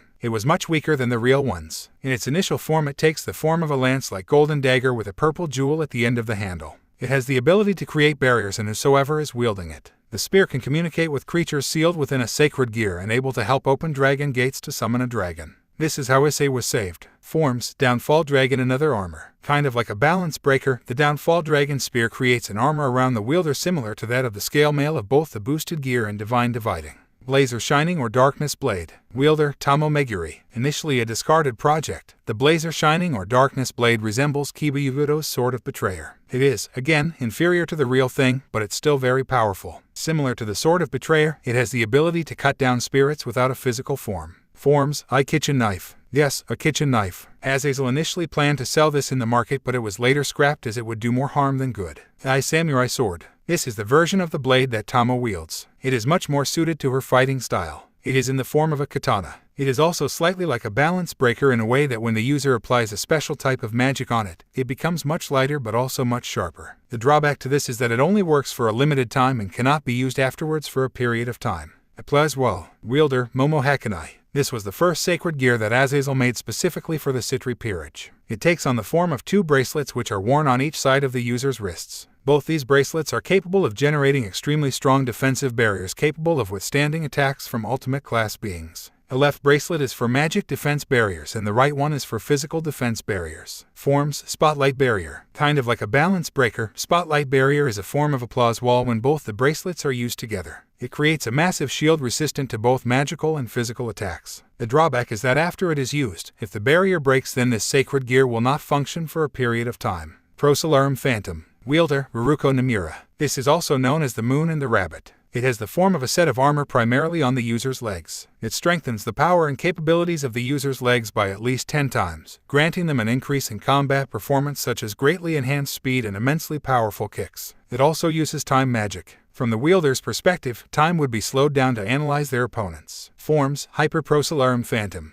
Again, kind of like a balance breaker, this form covers up the upper body of the wielder as well. Leg strength and speed are greatly increased in this form. It now also gains the ability to deflect and rebound the trajectory of various moves and techniques with a swing of the user's kick. The drawback to this is that it requires a lot of energy and can make the user so tired that even the regular form is unusable. Scouting Persona. Wielder, Rei Kusaka. It is also known as Masquerade of Monsters. It takes the form of multiple masks, each of them having huge smiles. It allows the user to create a multitude of floating masks, which can be used for surveillance activities like searching for enemies, gathering and relaying information across long distances, and can also be made to act as a shield. Forms, complete vision. Again, like a balance breaker, there are 4 masks which connect to the user's head. This makes the user have a full 360 vision. This also connects with allies via a mind link and alerts them of enemies. The drawback to this is that the user remains stationary and needs defensive shields around them. Twinkle Aegis. Wielder, Tsubasa Yura. Also known as Shield of Spirit and Glory, it is said to have a fairy residing in it through a pact.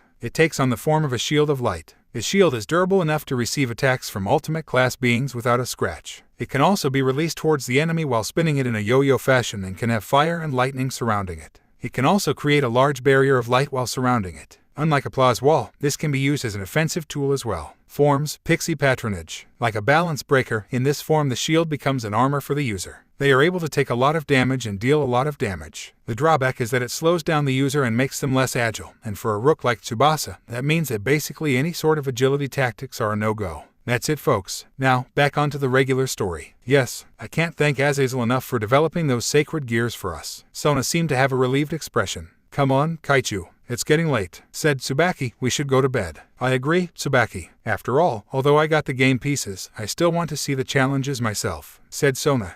The building where the challengers would get their pieces had an enormous crowd around it. Everyone was shouting and screaming and there was energy everywhere. Geez, this reminds me of crowds at concerts, thought a boy with a hoodie. He had the cap pulled down so low that only his mouth was visible, said a voice. You know what, I actually agree, said the boy again. Issei was witnessing the huge crowd in front of him. Only a few more minutes, Issei thought, and after a few more minutes, he heard a familiar voice. The building is now open. It was Graphia. The crowd was going wild. There were at least 10,000 beings there. Issei was at the back to prevent getting run over by the crowd, although, let's be honest, it would be him running over the crowd. The crowd was rushing inside the building and stomping over everything in the process. Issei was at the back, so he waited for most of the crowd to go first. Waiting, huh? I would have done the same, spoke a voice which Issei just barely recognized. SS Sikveria Agers, Issei asked. Beside him was a beautiful greenish blonde woman. She had long slit pink eyes and glasses which suit her face. Although she is decently tall, she doesn't look older than 18. I'm surprised people recognize me, she said with a slight smile. Sikveria-sama, what are you doing here? Being a high-class devil, I would have expected that you already got your pieces day before yesterday. Issei questioned. I did,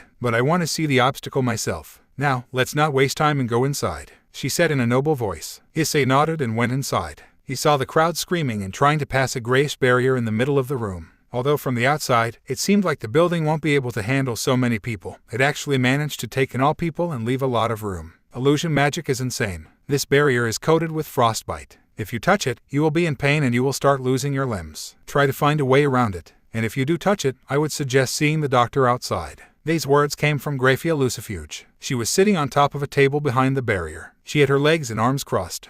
This is tough, said Sikveria. She started analyzing the barrier, but was thrown out of her thoughts as she saw Issei go near it. You have a plan already? She was surprised. Not really, but it's something worth a shot. He shrugged. Sikveria was confused. He started walking around the huge crowd and reached the end of the crowd. The crowd didn't go beyond this point as they felt the frostbite if they went any nearer. The crowd was 6 feet away from the barrier, and that is one of Graphia's weaker spells. As the crowd saw Issei approaching the barrier, is he insane? If well-built guys like us are unable to go through it, what chance does he have? He is going to die. Issei not only managed to hide his face and identity, but his features as well. He had well-built muscles. They were not over-bulky like many of the people here, but they were just right. As Issei grew closer and closer towards the barrier, Graphia started looking at him curiously. What plan does he have? She thought. As Issei grew nearer and nearer, his body started pixelating. First his hands, then his feet, then his torso, and then his feet. The crowd was throwing comments, all of which mean the same. What is that sort of magic? Graphia's eyes grew wide. She had only seen a few beings with that sort of magic, and it was only the Trihexa family. But they had already got their pieces, haven't they? Then who is this person?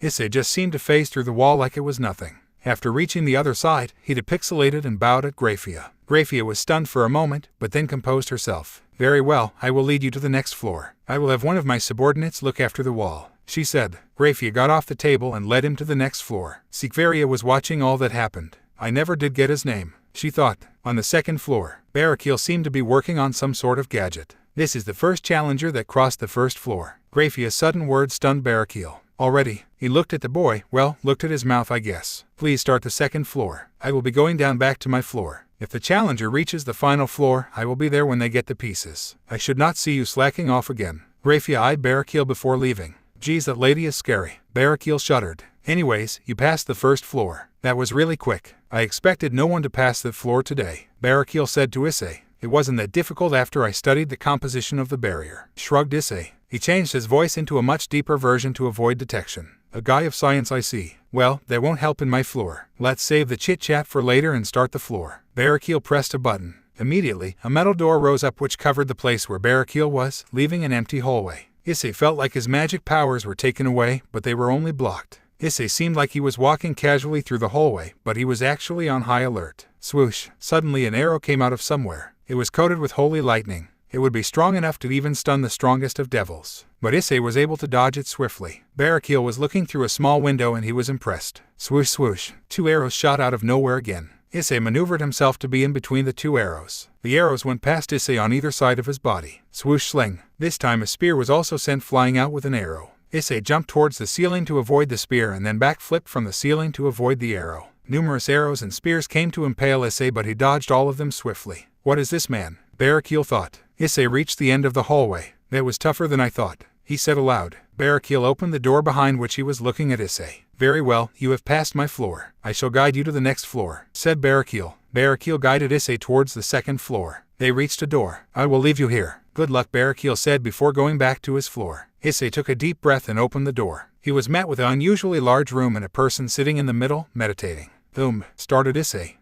The person opened his eyes. Hello, why are you here? Asked the person. I am a challenger. I have come here to the 3rd floor for my challenge. Issei replied. The person stumbled while trying to get up. Already? Hasn't the challenge just started? He asked. Yes, replied Issei. The man sighed. Very well. I am Dulio, one of the seraphims of the heavens. I am sure you know what to do on the 3rd floor. He asked. Issei nodded. Dulio closed his eyes and smiled. Without a warning, Dulio sent out a burst of holy energy towards Issei. Issei swiftly dodged it. Impressive, Dulio complimented before sending out more bursts of energy. Issei decided to do something ... out of the box. He used a new type of magic called conduction. He created a small piece of string with this magic and attached it to his chest. Dulio kept on sending out bursts of energy, which Issei kept on dodging. He also kept on attaching this string to different parts of the wall. Dulio was confused but kept on sending out bursts. Issei kept on dodging and, without making Dulio notice, kept on coming closer and closer to him. At one point, he started running circles around Dulio. Dulio kept on sending out bursts towards Issei. He was shocked how fast Issei was and how swiftly he was able to dodge his attacks. At one point, Issei stood still in front of Dulio.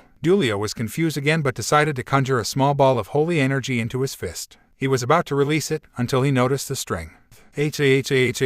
Well played, challenger, well played. Conductive string. You attached it to your body. You also attached it to the walls as well. If I were to attack you with any sort of energy, it will be conducted throughout the string and ultimately hit me, because you ran circles around me and kept the end of the string facing towards me. I am greatly impressed. Dulio laughed. He had never seen someone with such impressive out-of-the-box thinking. Issei bowed. I am honored to be recognized as such by a seraphim of the heavens. At ease, challenger. The final floor awaits you. I really hope you get your pieces today. You would be a great king. Dulio complimented. Issei bowed and went towards the door present behind Dulio. Before opening the door, he retracted the strings he placed on the wall and cleaned up the mess. He opened the door, only to be met with a large field. There was a being present at one of the ends, whom he could recognize from a mile away.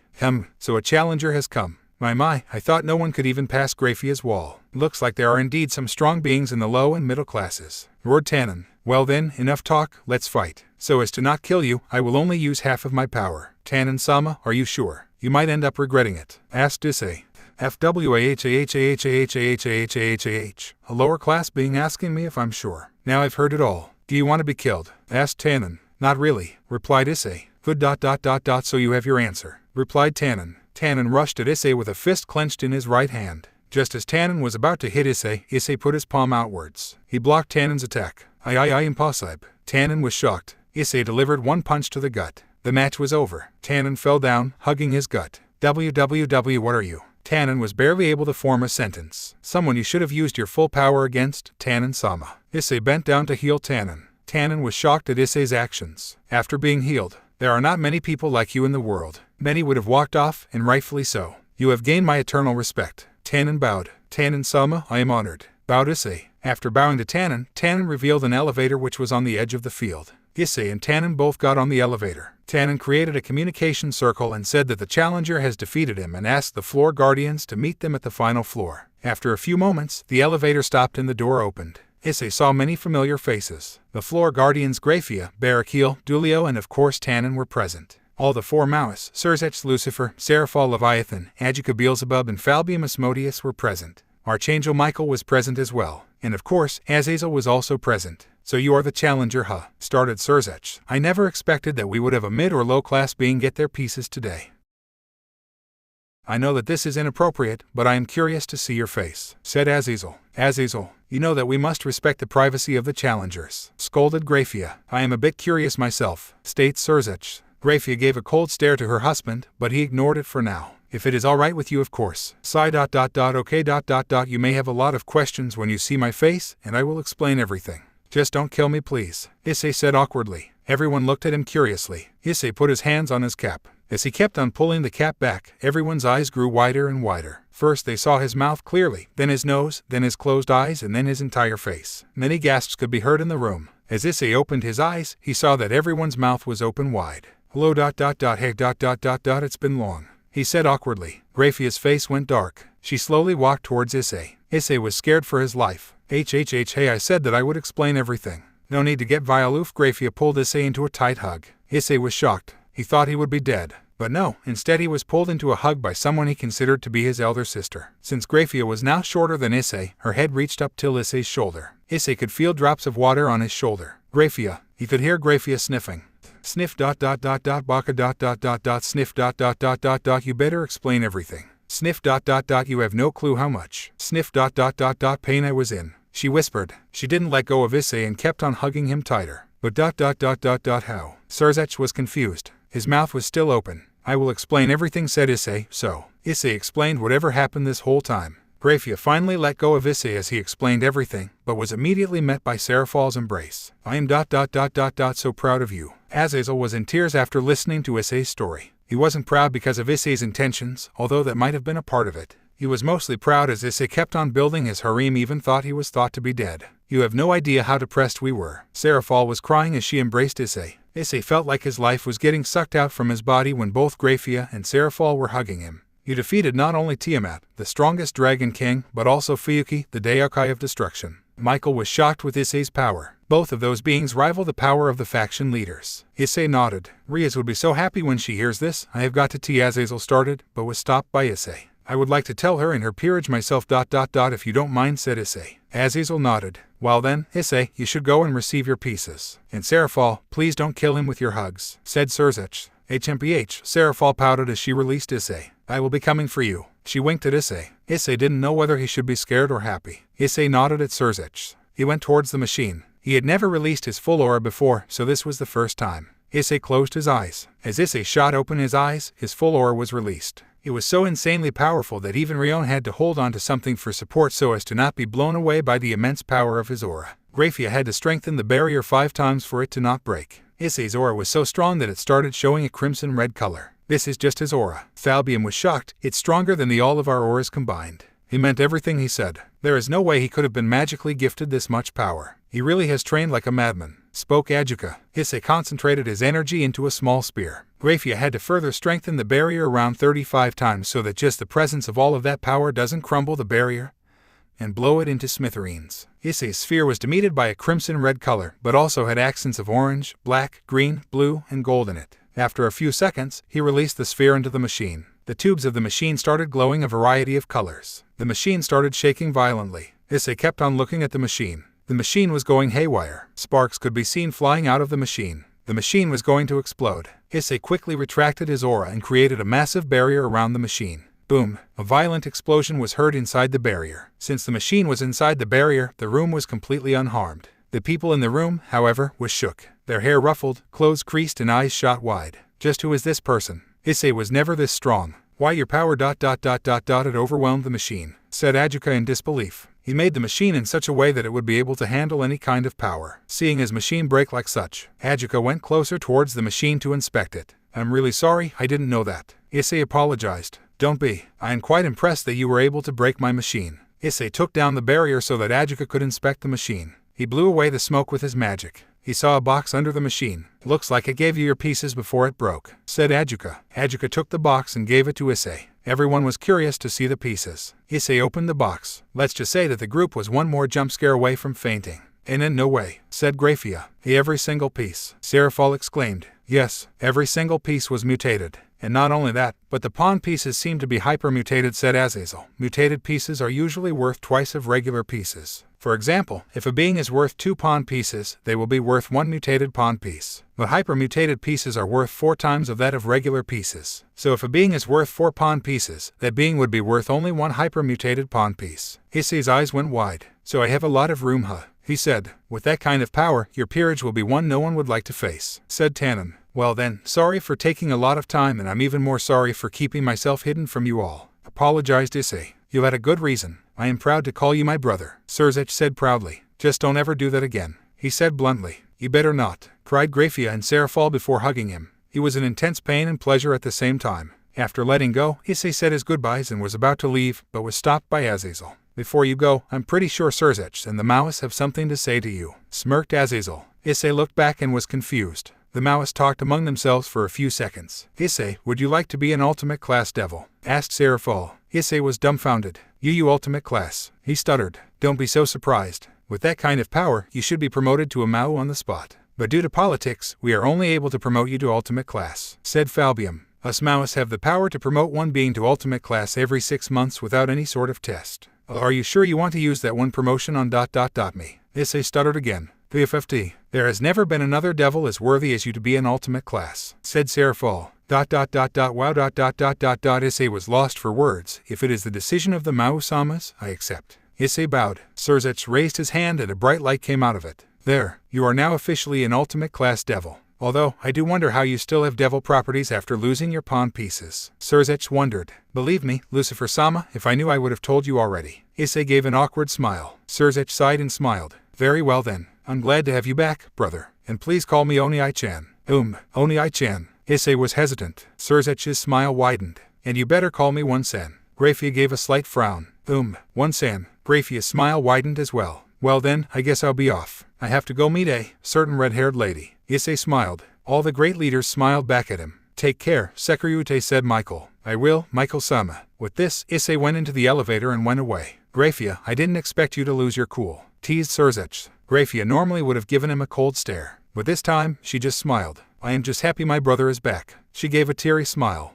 Issei was flying towards his house. Oh man, what am I going to say to them ... Wait ... My parents. What do I tell them? Issei was the most nervous he had ever been. Didrag comforted Issei. Yeah, I guess you are right. Issei landed outside his house. It was early in the morning and he knew that everyone must have just got up. He took a deep breath. He had his cap cover his face. Ding dong. He rang the bell. He got no answer. After a few minutes, thinking that everyone was asleep, he sighed and was about to leave. Until, creak, the door opened. It was opened by a long blonde-haired girl with green eyes. It was none other than the girl Issei swore to protect with his life, Asia Argento. Issei trembled a bit when he saw Asia, but composed himself. Asia was wiping her sleepy eyes. Who are you? She sleepily asked. Good morning, Asia, Issei said with a warm voice. He hadn't changed his voice this time. Gone were the sleepy eyes from Asia's face, and were instead replaced with wide eyes full of shock. She started breathing heavily. There is no way ... but she could recognize that voice from a mile away. Issei slowly started to remove his cap. It has been a long time, Asia, he said with a warm smile. Asia's eyes were still wide from shock, but now they also had tears coming out from her. She was as still as a statue.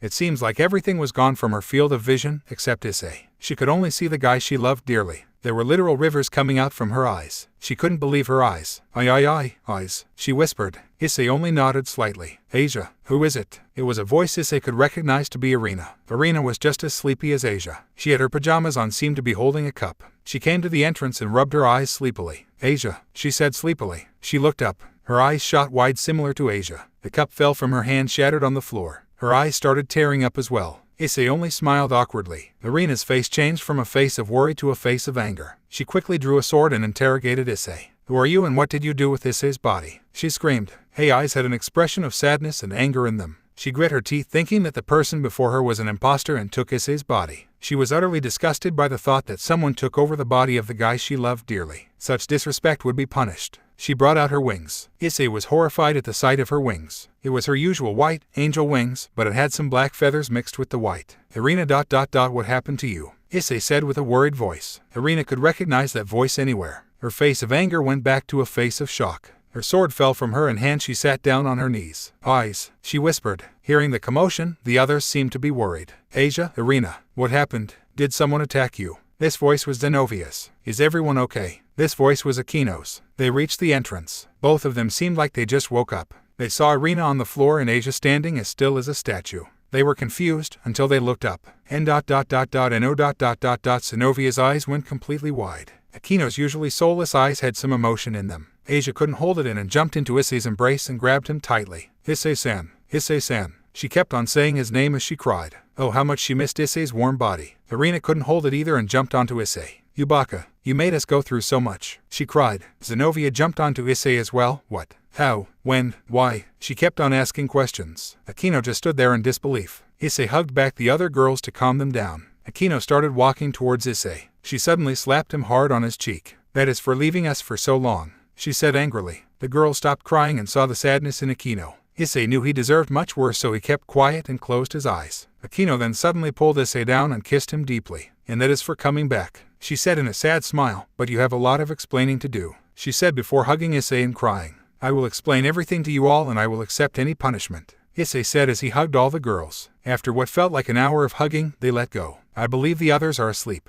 he asked. The girls nodded silently. Let's go inside. Don't wake up the others. Let them get up at their own time, said Issei. But then something hit him. Wait, what about my parents? What did you tell them? Asked Issei frantically. They are currently on a trip around the world thanks to Azazel. They didn't know of your disappearance, said Irina, looking down as she said that. Issei was relieved. Thank Lucifer, Issei said awkwardly, which caused the girls to blush. You are taller, stronger and much more handsome, but your funny personality still remains, said Zenovia. Issei smiled and got inside the house. Okay, sadly the chapter is over. And if you enjoyed, just leave a like and subscribe with post notification, so when the next chapter is ready, you will be notified. Okay, see you in the next video. Bye.